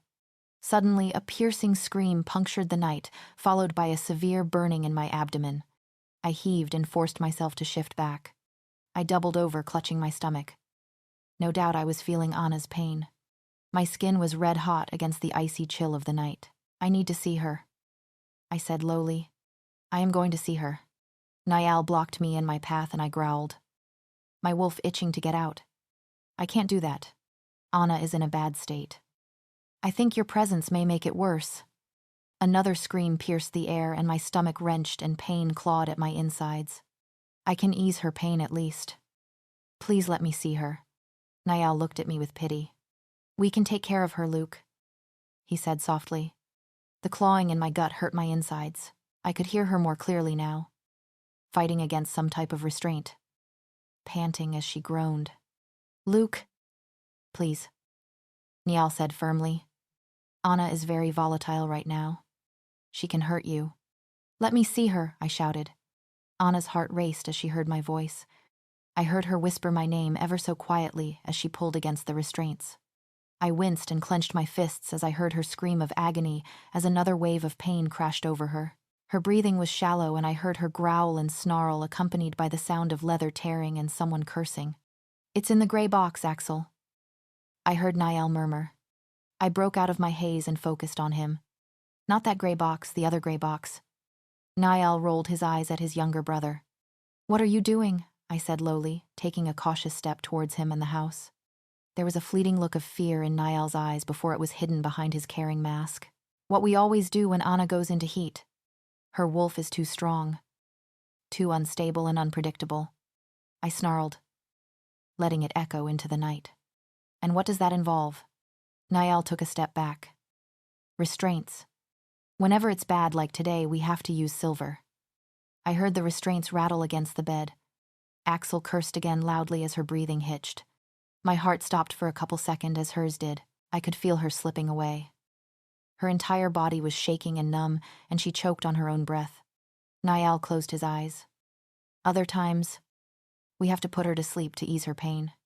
My mind processed his words 2 milliseconds too late.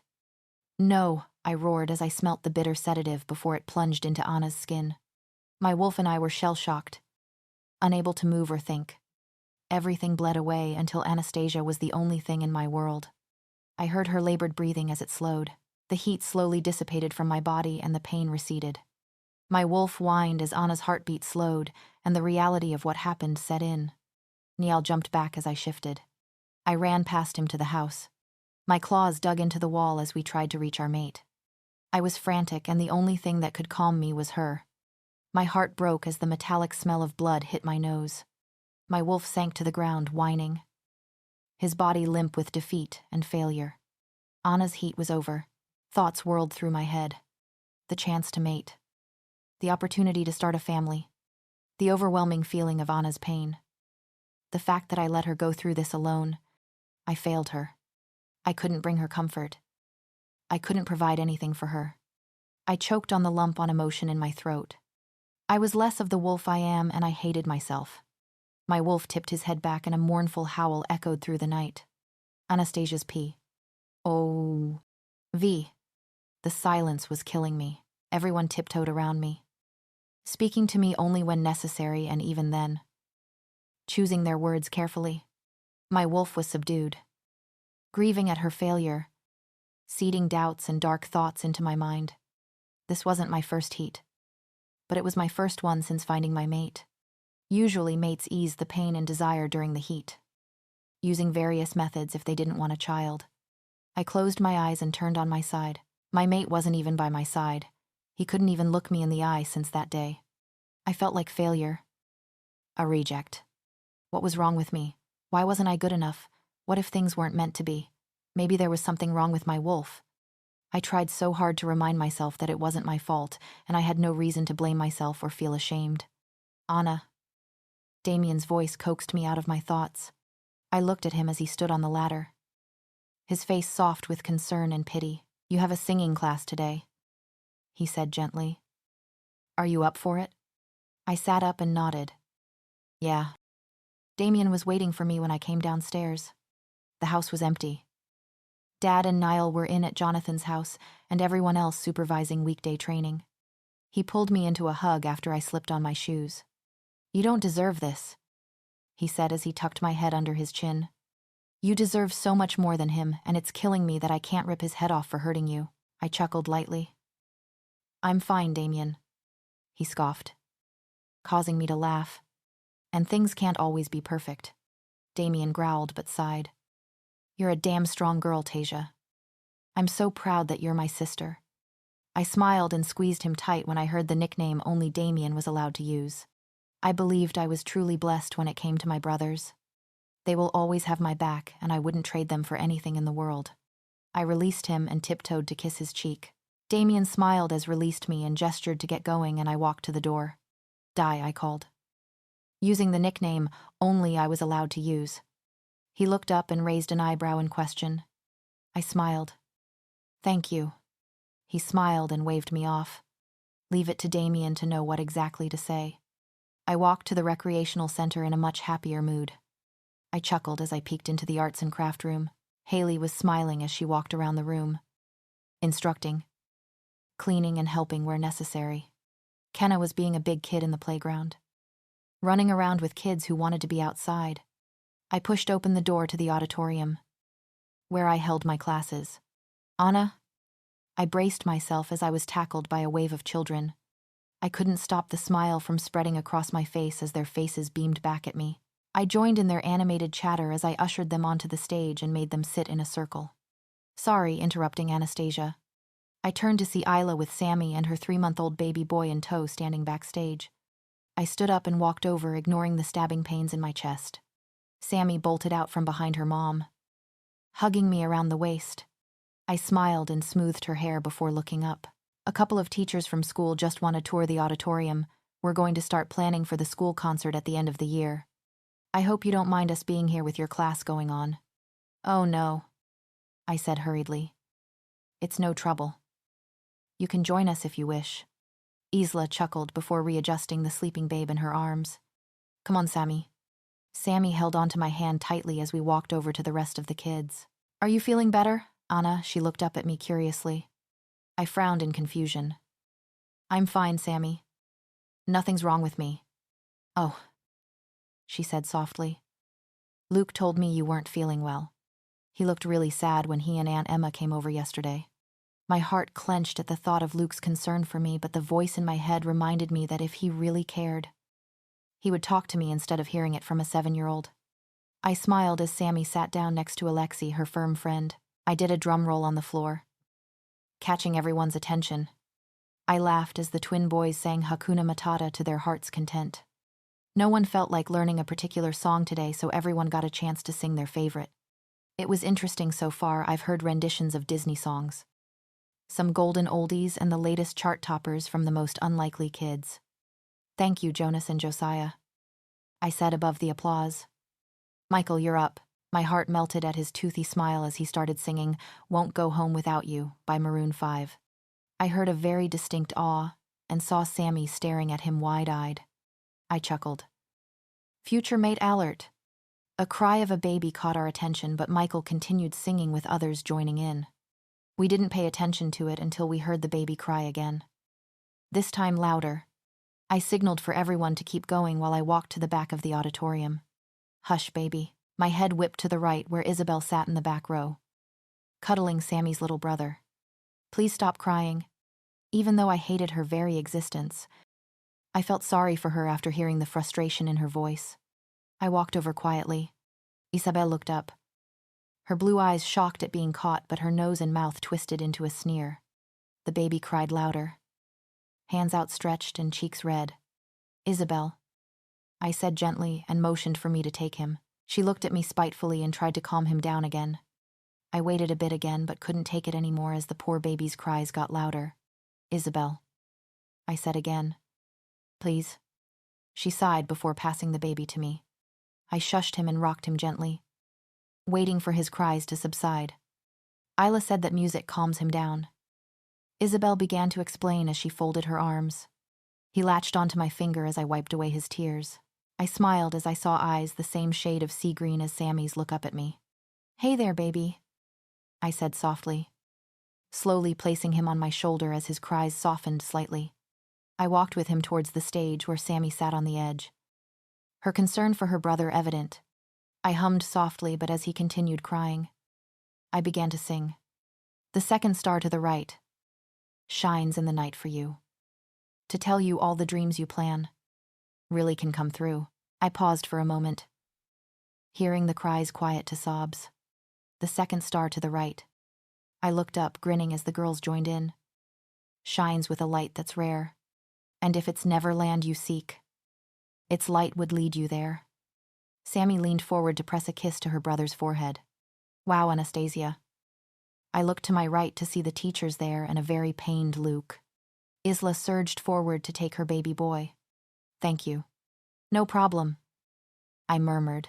I felt sucker-punched as I took in the haunted look on Luke's face. I saw the pain, the doubt, the shame, the self-loathing etched into every fiber of his being as his aunt took her babe from my arms. Our eyes connected and I heard my wolf howl painfully as we acknowledged what could have been. My breathing was ragged as I nodded to Alexi, and the 10-year-old easily took command of the group. I gestured to Sammy to join them before bolting to the door. I knew I couldn't go outside because Kenna and the kids were there. I walked around until I found a dead-end corridor before pressing my back against the wall. My chest burned as I closed my eyes, trying to swallow my tears. Suddenly, 2 hands cradled my face and heat seeped into my body. I gasped, but didn't need to open my eyes to know that it was Luke who held me. From the way his touch burned my skin as his hands moved from my face to the way my body relaxed as his scent washed over me, I was hyper-aware of his presence. I bit my lip as a sob racked through my body. Luke shushed me and pulled me to him, his muscular arms instantly enveloping my slim frame. I buried my face in his chest as his fingers thread through my hair softly. He pressed his lips to my hair, one hand tenderly resting on the back of my head, one arm coiled around my waist. The voice in my head screamed at me to get away. He hurt me and could do so again. But my heart and my wolf begged me to stay. What we needed now was our mate's love. What's going on here? I winced slightly at the venomous tone Isabel used. I sighed and tried to break the embrace, but Luke's grip on my waist only tightened. He sighed before pressing a kiss to my forehead before turning to face her. I turned my head and opened one eye to see the fuming, flushed Isabel. I'm comforting my mate, he said obviously. Her jaw dropped open in shock as she processed what Luke just said. I felt his hand flatten against my back before his fingers curled around my waist, ready to protect me if necessary. Your mate, Isabel said slowly. My wolf surged to the surface, ready to fight and defend us. Yes, my mate, Luke said evenly, his eyes fixed on her. jaw clenched, calculating her next move. "You person of low morals," Isabel screamed as she lunged forward, fingers ready to hurt me. Luke and I growled, but he managed to block her attack and throw her back before I could reach her. His hand wrapped around mine, an effort to keep both our wolves in check. Isabel's eyes flashed hostility. "I told you to stay from him," she spat. "He can never be with you. When this war is over, you're going to leave with your pathetic pack and he'll come straight back to me." I growled at her words. My vision blurred with rage as Luke pulled me closer. "Anastasia is my mate and we will stand side by side."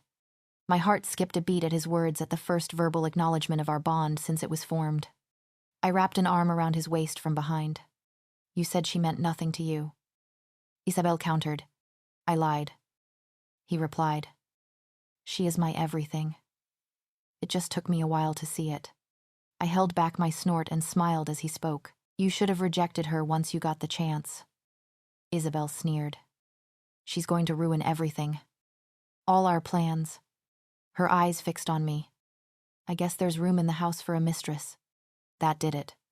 In a flash, Luke was gone from my side and had Isabel pinned to the wall by her wrists. "Luke," I said, somehow managing to slip in between them. "Relax. Don't hurt her." I placed my hands on his heaving chest, causing him to slowly back away. His arms coiled around me again as I rest my head on his hammering heart.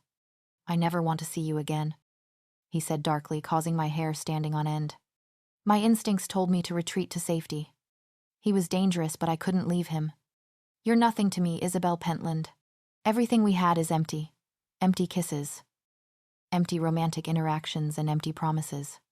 Isabel's look of horror at the last two words confused the heck out of me, but now wasn't the time to ask about it. Luke tensed, waiting for her attack, and I pressed my hand to his chest to hold him back, but it never came.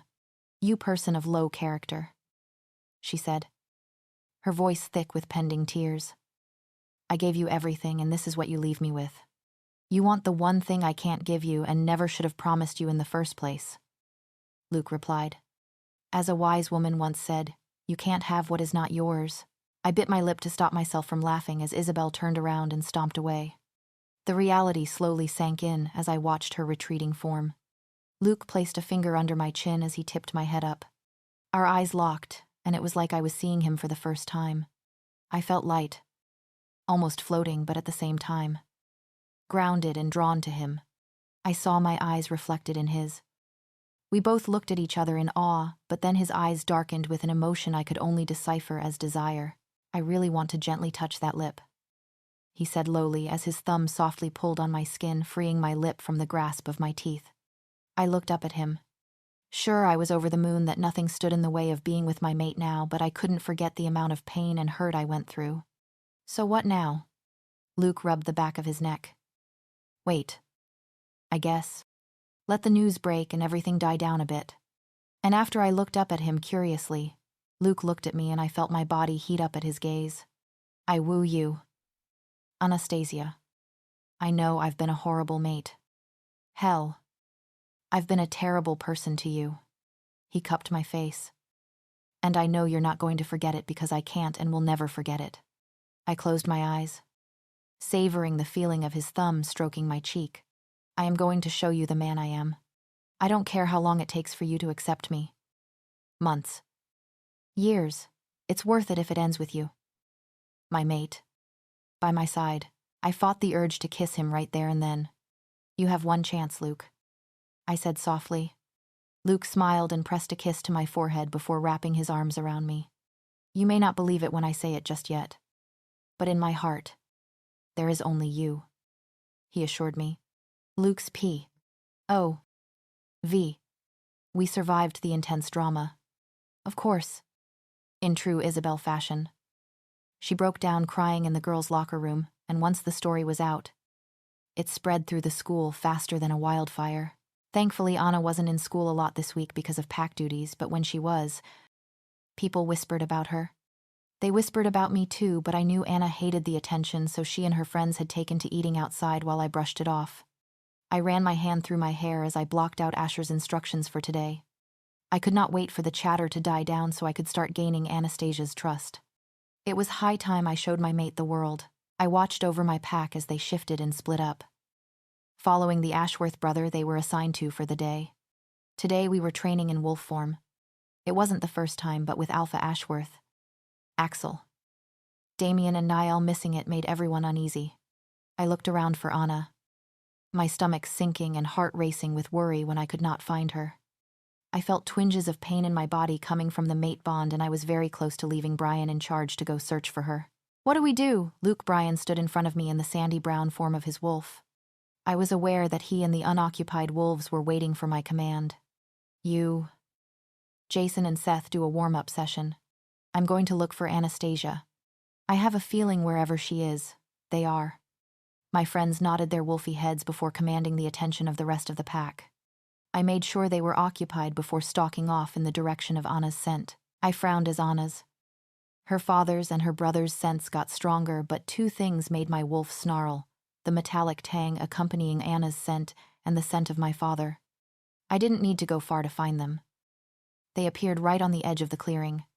As I neared, I saw that Alpha Ashworth's face as hard as stone, and he was doing everything in his power to suppress his wolf. Axel stood next to him, his eyes livid as he glared at my father. What's going on here? I asked as Anna's scent got stronger. Alpha Ashworth sighed, glaring in Dad's direction, but he did not answer me. Dad cleared his throat as he glanced nervously between Alpha Ashworth and I. Now, son, he said. I did this for everyone's safety.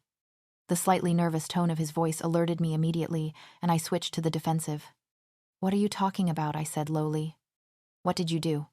Before anyone could answer me, there was a soft whimper.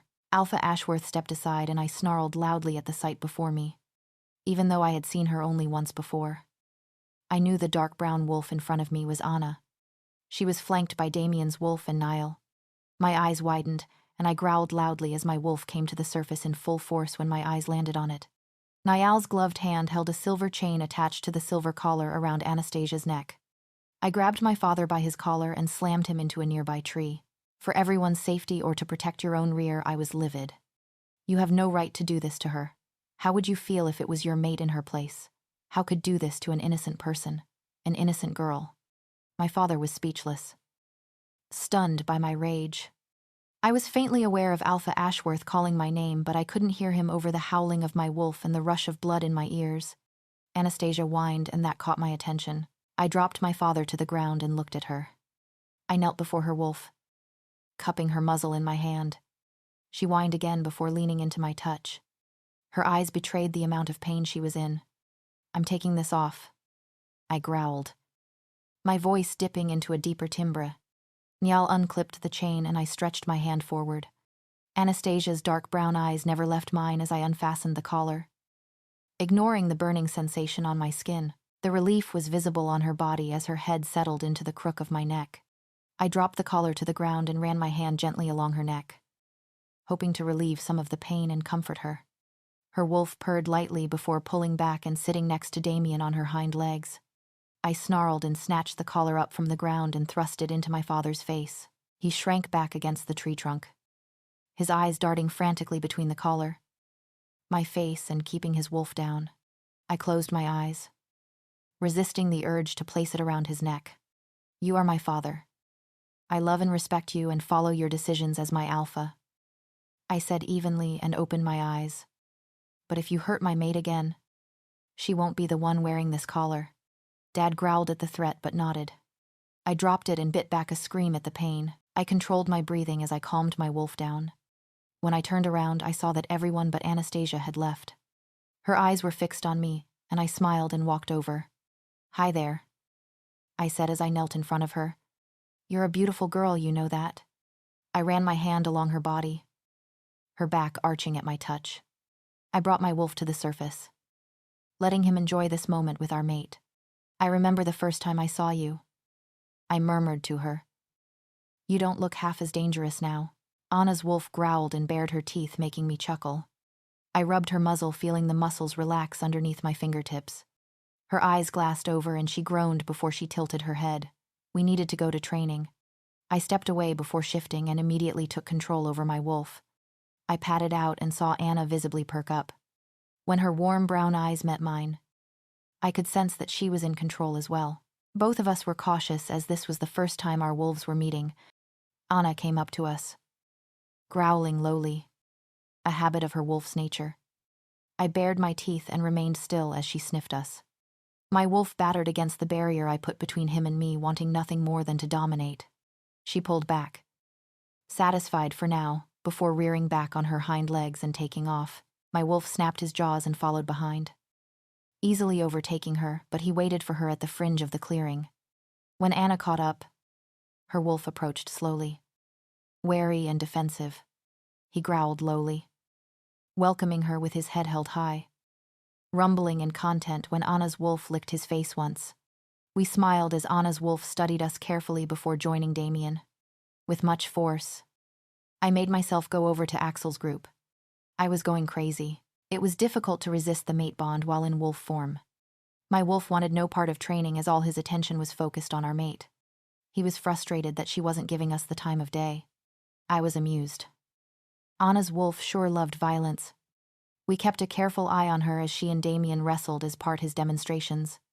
Her wolf was violent and aggressive, something that both surprised and impressed us. But Damien was able to keep her in line. I could tell that Anastasia was in control, but I could feel her wolf yearning for us. I growled and lunged as I jumped over and darted under the log hurdles, screeching to halt next to Jared. He looked down at his stopwatch and grinned. Sure, 41 seconds, Blackwell. A new personal best. My wolf and I grinned and walked around, making sure everyone else in our pack was okay. We were getting faster and stronger thanks to training. Niall said, if there was a pack ranking, I would be up there with them. I heard a familiar growl and a tug on the mate bond, making me look at Anna. She stood away from her brother, eyes fixed on the forest. I started to walk over when an unfamiliar scent came with the breeze. My eyes widened when I saw a flash of white in the woods. Anna snarled and took off with me, following behind. I caught up to her and focused on the wolf ahead. I easily ran past her, something she hated, as I heard a loud snarl and thundering paws behind me. I could feel her bloodlust strumming through the bond, and I pushed myself, snapping my jaws at the tail of the rogue. I screeched to a halt as the rogue jumped over our borders. I snarled and paced angrily. As much as I wanted to go after him, if I did, it could instigate a fight with other rogues, which we could not handle right now. My wolf growled loudly and struck out as we barreled to the floor. Anastasia's wolf lunged for our neck, and I pushed her off before her jaws could make contact. I stood up and growled, half angry that she attacked me, half shocked that she attacked me, her mate. Her blood was hot with aggression, and I saw no difference between her and a male influenced by heat. But I couldn't bring myself to fight her, even though my wolf was seriously considering it. I reared back and sprinted past her. Predictably, I heard a fierce howl before I felt her paws dig into the earth. I headed towards an unused clearing, hoping that the run cool her off. I leaped over a fallen tree, leading her into a clearing. A few seconds later, Anastasia burst through, snarling at me, but made no attempt to attack me. My wolf circled her slowly, keeping his teeth bared as he assessed our mate, and Anna's wolf was doing the same to me. She circled us, her eyes unreadable. I looked on in amazement as Anna's wolf lowered herself to the ground and her tail thumped on the forest floor. My wolf was stunned but accepted the invitation as he sat next to her. Wary from her earlier attack, I remained in the background as he sniffed her neck. Guarded from to her earlier attack, she pressed her nose to his muzzle. His happiness was evident. He sniffed and licked her cheeks and throat. I laughed as she whacked him in the face with her tail and growled in warning as he neared her rump. He growled, reminding her who's boss, but did not go any further and settled down next to her. Anna's wolf purred in content at the contact, rubbing her fur against ours, marking us with her scent and marking herself with ours. He curled his tail protectively around her, licking and nibbling anywhere she let him reach, as he held his head high, letting her do the same to him. I realized how much our wolves were starved of each other's love, and how much our relationship before went against every fiber of our being and nature. A snap of a twig made me look up. I growled and bared my fangs as Xaden's wolf came into view. My wolf snarled and moved into a sitting position, keeping contact with Anna. Xaden growled but showed no signs of aggression as he assessed mine and Anna's position. I growled louder and snapped as he tried to get closer. I placed one leg over Anna's midsection and snarled, daring him to come any closer. And Xaden, being sodden. He did. I jumped over Anna and confronted him, pacing with my tail and head high, forming an obstacle between him and her. Xaden's wolf's eyes glassed over as he reached out to Anna. I could feel her joy was mine, and her annoyance of being interrupted was apparent.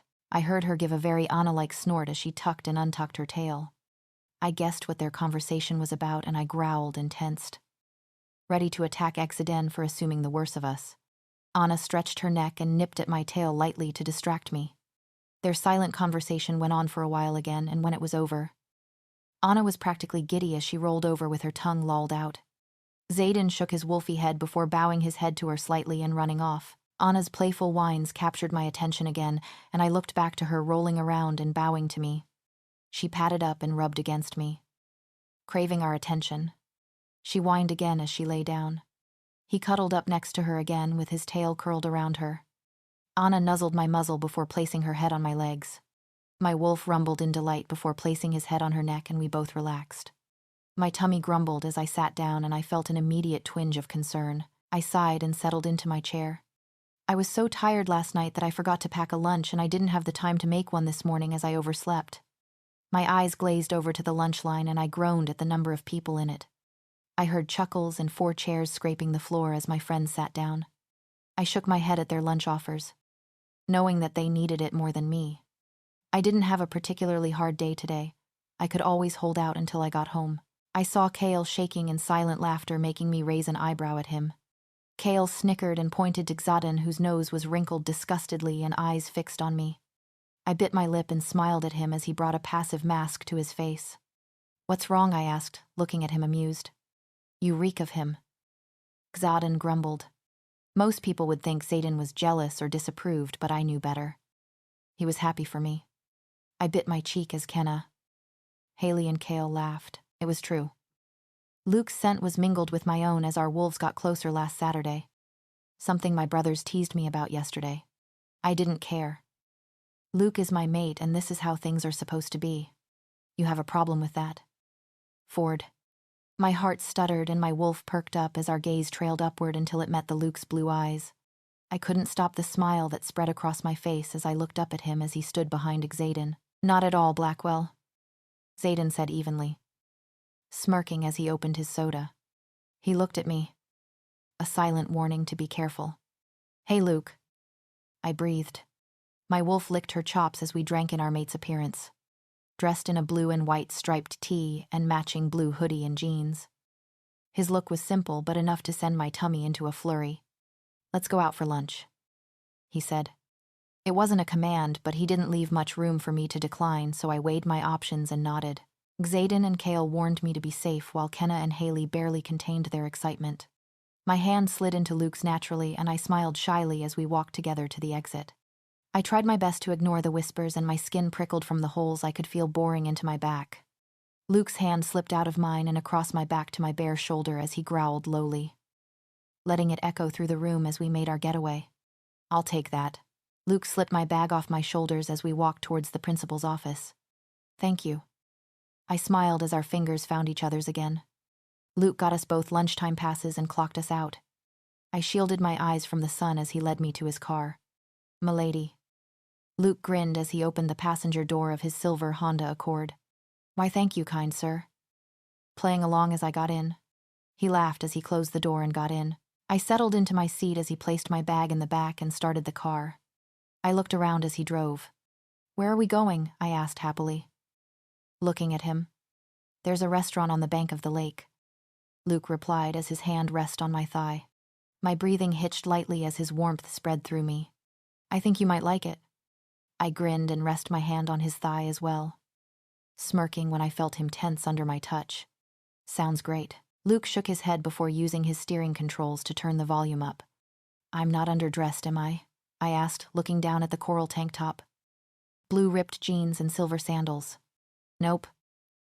You look beautiful as always." Luke smiled and brought my hand to his lips, causing me to blush. After 3 songs, Luke pulled into a dirt parking lot. I looked out at the wooden cozy restaurant, If Luke didn't bring me here, I would have never known this was here, but then again, I've never seen the eastern side of the Blackwell's territory. Home on the lake. I read the wooden sign as Luke opened the door for me. They took food you would make at home and made it a bit fancier, Luke said as we walked up. It's still good soul food. I smiled and looked around as we waited to be seated. The lamp on every table shone on the dark varnished wood. I could smell warm soup and freshly baked bread as Luke pulled me closer to him and pressing a kiss to my forehead. I rest my head against his arm as we waited for someone to seat us. Luke, so nice to see you here. A middle-aged brunette woman came out. I hope you're not playing hooky. She glared half seriously at him. Luke grinned. Hi, Aunt Miranda. His hand fell from my waist into mine. Anastasia. This is Miranda Everson, or Aunt Miranda. Aunt Miranda. This is Anastasia Ashworth. My mate. Hi. I extended my hand and fought a giggle at her wide eyes. Nice to meet you. I can't believe it, Aunt Miranda said in a small voice. Luke, you're upholding the tradition. I quirked my eyebrow as Luke chuckled lowly as his fingers caressed my waist. Of course. He grinned as Aunt Miranda led us to the deck. The tables were much more secluded here. Wooden separators gave each booth its privacy. Luke held my hand as I slid into the booth before he did. Aunt Miranda suppressed a smile before placing our menus on the table. Do you like it? Luke asked with a hint of excitement in his voice. I do, I said, looking out at the placid lake. Do you come here often? When I was a kid. My family used to come here every Saturday night, he said ruefully. I guess as I grew up, it kind of faded out. I nodded. We have something like that. Only it's Sunday lunch as a family. Aunt Miranda came and took our drink order, and in a flash she was back before disappearing again. I leaned into him as a cool breeze blew off the lake. Let's play a game. Luke chuckled. 20 questions. I thought about it. How about 20 truths? That way neither of us can lie.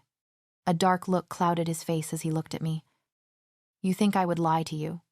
No, I don't. This is me learning to trust you, I said, meeting his gaze with one of my own. I saw the gears turning in his head as he weighed my words. I understand. He relaxed. Ladies first. Is Aunt Miranda really your aunt? I took a sip of my lemonade. Nope. She's a family friend. I believe that friendship is around 50 years old. Luke replied. What's your relationship with Tammy? She is my mom's best friend, and her mate was my dad's beta. I replied. He died in the same rogue attack that killed my mom. I felt his arm tense around my shoulder. They didn't have kids, so she loves and helped my dad raise us like her own. She filled in as Luna until I was old enough to... I flipped through the menu. What's the tradition? Luke grinned and tipped my chin up so our eyes met. Since this restaurant has been open, my family have been customers. But there seems to be a trend. My great-grandfather brought my great-grandmother on their first date here. My grandparents did the same. My parents sat in this same booth.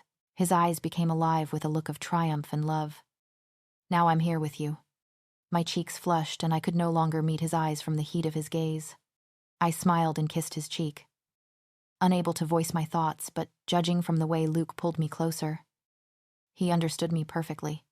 We continued asking each other questions while Aunt Miranda came to take our orders. I could see the giddiness practically oozing out of her as she darted away again, and it made me smile. Your turn, Anna?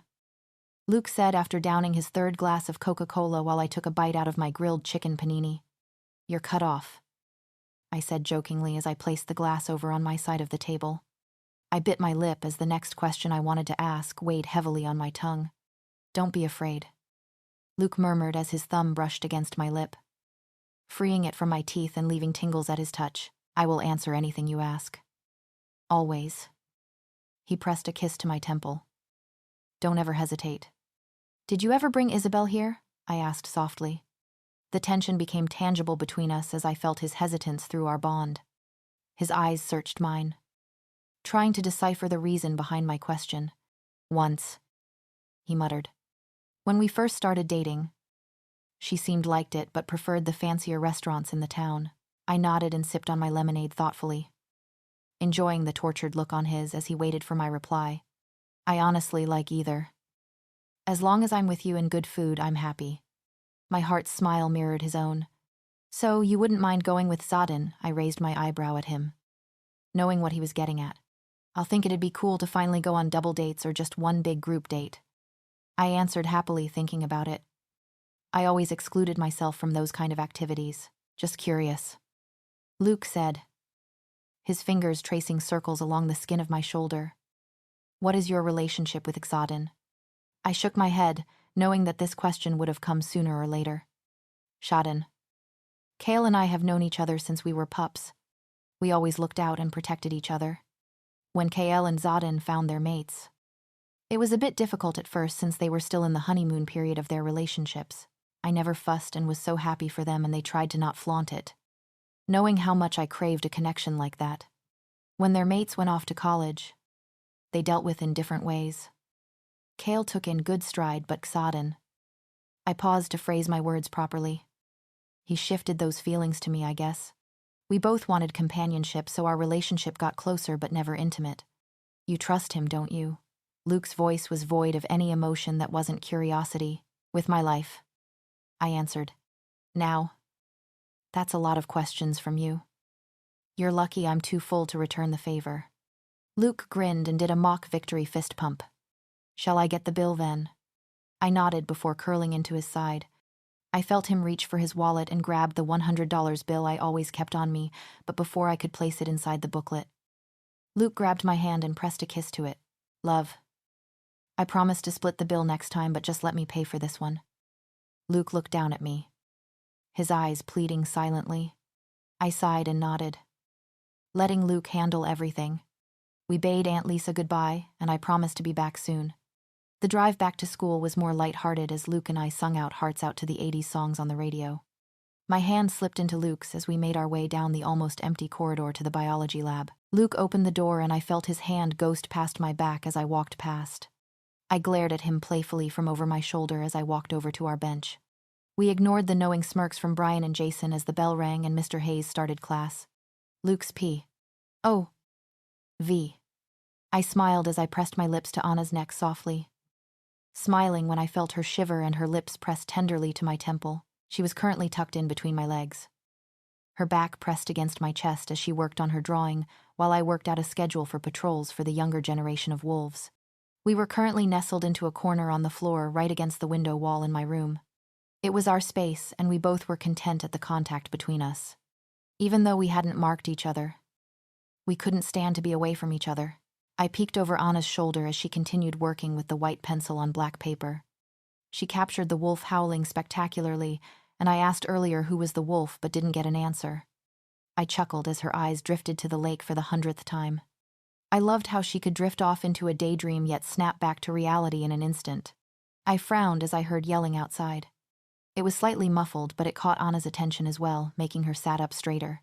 She looked at me, equally puzzled before her eyes glassed over. I sat up as I heard my mother's hurried footsteps. My door opened and I saw the blonde of the top of Mom's head. Luke, Anna, she called out, concerned. Here, I said, sitting straight up. She smiled when she saw us, but it was soon replaced with a look of worry and pity. What wrong? Mom sighed, her eyes drifting to Anna. Your presence is required downstairs. Both of you.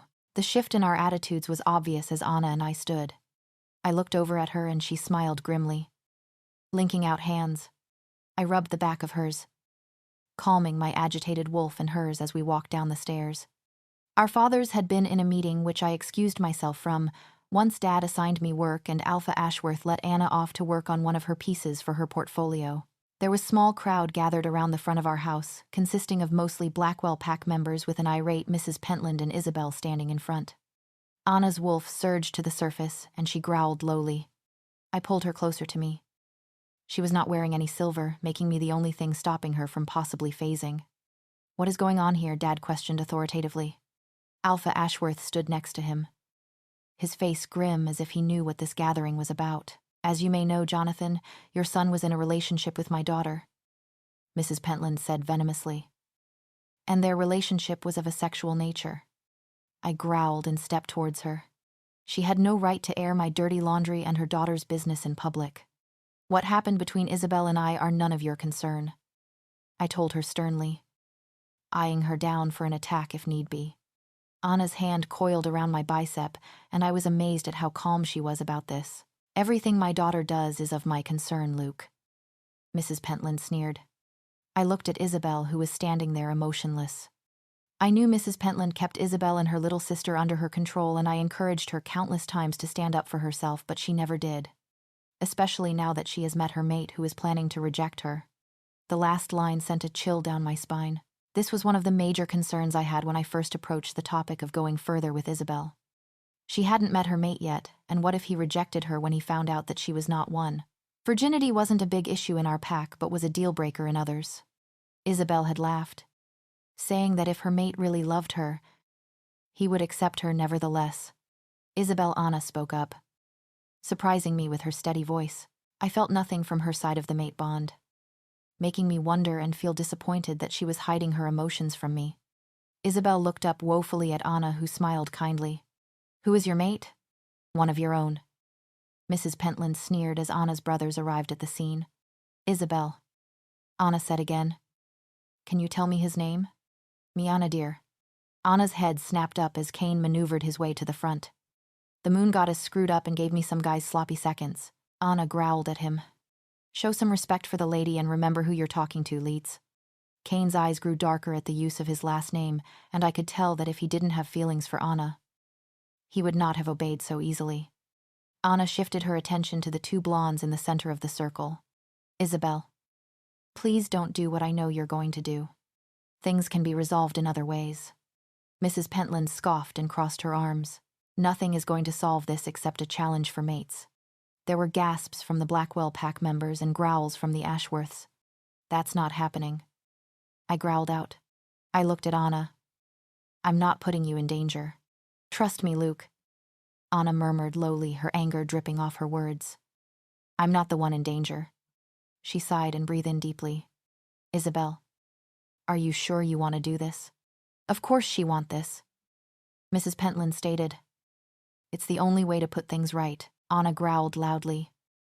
Do I need to ensure you stop talking to understand that you're not in a position to be talking right now? Tell me if that's what I need to do. My wolf has been itching to sink her claws into you. I held back a laugh as Mrs. Pentland visibly shrank into the crowd, leaving Anna, Isabel and me in the center. Isabel, Anna said in a surprisingly gentle voice. This is the last chance I'm going to give you to back down. Think carefully about what you're doing and the possible consequences. Isabel nodded while her eyes kept darting between Cain. Anna and I knew her well enough to see the fear in her eyes. Anna breathed in deeply before locking eyes with Isabel. I different. Isabel Pentland. Challenge Anastasia Ashworth to claim Luke Blackwell as my mate. Isabel stated clearly. I different. Anastasia Ashworth. Except. Anna's voice was cold and emotionless, making me look down at this unfamiliar side of her, one I never want to see again. All eyes turned to the two alphas who stood silently on the porch. The fight will take place at 3 o'clock today in the training clearing, Dad said loudly. Both packs are required to attend as witness. Alpha Ashworth followed. Anna's hand broke from mine as Dad dismissed the crowd, but before I could react, she stalked off into the house. Luke. Alpha Ashworth called out to me before I could follow behind her. His eyes followed mine to my bedroom where thuds could be heard as Anna punched the walls. Give her a couple minutes to cool off, trust me. I can't let her do this, I said immediately, my voice thick with frustration. I have to talk her out of this. I know Anna is going to lose control. I can't let her fight. Alpha Ashworth studied me as I kept looking up, hearing Anna's grunts of anger. I know. We all know. That Anna is going to lose it. Her wolf lives for blood, and I can't imagine what the bloodlust to kill the girl who kept you from her is like. From the moment that poor girl shifts, she's dead. I closed my eyes, wondering why he was telling me the ugly future I already knew. Unless you stop her. I frowned as I looked at him. Explain, Luke. When was the last time Anna has worn any silver? I thought about it. Since I accepted our bond, everything suddenly clicked. You think I can stop her? Alpha Ashworth chuckled. Not think. I know you'll have to be to intervene. Anna's wolf surprisingly obeys you. I noticed it the first time I brought you to the clearing. At first I thought it was totally cliched and such a simple yet stupid solution. But then I watched you and Anna interact and how happy and relaxed she and her wolf are around you. Anna hates her wolf, but maybe you can teach her how to love herself. She probably hates me right now. I muttered. I am the reason we're in this mess. You're right about that. Alpha Ashworth chuckled. She needs you. But remember, you can't interfere. Let the ladies handle their business. I sighed before telling him goodbye and entering the house. I evaded Mom's disapproving looks and Dad's annoyed glare as I walked up to my room. It was quiet, and I wondered if that was good or bad thing. I opened the door and staggered back at the amount of rage and frustration that emanated from the girl huddled in the corner. I swallowed past the lump in my throat before going and sitting opposite Anna as she looked out at the lake. Can you tell me one thing that's going on in your head? I asked her softly after a couple of minutes of silence. It irked me how moments ago we intertwined with each other and now there was distance between us, like we were back at square one. I hate this. Anna said, spat out. I hate that I have to fight. Hate that I'm more than likely going to lose control. I hate the fact that if you just maintained your personal control, I wouldn't have to do this. Her words slapped me in the face and I swallowed my anger because she was right. Don't you dare say you're sorry. Anna growled out, her eyes dark as an angry sea as they focused on me. You weren't saying sorry when you were intimate with her. Do you think I want to do this? This sickens me. My wolf is beside herself, ready for the consequences I am going to face tonight. What do you think that does to me? Do you think I like feeling like this? I exhaled audibly and picked Anna up and brought her into my lap, my arms bringing her as close to me as I could. The wave of emotions I got from our bond was astounding. I could only imagine what was going on in her head. For now, you're going to be okay, Anastasia, I murmured to her, feeling her body rack with emotion against mine. I am going to be there with you. I promise to let things get out of control. Don't promise something you can't guarantee. Anna sniffed before wriggling out of my arms and standing up. I have to go prepare myself. And have a talk with Kane. I growled lowly. You will not. I knew what Kane was allowed to do. He could challenge me for my mate, and I saw the look in his eye. That was exactly what he planned to do. Anna growled louder. You got us into this, Luke, so don't complain about how I get us out of it. I watched in stunned silence as Anastasia walked out. The clearing where we usually trained was eerily quiet as the Ashworth and Blackwell packs filed in. Ladies were dressed in a simple white dress while most of the guys were dressed like me, shirtless and a pair of white cotton pants. My parents stood on a log talking through their mind link. My eyes kept scanning the crowd for any sign of my love. We are gathered here today to bear witness to a battle for the claim of Luke Blackwell as a mate. Dad said loudly. May the contenders step forward. Isabel stepped into the center of the circle created by the packs. Her fingers were shaking, but her face was set with determination. She inclined her head respectfully to my parents as people started looking around for Anna. A section of the crowd parted, and out strolled the 7 Ashworth brothers, flanking their sister and Alpha Ashworth towering behind. Anna was already in wolf form, and my body was assaulted with bloodlust. I searched her body for any sign of silver on her. Amazed at the sheer power Anna was using to hold her wolf back, she left her brothers and joined Isabel at the center and bowed to my parents. Care to join us, Simon? Dad asked half coldly. I'd rather stay with my children, thank you, he answered. Anastasia Blackwell and Isabel Pentland. Mom continued. You will fight until either competitor forfeits. Do you understand and accept these terms?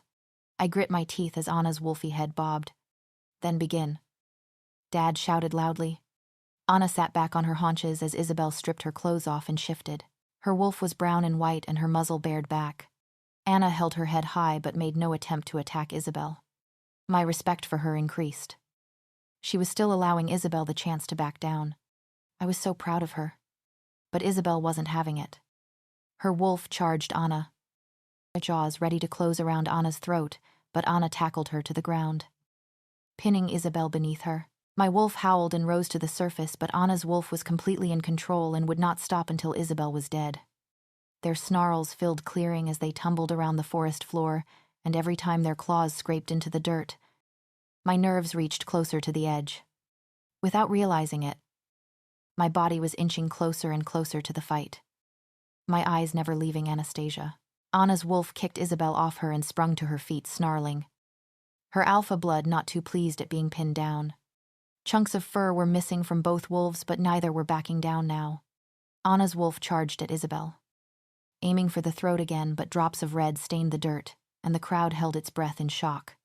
Anna's eyes were livid and burned bright as blood from 3 big scratches dripped down her face, with a feral sound that could only be described as a scream. Anna's wolf throttled Isabel. Anna pinned Isabel to the floor, and her jaws clamped hard on her throat. The white in Isabel's coat soon turned red as Anna's wolf bit through her skin like nothing. But she didn't stop there. Her teeth bit through the skin around Isabel's ribs and stomach, her claws ready to injure her severely as Isabel whined and cried out. Not able to defend herself, Luke, now Alpha Ashworth, shouted. I moved like lightning and wrangled Anna's wolf back, but I was too late, as a loud snap echoed across the clearing, followed by Isabel's final howl of pain before she passed out. Her leg twisted in an unnatural direction. Anna. I growled loudly, tightening my hold on her. It's over. It's okay. It's over. Anna's wolf snapped her bloody jaws and kept snarling, fighting my grip as I brought my wolf to the surface in an effort to placate her. Kane scooped the unconscious Isabel up into his arms and he, together with the pack's healers, hurried out of the clearing. Anna's wolf tried to lunge after them, determined to finish the job. It took all my strength to keep her back. It's okay, baby, I murmured to her over and over, trying run my hands through her fur and restrain her at the same time. Her body was trembling and her heart beat frantically. I kept murmuring to her, calming her down. Anna's eyes darted dizzily all over the place as she fought her wolf to regain control. Eventually, I felt her relax, but she started to cry.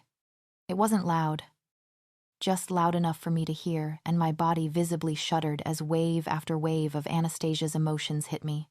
She was keeping back a tsunami, but she couldn't hold on any longer. Everybody out, I said quietly. What? Dad asked. Everybody out, I roared, holding on tightly to Anastasia as she neared hysteria. I heard the Ashworth brothers ushering and commanding people to exit the clearing. I looked up from Anna's neck as I felt eyes on me. Alpha Ashworth studied me carefully before bringing me a blanket, nodding and helping his sons. When the last man left, Anna's wolf let out a heart-wrenching howl. My heart broke as she cried openly. I heard and felt all the hate. Her guilt, the self-loathing at what she'd done. I felt the undertones of some much darker emotions, and I kissed her head, hoping to run them from her mind. I held her tightly, rocking back and forth gently, but could not offer, any words of comfort. I felt her shift in my arms and I covered her up. I buried my face in her hair as she cried and cried. Years of pent-up feelings coming out. You're such a strong girl, Anastasia, I murmured when her cries started to subside as the stars started peeking out in the night sky. I'm humbled and honored to have you as my mate. Luke's P.O.V. I hung back, making sure that all of the Blackwell pack was out in the clearing to greet the MacDonald pack. I growled at the stragglers, making them walk a little bit faster. I swear that when I became Alpha, I wasn't going to do this pack gathering thing. The Ashworths had the right idea. They let the Alpha, Beta and their families greet the visiting pack with a pack dinner to celebrate the visit, and only if it was important, then call a pack gathering. I frowned as I saw Anna trudging slowly, leaning tiredly against Niall as the Ashworths headed into the clearing. She had taken time off from school after the fight to recover more mentally than physically. For the first couple of days, I never left her side. Not that she would let me. After her breakdown, Anna clung to me for support, both physically and emotionally, so I stood by her until she eventually regained her stubbornness and made me go to school. Isabel was in a stable condition, but her injuries would take months to overcome, and the guilt was eating away at Anna, even though she didn't show it. It unsettled me that Anna could hide her emotions so easily, and it was often a reflex for her, but thanks to our strong mate bond, Anna could not hide everything from me. I smiled as Anna weakly released Niall's hand and slipped easily into my arms. I hummed contentedly as she pressed her head to my chest. You're so sleepy, I teased her as we swayed a bit. I felt her nod against my chest. Are you sure you're up for this? Another nod. And the dinner tonight. I laughed as Anna groaned and shook her head, burying her face into my chest, making me growl in approval. I pressed a kiss to her forehead before letting her go and extending my arm to her. Anastasia smiled and linked our arms and rested her head against my shoulder as we walked. I came to a stop next to my parents. Anna looked over at her family and whined softly. It was strange for her, and I could tell that she was unsure what to do. However, Alpha Ashworth smiled at her and their eyes glassed over. I looked away, giving them their father-daughter moment. It was only then I realized that my pack was stirring and my mother was trying to hide her smile. A grin slowly spread across my face when I realized that Anna was by my side. Her rightful place as my mate. I pulled her closer and her excited gaze met mine. I pressed my lips to her forehead. Standing next to my parents. They were the present, and we are the future. A crop of ginger hair stood out against the forest green, signaling the arrival of the MacDonald family.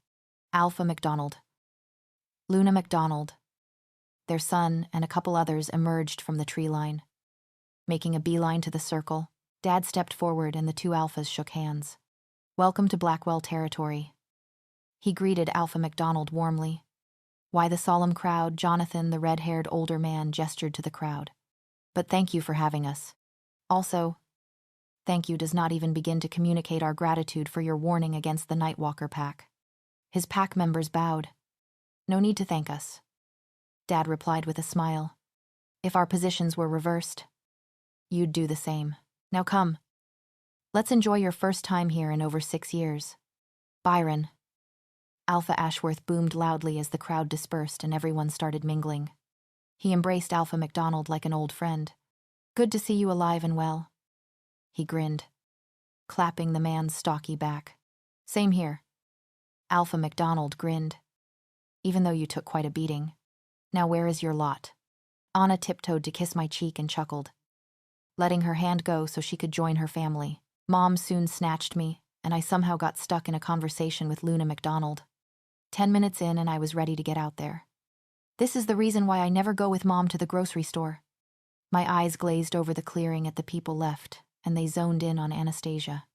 My wolf growled as she stood there talking to Damus MacDonald, the Alpha's son.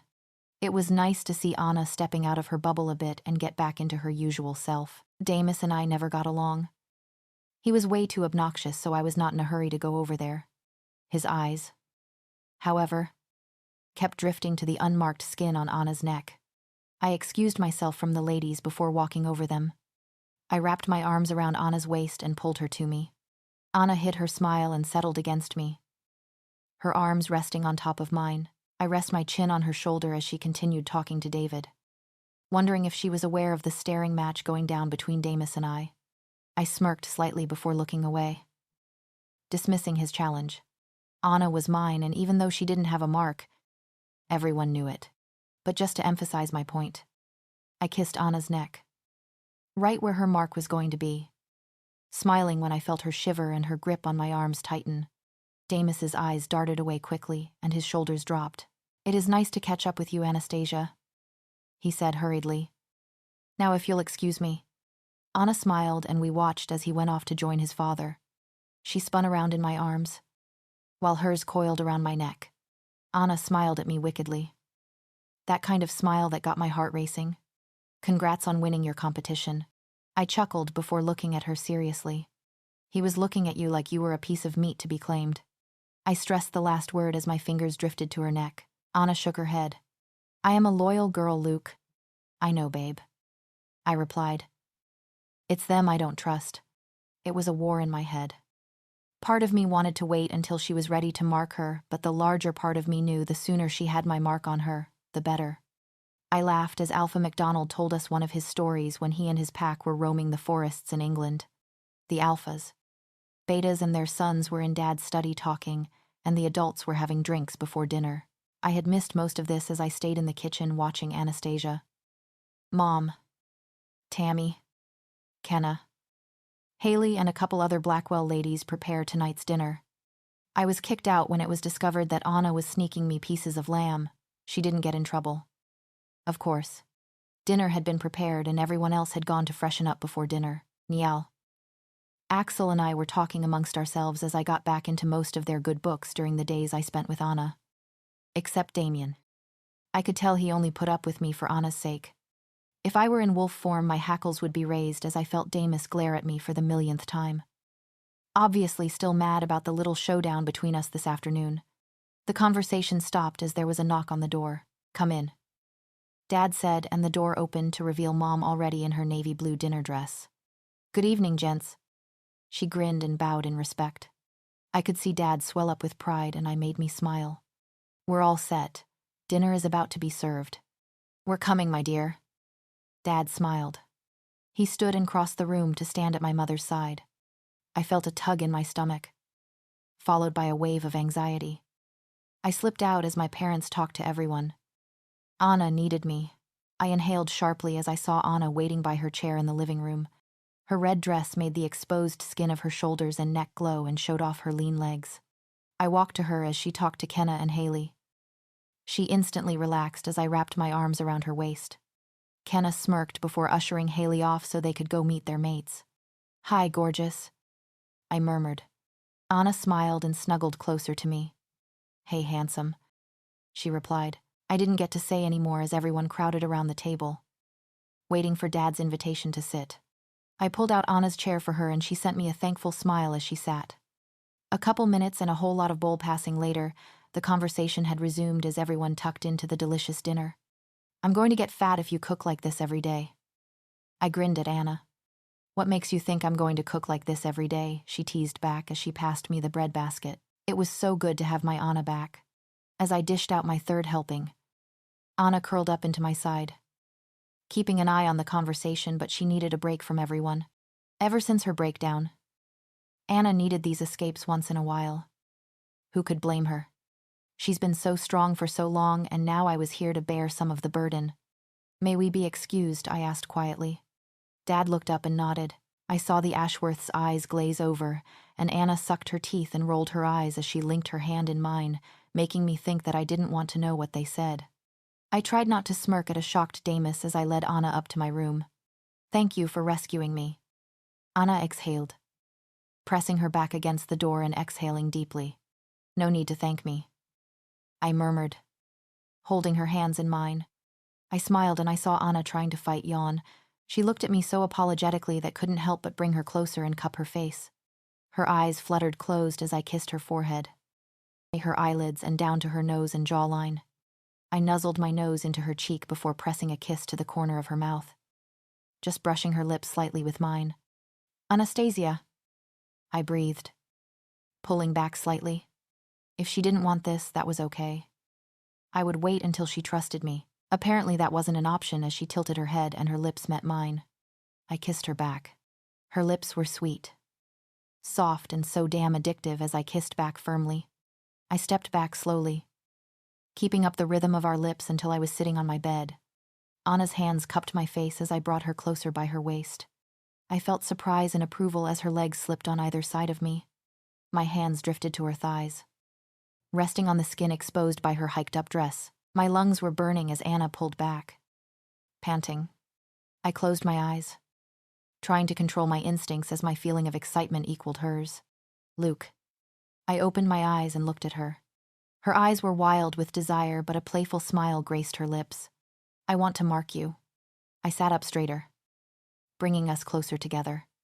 "Anna," I said softly. "No." I saw the disappointment in her eyes and instantly regretted saying that, but it was soon replaced with determination. "Please." I closed my eyes, ignoring my wolf's howls of excitement and madness to mark her.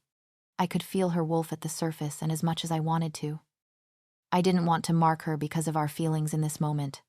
"Anna, are you sure? Don't let this be a spur-of-the-moment decision." "Luke."